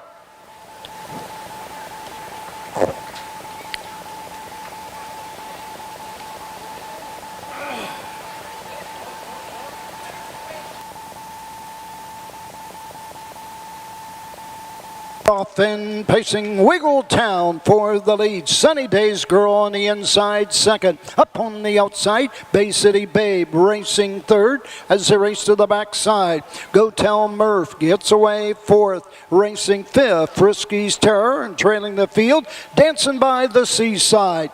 Down the backside they go. Scott Cisco shows the way with Sunny Days Girl by a length and 3/4. Racing second is Wiggletown as they go by the opening panel. Bay City Babe racing third. Up and moving on the outside. Dancing by the Seaside. Now fourth. Now third. Coming on. Racing fifth. That's Go Tell Murph. And trailing the field at the 3/8 mark. It's Frisky's Terror. Opening panel 29-1. Into the lane first time. Coming to the halfway point. On the outside. Dancing by the Seaside. Sticks ahead in front. On the inside, Sunny Days Girl. Racing third on the outside, Bay City Babe racing fourth. Up the inside, Wiggletown. Fifth to the outside, Go Tell Murph, and trailing the field, Frisky's Terror. Halfway home, 58-1. On to the backside and the 3/4 mark. The battle continues. On the outside, it's Dancing by the Seaside. Now to take the lead by a half a length. On the inside, Sunny Days Girl is second. Third on the outside, Bay City Babe at the 3/4 mark. On the move on the outside from way back, here comes Frisky's Terror. 3 wide off the turn. 3/4, 1:27-2. Less than an eighth of a mile to go in Ohio. On top of the field, Dancing by the Seaside with the lead. On the outside, Frisky's Terror with every stride. Dancing by the Seaside. Frisky's Terror second. Sunny Days Girl third. Wiggletown fourth. The mile, 1:56, 2/5. Okay, well that's 2 for 2 for local trainer Ryan Miller, winning with Dancing by the Seaside in 1:56-2. That horse was the 3-5 favorite in the race, and the 4 Frisky's Terror, who finished second with Jeff Nysonger, was 3-1. Where her final odds? Unofficially, the one horse was third, and that horse went off at 19-1. A little closer to your mouth. Oh, go closer? Yeah, just a little bit. Sorry. It's getting kind of soft. You mean I need to talk louder? Maybe. I try to be quiet because I don't want to disturb the box seats next to me. Yeah. Don't want to be shouting. My mom always says, when you're on the phone, sometimes you talk too loud. So then I try to quiet myself, and then I don't think that I'm not projecting very well. Yep, so. I could never get away with anything when I was in school. Like, I have a voice that carries, is what I've been told. So. We got Dancing by the Seaside here coming back to the winner's circle for trainer Ryan Miller, owners Miller Racing Stable, and Chris Gilbert. Now has 5 wins on the season and 14 starts. Waiting for the golf cart to come. Oh, yeah, this is a local horse, isn't it? Yes. Yep, I'm sure there'll be a good crowd. See if the kids actually make it. Ryan's kids didn't realize that the horse won in the earlier race, so they missed the winner's circle picture. So hopefully they have made it onto the golf cart this time. By the Seaside. Over the Miller Racing Stable of Greenville. Chris Gilbert, Greenville, Ohio as well. Ryan Miller gets his second win of the night here at the Darke County Fair. Drew Neal's second winning drive this evening, his 30th of the season in the Buckeye State. 3-year-old filly, but down by the seaside at a Sweetheart Dance, home a winner in 156-2, identical halves, 58-1. Final quarter, 28-4. Dancing by the seaside, Ryan Miller, Drew Neal in the 12th. The W&R Warley Memorial Park National Bank.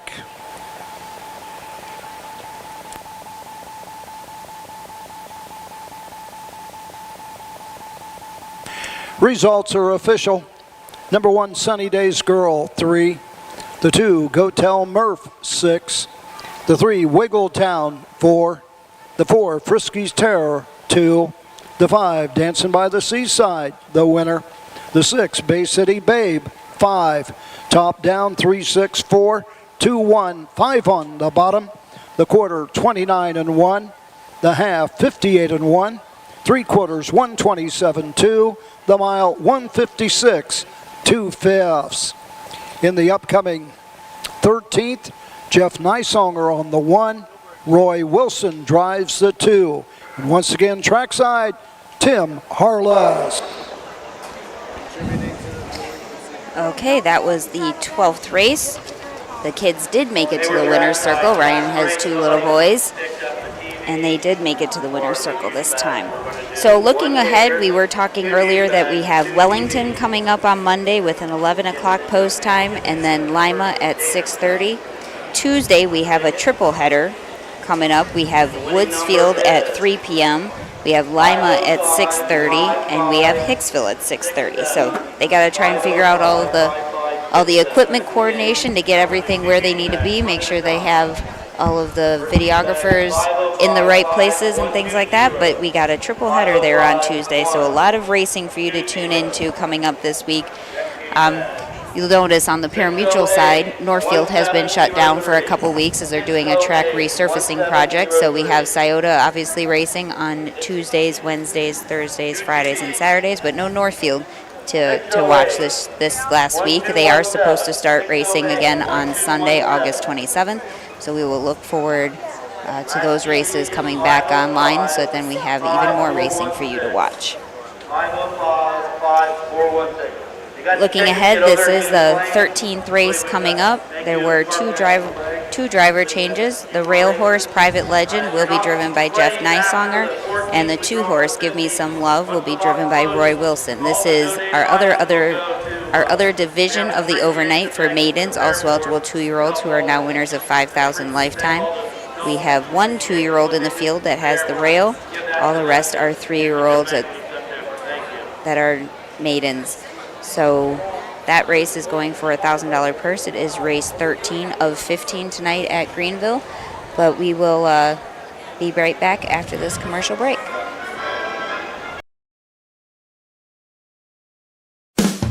With more than 300,000 horses in Ohio, the economic impact of the equine industry in the state is over $2.8 billion. Much of that value comes from standardbred horse owners, breeders, trainers, and drivers who participate in the sport of harness racing. The mission of the Ohio Harness Horsemen's Association is to preserve, protect, promote, and serve the entire standardbred industry in Ohio and beyond. To learn more about the Ohio Harness Horsemen's Association, go to ohha.com. That's ohha.com. For over 50 years, Midland Acres has provided top-quality Ohio-bred colts and fillies. As a third-generation farm with 500 acres of pasture for breeding to boarding and on-site veterinarian care, we understand the importance of delivering well-cared-for and well-mannered yearlings. Get in the winner's circle with the yearlings by Fear the Dragon, Yankee Cruiser, Pet Rock, Long Tom, and Bit of a Legend. Midland Acres, doing our best to bring you the best. Own a little and love it a lot. TheStable.ca is an award-winning fractional ownership operation. Buy as little as 1% of a racehorse and experience 100% of the thrill. TheStable.ca makes ownership easy, accessible, and affordable. Communication and customer service are at the heart of everything we do. Get started at thestable.ca. Horse health first, but it's still hard. Is that the party tent with the lights down there? Is that what you guys are talking about? I'm thinking, I mean, it looks like party lights, I would think that's probably safe could be bet. the party tent. I think, as you said, though, a lot of the barns back here at Greenville are party barns after the races are done. This is I'll go back and get the update and some insight from some of the trainers that raced out here this evening. You give the report then on Wednesday, Yep. right? Yep, it's all research. Yes.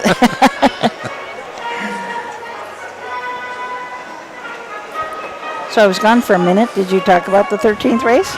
No, but I like to do it after the post parade. Okay. I think that gives a little bit. Everybody, all the viewers have gotten to see them in the post parade, but now you're scrambling, thinking about what to talk about. I can see it in your head.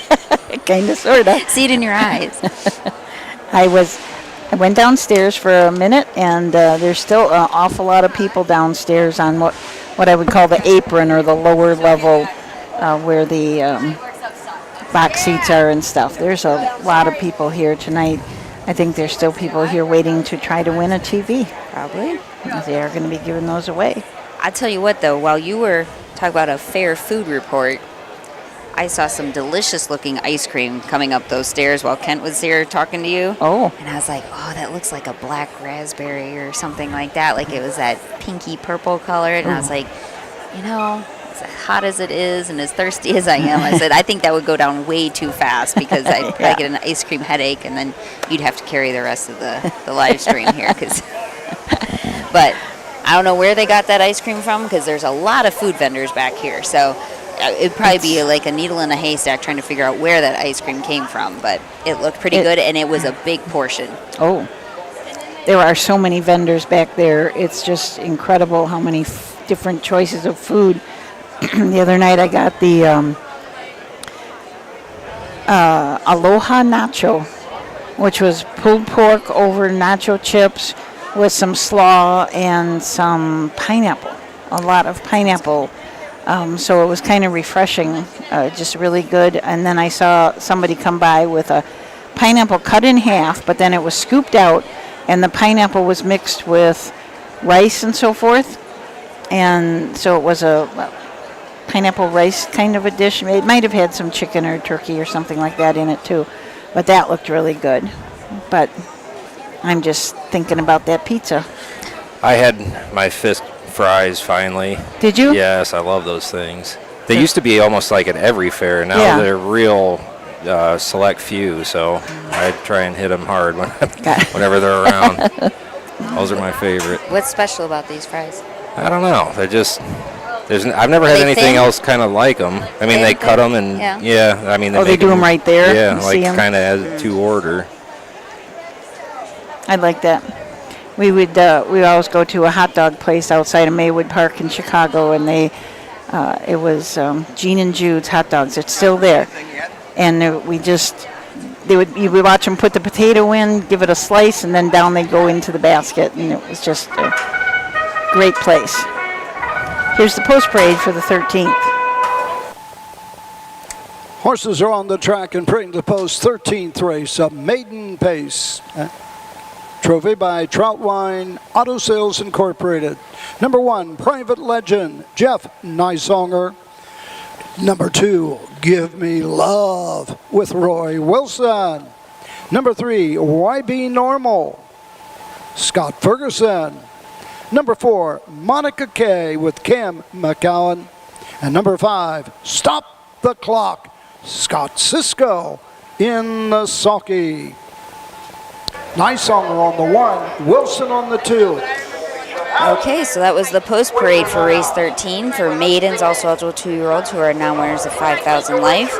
So the rail horse, Private Legend, with Jeff Nysonger up for Jason Moore, owners CT Stables of Washington Courthouse and Thomas Cave of Campbellsville, Kentucky, own this 2-year-old colt by Bit of a Legend. Has one qualifying start at Scioto on August 8th. Win that qualifier, win 59-1 with the last quarter of 29-3. The 2 horse, Give Me Some Love, with Roy Wilson up for April Roach, who is the trainer and owner and breeder. Nothing on the program page yet for this 3-year-old filly by Thinking Out Loud, so we'll see what this horse can do out here at Greenville. The 3 horse, YB Normal, with Scott Ferguson up as the owner, trainer, and driver. This is a 3-year-old colt by Racing Hill. 8 starts so far this year. Most recently finished second at Troy in a maiden, was timed in 2.5, but has been timed in 2.2 at Urbana in the Fair Stakes, finishing 6th.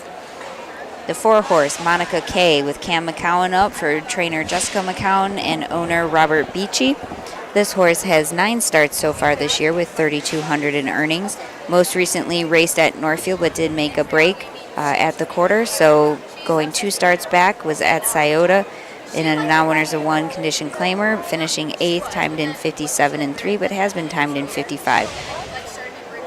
The 5 horse, Stop the Clock, with driver Scott Sisko for trainer Craig Bauman, for owners Hurley Racing LLC of West Minton, Ohio. This is a Western vintage gelding that has 4 starts this year with 1,700 in earnings.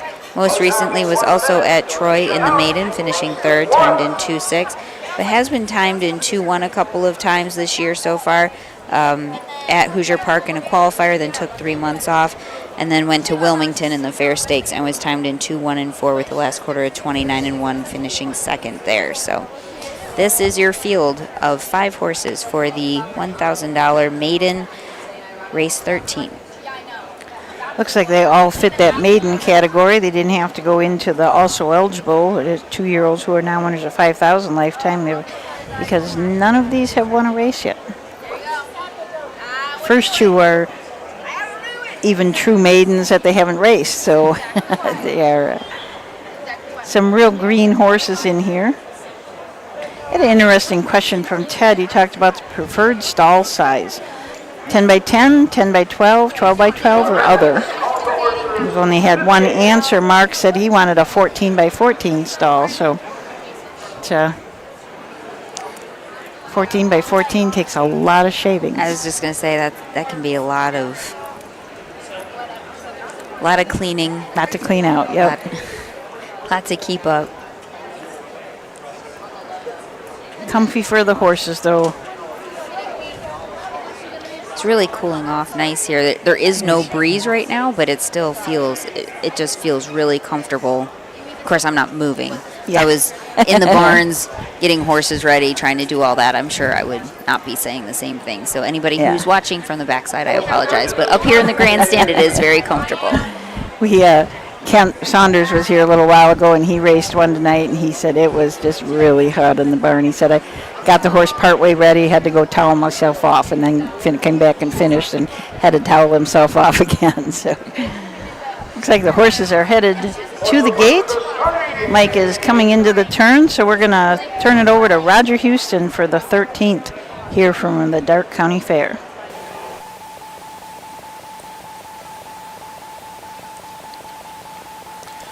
Pacers are all in behind the gate, and here they come.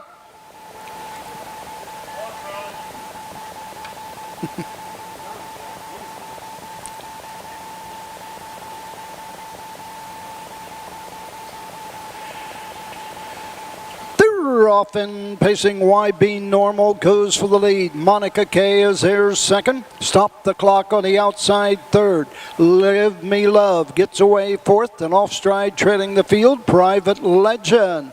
Round the turn, go onto the first 8th, and on to the backside they go. The leader, YB Normal, and Scott Ferguson by 2 lengths. Racing second, Cam McGowan and Monica K. Down the backside they go. Racing third, Stop the Clock.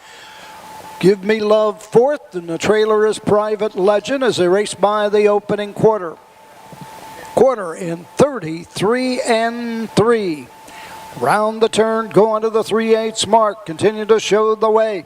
YB Normal leads them by a length and 3/4. Racing second, Monica K.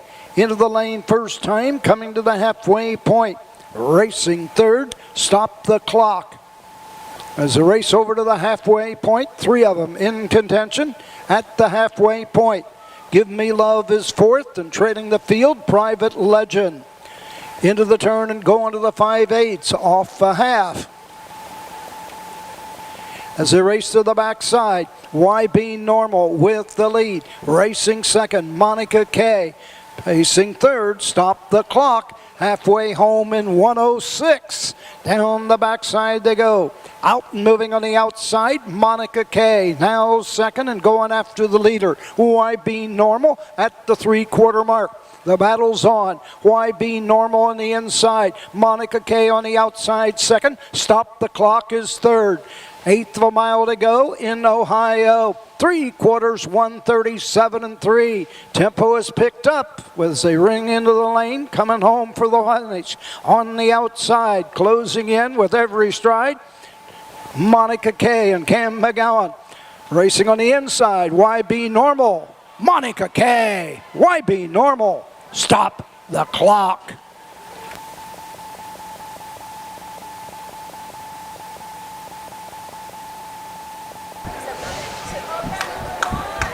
I'm going to say that Cam McCowan was very sure of himself, sure of that horse, because he just sat there really chilly all the way down the stretch. He just kind of must have known what he had, knowing he could hold that horse off. Yeah. Pretty good race between those three, and then the other two, unfortunately made breaks. The one, Jeff took him in. He just wouldn't settle.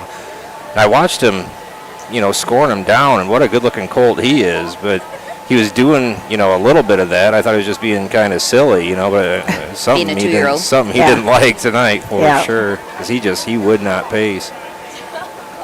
Yeah, he had one qualifier outside of down, so that might have been, probably was in the daylight. Yeah. Maybe the lights, maybe something, but those young, the two young horses didn't have the best outings. But that's what it is, trial and error. Yep. You keep going at it. But Monica K and Cam McCowan winning this 13th race with trainer Jessica McCowan, owner Robert Beachy from Berlin, Ohio. A big risk 3-year-old. 9 starts this year, did not start as a 2-year-old. So the first win for Monica K.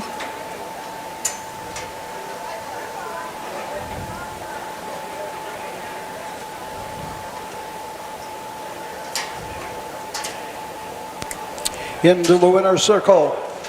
Winner of the maiden pace, sponsored by Troutwine Auto Sales Incorporated, number 4, Monica K. Robert Beachy of Berlin, Ohio. Jessica McCowan, the sport's newest $1 million trainer in harness racing. Cam McGowan in the sulky, his 9th of the season at the fairs. 3-year-old gelding by Western Vintage takes a lifetime mark, 2:06, 1/5. Final half, 1 minute and 1/5. The final quarter, 28-3. Results are official. Number 1, Private Legend, did not finish. Number 2, Give Me Love, 4.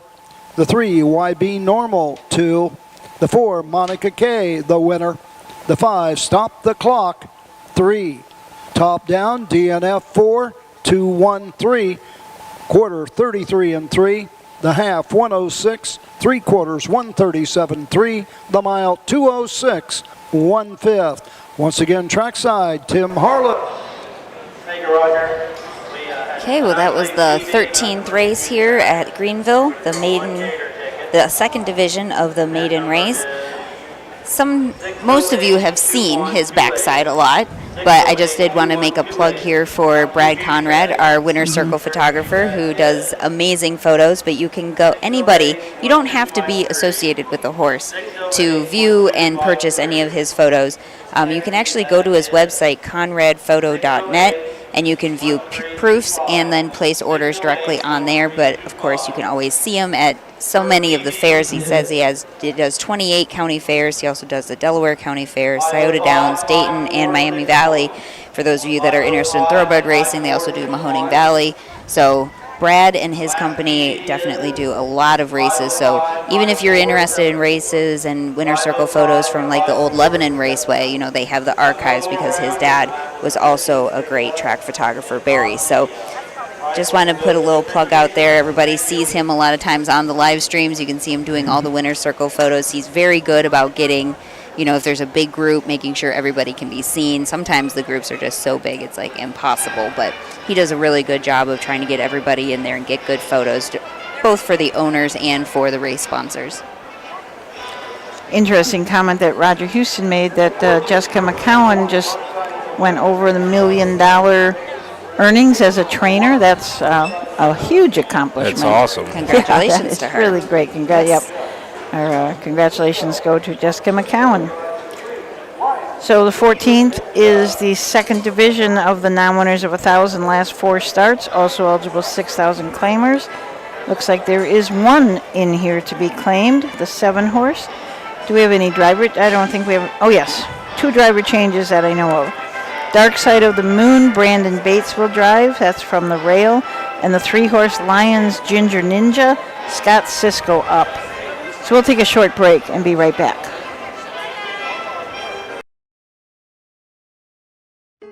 Your animals provide unconditional love. When they hurt, you want the best care available to help them enjoy life again. The Ohio State Veterinary Medical Center is here for you and for them. From heart disease to cancer, diabetes to broken bones, and 24-hour emergency services, Ohio State's team of experts make a difference in the lives of animals and the family members who love them. The Ohio State Veterinary Medical Center. When you need supplies for your horse, one name stands out: Big D's. Since 1974, Big D's Tack and Vet Supply has been the equine experts you can trust. Whatever your horse needs is available at Big D's Tack and Vet Supply. Visit the retail outlet in Streetsboro, Ohio, or order online at bigdweb.com. Most orders shipped that day, or call 1-800-321-2142. Big D's Tack and Vet Supply. Okay, back. Oops. Got to put my little microphone back. 14th race coming up. Someone asked about, do we have enough outriders? So Jessica can talk a little bit about the upcoming outriding clinics they're having. Yep. So the U.S. Trotting Association is putting on an outriding clinic for those that are interested in learning more.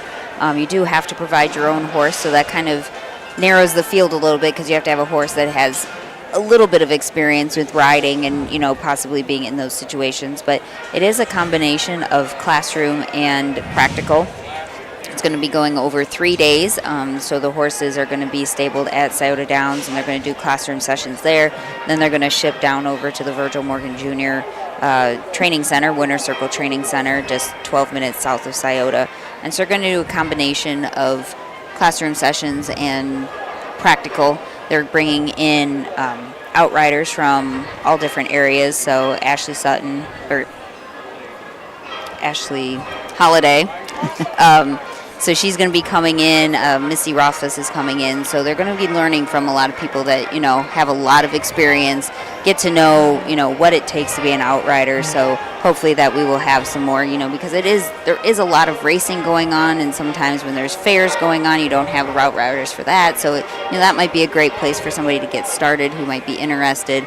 Sometimes at Scioto they have 2 horses going out there at the same time because there's a horse that needs to learn a little bit more, so they got an experienced rider with an inexperienced horse. So it's just a great opportunity to try and get that out there more, have people come in to Central Ohio and learn more about becoming an outrider. Really needed. Underappreciated job on it when you think of it. Until you need one, like you don't even think about it. But I mean, they are so critical to what we do here. Like, I mean, you hope it's a boring night out. Exactly. You don't want to have to use them, but when you do need them, you want to make sure you have them. Yeah. And then, I mean, they put up with some of the bullies out there that want to pull real hard and stuff. So, I mean, it's not an easy job, but I'd be scared to do it myself, honestly. When they've got that racehorse's head right next to them and those horses are banging on their legs, on those outriders' legs, you wonder how many bruises they go home with because it's and they got to give. It's hard to hold on to some of those guys. It really, really is. I'd see. Yeah, that sounds good. So we got an interesting. Doing the post parade. I think we might be doing the transition of microphones upstairs. Doug and Roger might have got talking a little bit and forgot about that. Okay. Brandon Bates. The 2, Orv with Chris Hope. The 3, Lions Ginger Ninja, Scott Cisco. The 4, JD's Macalodge, Matt Amon. The 5, Big Ricky, Cam McGowan. The 6, Uncle Richard with Alex Hawk. And the 7, Rockin' Peggy, Jeff Nysonger in the sulky. Condition Pacers, blanket presented by Bender Electrical Contracting. Interesting story by Ted. He said he loved Greenville as a kid. His dad won the WOCRA race for 3-year-old Pacers in 2-4 with Paperboy, and got the fastest race drive of the week got a stopwatch. So I think Tom thought he was going to get that, but Overtrick showed up for the partial and won in 2-1. He later won the jug in 1963. So it was a little tough to compete against a horse like Overtrick. We have the 14th race here. This is a non-winners of 1,000 last 4 starts, also eligible 6,000 claimers. From the rail out, we have Dark Side of the Moon with Brandon Bates up for trainer Jessica Smith and owner Madison Smith. This is a 4-year-old mare by Mr. Wiggles. 6 starts on the year, but $0 earned. Last year had 28 starts, 29,000 in earnings, and took a mark of 55-4. Most recently was at Scioto in the 6 claimer, finished 8th, timed in 57-2. The 2, Orv, with Christopher Hope up as the driver and trainer. The owner is Kenneth Briggs. This is a 5-year-old gelding by Mr. Apples, who has 16 starts so far this year with 15,000 in earnings, took a mark of 54-1, has a lifetime mark of 53-2 at Dayton. Last race at Chillicothe in the free-for-all, finished 2nd, timed in 59-2. Earlier in July was over at Hoosier Park in a 6,500 claimer and was timed in 55-1.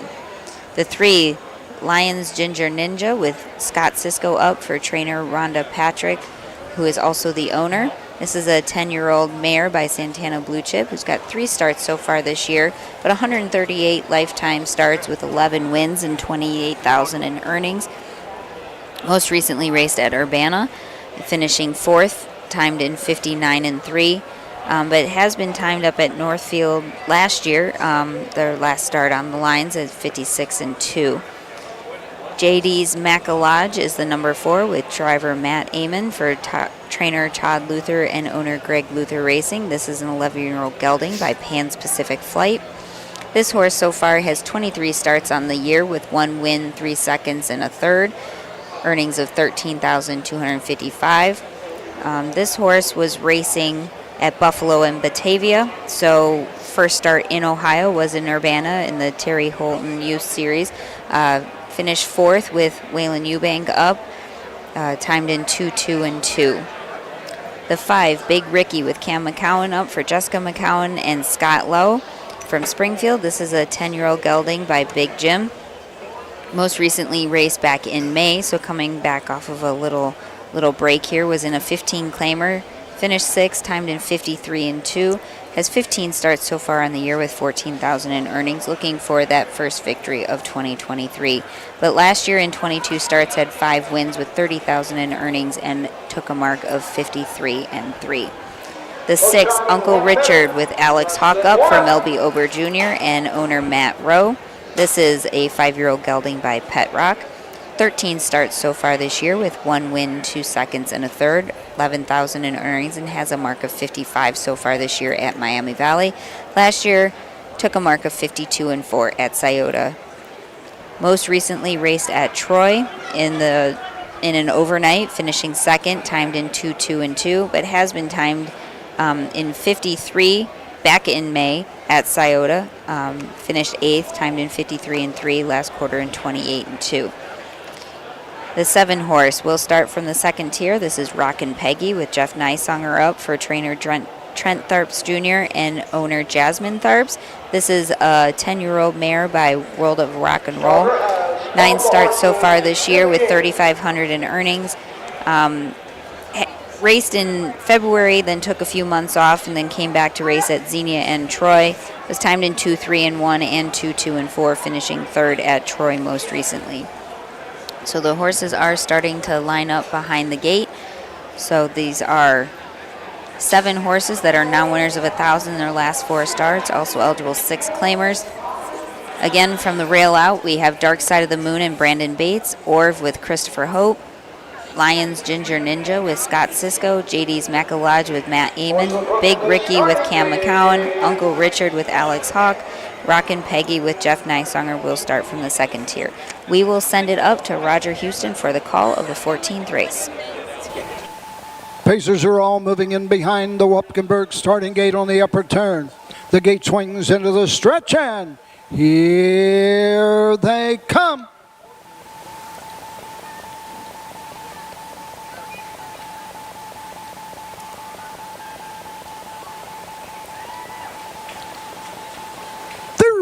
Often pacing Big Ricky goes for the lead with Orv on the inside as they battle into that first turn. Getting away third, that's Lions Ginger Ninja as they race to the backside. JD's Macalodge settles in fourth. Dark Side of the Moon pacing fifth. Down the backside they go. Up on the outside, Uncle Richard, and trailing the field, Rockin' Peggy.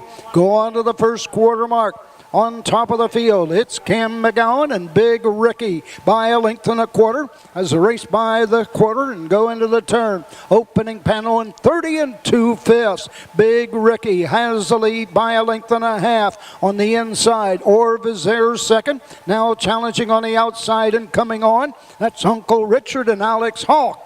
Into the lane first time, coming to the halfway point. On the outside, Uncle Richard battles now for the lead with Big Ricky. Into the turn, Orv is there third, Lions Ginger Ninja fourth. JD's Macalodge fifth, racing sixth, Dark Side of the Moon, trailing the field, Rockin' Peggy. Jeff Nysonger can see them all. Halfway home, 59-4. On to the backside in the three-quarter mark. On the outside, it's Uncle Richard. On the inside, Big Ricky. Their battle continues. Go on to the three-quarter mark. Up the inside is Orv, racing third.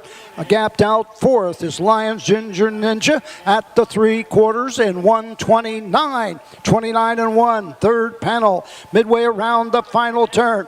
On top of the field, it's Big Ricky. On the outside, Uncle Richard is there second as they come into the stretch with less than an 8 to go.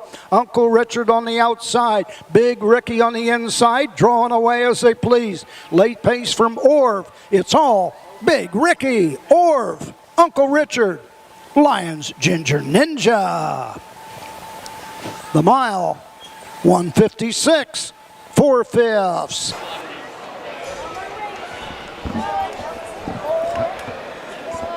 Well, Big Ricky sure lived up to his name as the final odds. He was the 3-5 favorite. So Big Ricky with Cam McCowan up for Jessica McCowan. That's 2 in a row in Ohio for the train. For the trainer-driver combination. Big Ricky, 56-4. First win this year out of 15 starts. It is a 10-year-old gelding by Big Jim out of a modern art mare. She's a keeper. First start back in 3 months, so racing to get tight. Probably going to get ready to go back to the big tracks. Should be able to drop right in off of that mile, I would think, at 56-4. Someone mentioned that Dark Side of the Moon. The owners must have been a Pink Floyd fan, but they may have been. But also, the mare's name is Milky Way Hanover, so it may have something to do with astrological instead of rock and roll.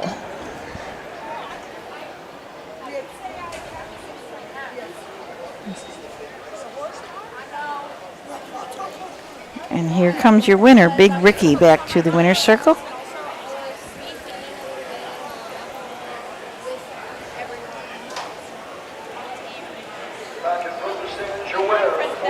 the race. Blanket presented by Bender Electrical Contracting. Number 5, Big Ricky. All by G. Scott Lowe, Springboro, Ohio. Jessica McCowan's second of the evening. Cam McGowan, his second on the card. 10-year-old gelding by Big Bad, or Make That Big Jim out of She's Keeper.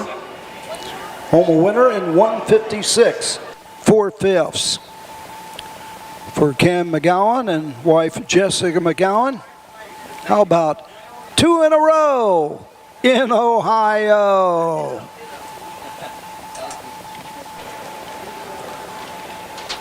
Results are official. Number 1, Dark Side of the Moon, 6. The 2, Orv, 2. The 3, Lion Ginger Ninja, 4. The 4, JD's Macolage, 5. The 5, Big Ricky, the winner. The 6, Uncle Richard, 3. The 7, Rockin' Peggy, 7. Top down, 6-2-4, 5-1-3, 7 on the bottom. The quarter, 30-2. The half, 59-4. 3 quarters, 129. The mile, 156, 4/5. Once again, trackside, Tim Harless. Thank you, Roger. An interesting note from Rusty Voorhees. He said they raced Indiana State Fair Grand Circuit races at Greenville during World War II because the government was using the Indiana State Fairgrounds for basic training for soldiers. I thought that was pretty interesting. Yeah. So they raced the Fox Stake, the Horsemen's Fraternity, and others here right at Greenville. So kind of cool. USTA records electronic don't go back that far. Doggone it. I was going to say, that would be really neat to look up, but you'd have to look up the yearbooks, wouldn't you? That would have to be very manual. So Yeah. it's neat when people just know that history and can just tell you about it, because that's something that you never would have known to look for. Mhm. You know, you wouldn't have ever thought that something like that The happened. Fox Stake was held. But in the Fox Stake annuals, you know, the history of the Fox Stake, I wonder if they keep a history that it would say something like that. That's pretty interesting. Thank you, Rusty. Well, we were on to our 15th race here at Greenville. This is an OCRA 3-year-old colt trot going for $10,847. So one division, singular division for these 3-year-old colts. We got 7 horses going behind the gate. The 7 horse obviously will start from the second tier once again. Numbers 3 and 5 are a Matthew Brown trained entry, but are uncoupled for wagering here at the fair. So I think we will go for our last commercial break, and then we will come back for the post parade.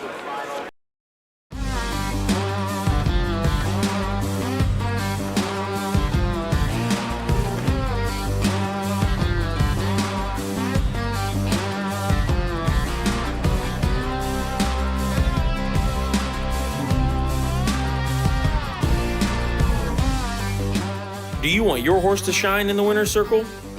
Feed DAC Oil. It makes a world of difference.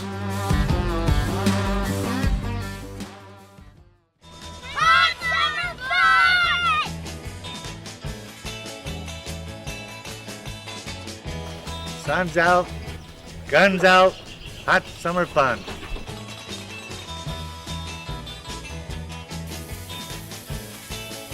Hot summer fun. Hot summer fun.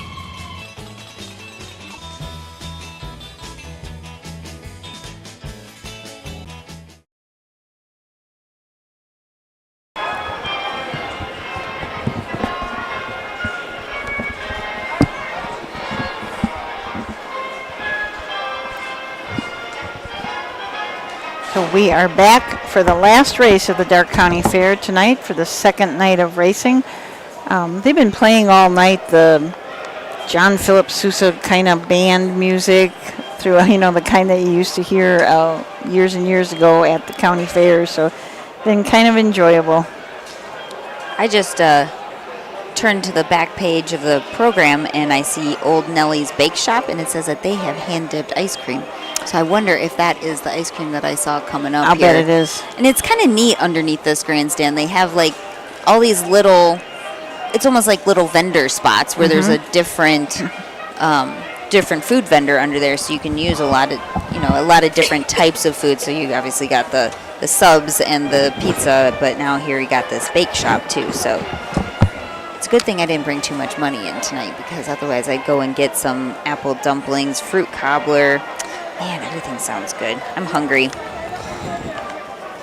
I think I heard that we're going to get pizza for the ride home. For right? what? We're going to get pizza for the ride home? Yes, we are getting pizza for the ride home. Pizza and possibly ice cream now that you've been talking about. Well, then you have to have the ice cream before the pizza. Yep, that can be done. That's it. Life is short. Eat dessert first. Great night of racing here at Greenville. I mean, most of the horses races have been hotly contested. Exciting motion all the time. Horses leaving, horses 2 and 3 wide into that first turn. Everybody fighting for position. Nobody's giving it up tonight. No, it's absolutely not. I think. Which it's a nice track. So if you're going to get, a good start on your horse and you want to get out there in front, you can do it on a track like this, because it's, they train here year round, so they keep up on the track. You don't hear about them having, I can't train for 2 weeks or something like that, even with the weather, it's raining or snow or something like that. So I think they really take pride in this track and, in keeping up with everything, so that then the horses can train here year round and, be ready to go qualify or race right off of training here. You don't have to worry about it. Yep. We have been here in the dead of winter when it's been every place except the track and around the barn area was practically impassable.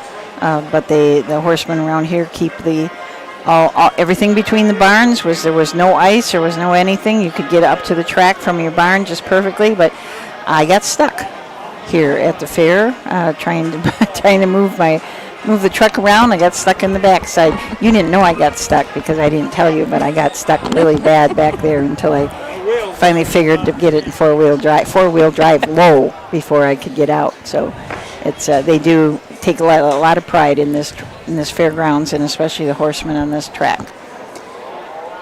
And a very involved and active horsemen's association too. Yes. It's that we've always talked about how it's cooperation between the horsemen and the fair board, making sure that you work together to make sure that everything goes right here. It can't be just one-sided where it's always the fair board or it's always the horsemen. You have to have a good partnership. So it's nice to see that here. Yeah, absolutely. And it's nice that they get us a hard wire in. Yep. Tim Harless. I would like to mention his name every chance I get. He does so much to help me out here. Yeah. I'd be lost without him.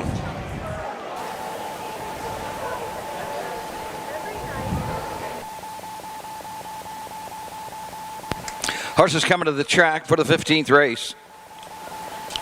High Colt Racing Association 3-year-old Colt Trot. Upfield is 7 for $10,847. This the Herman Ross Memorial. Blanket by Mapleview Farm. Scott Cisco drives the 2, John Newberry the 4, Jeff Neisonger the 5. These are the horses. Number 1, Rose Run Yanza, Ronnie Gillespie drives. 2, Xavier, driven by Scott Cisco. Number 3, Feisty Sam, Matthew Brown. 4 is CS Fireball, driven by John Newberry. Number 5, Team Bravo, Jeff Neisonger.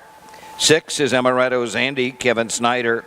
And number 7, Buckeye, Chris Presley in the sulky. Win place show, Exacta Quinella. So we do have quite a few driver changes here, but this is a full field of 7 with the number 7 starting from the second tier.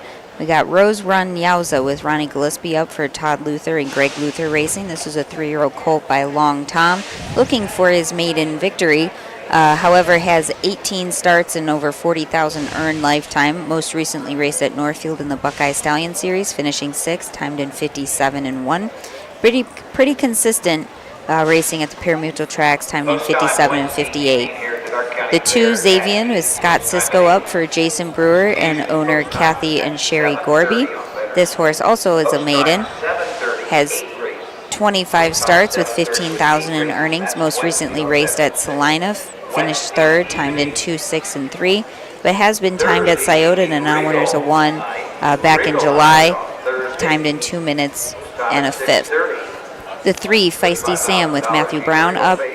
He is the owner, trainer, and driver. This horse is a 3-year-old gelded son by Victory Sam, who has 15 starts so far this year with $48,000 in earnings. Lifetime mark of 56 set at Scioto. Most recently raced in the Buckeye Stallion Series at Northfield. Finished 4th, timed in 1:57, but 2 starts back. Was in the State Fair and was timed in 55 and 3. The 4, CS Fireball with John Newberry up for trainer Kenneth Hurst, and who's also the leasee of this gelded son by Nothing But Class. This horse is a maiden in 10 starts with $6,300 in earnings. Last raced at Troy, and before that Urbana and Chillicothe. The 5, Team Bravo with Jeff Nysonger up for trainer Matthew Brown and owner breeder Carol Kramer. This horse has 11 starts with 2 wins and 2 thirds with $15,000 in earnings. Has a mark of 56 and 1 taken at Northfield. Most recently raced in the Buckeye Stallion Series, did make a mistake, missed 7th, timed in 2, 1, and 3, but has been timed pretty consistently in 56 and 2, 56 and 1 when he minds his manners. This is a gelded son by Uncle Peter. The 6-year-old Amaretto's Andy with Kevin Snyder up for trainer Kim Daly, who is also the owner. This horse has 13 starts with 2 wins, 3 seconds, and $24,000 in earnings. Has a mark of 59 and 3 taken this year at Scioto. Most recently raced at Salina, finishing 2nd, timed in 2, 4, and 4, but has been timed back in July at Scioto in 56 and 4. The 7, who will start from the 2nd tier, is Buckeye with Chris Presley up for trainer Mark Ader, and owners Rob Rodriguez and Mark Ader also co-owns. This horse has 11 starts with $12,000 in earnings so far this year. Has been racing at the fairs, most recently at Zanesville, finishing 4th, timed in 2, 5, and 1. But in his most recent starts was timed at Piketon in 2, 2, and 4. Mark just asked who will be here Wednesday and Thursday, and Wednesday night, Tom Pye, the harness guy, will be here. Roger Houston will be here for part of them. I believe he's calling some races, but then he'll also be on the broadcast. Thursday night, we have same Roger will be back and forth between our broadcast and the announcer's booth. Jay Wolf and myself, Susan, will be there. And Matt will be here both nights, making sure that everybody can see the races really well and hear them. Gauge rolling is post time for the 15th and final. Last race, Doug Ballinger will be doing the call for this 15th race. 7 horses going behind the gate, and we will send it up to him for this race. Memorial, sponsored by his Mapleview Farm, for $10,847. All in behind the Mike Wepkenberg starting gate and ready for a start. Here they come.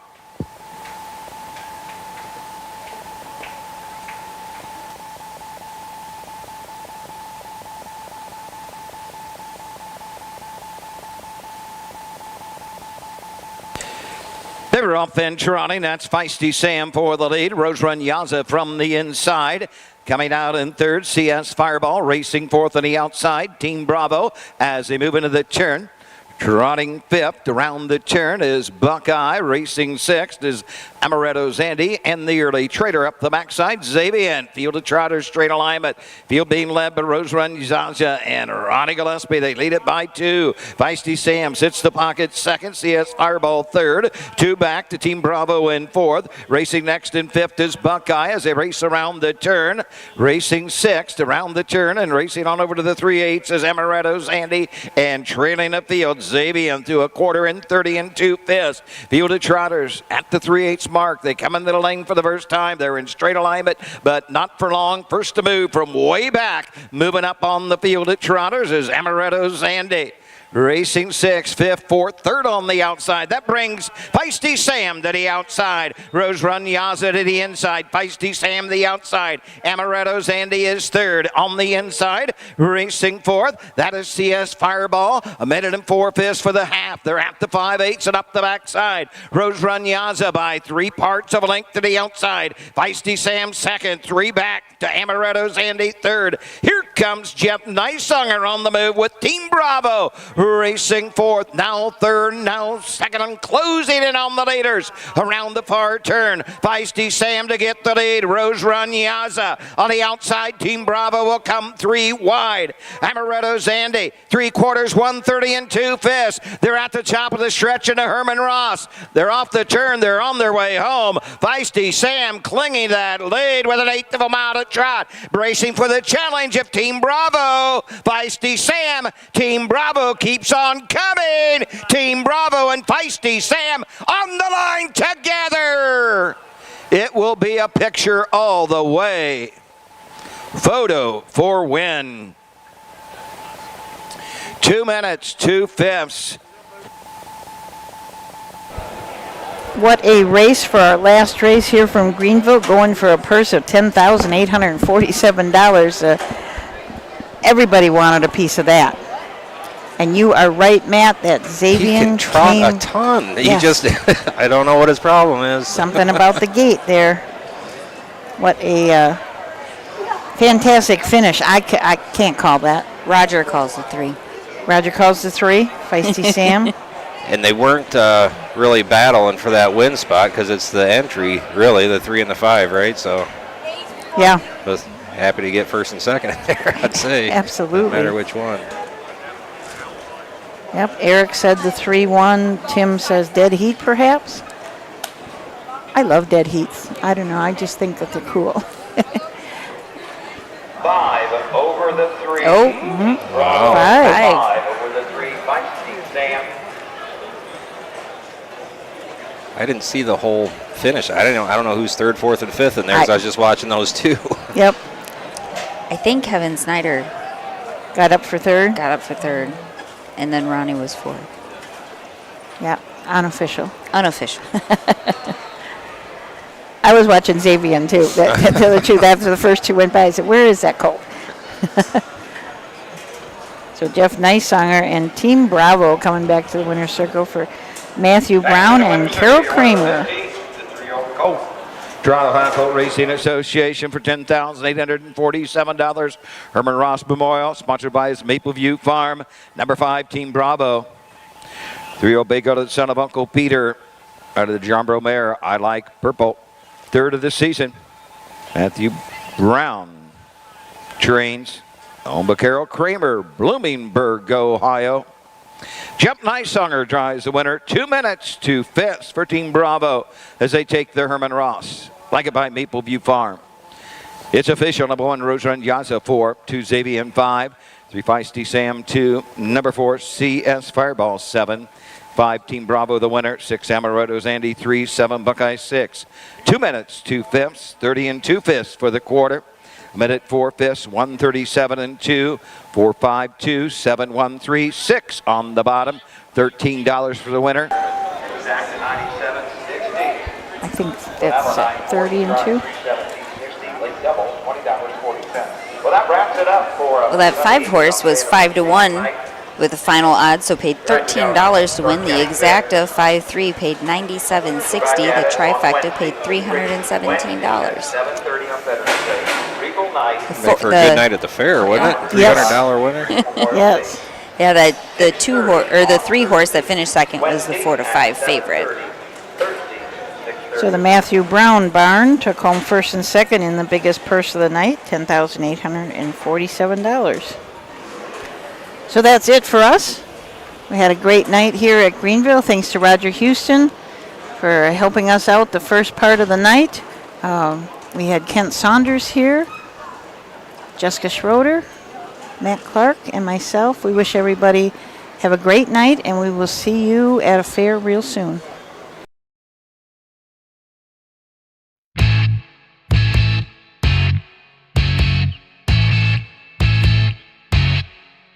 This This has been Ohio County Fair Racing. Ohio County Fair Racing is presented by Midland Acres, thestable.ca, Cool Winds Farm, Big D Tack and Vet Supply, and the Ohio State University Veterinary Medical Center.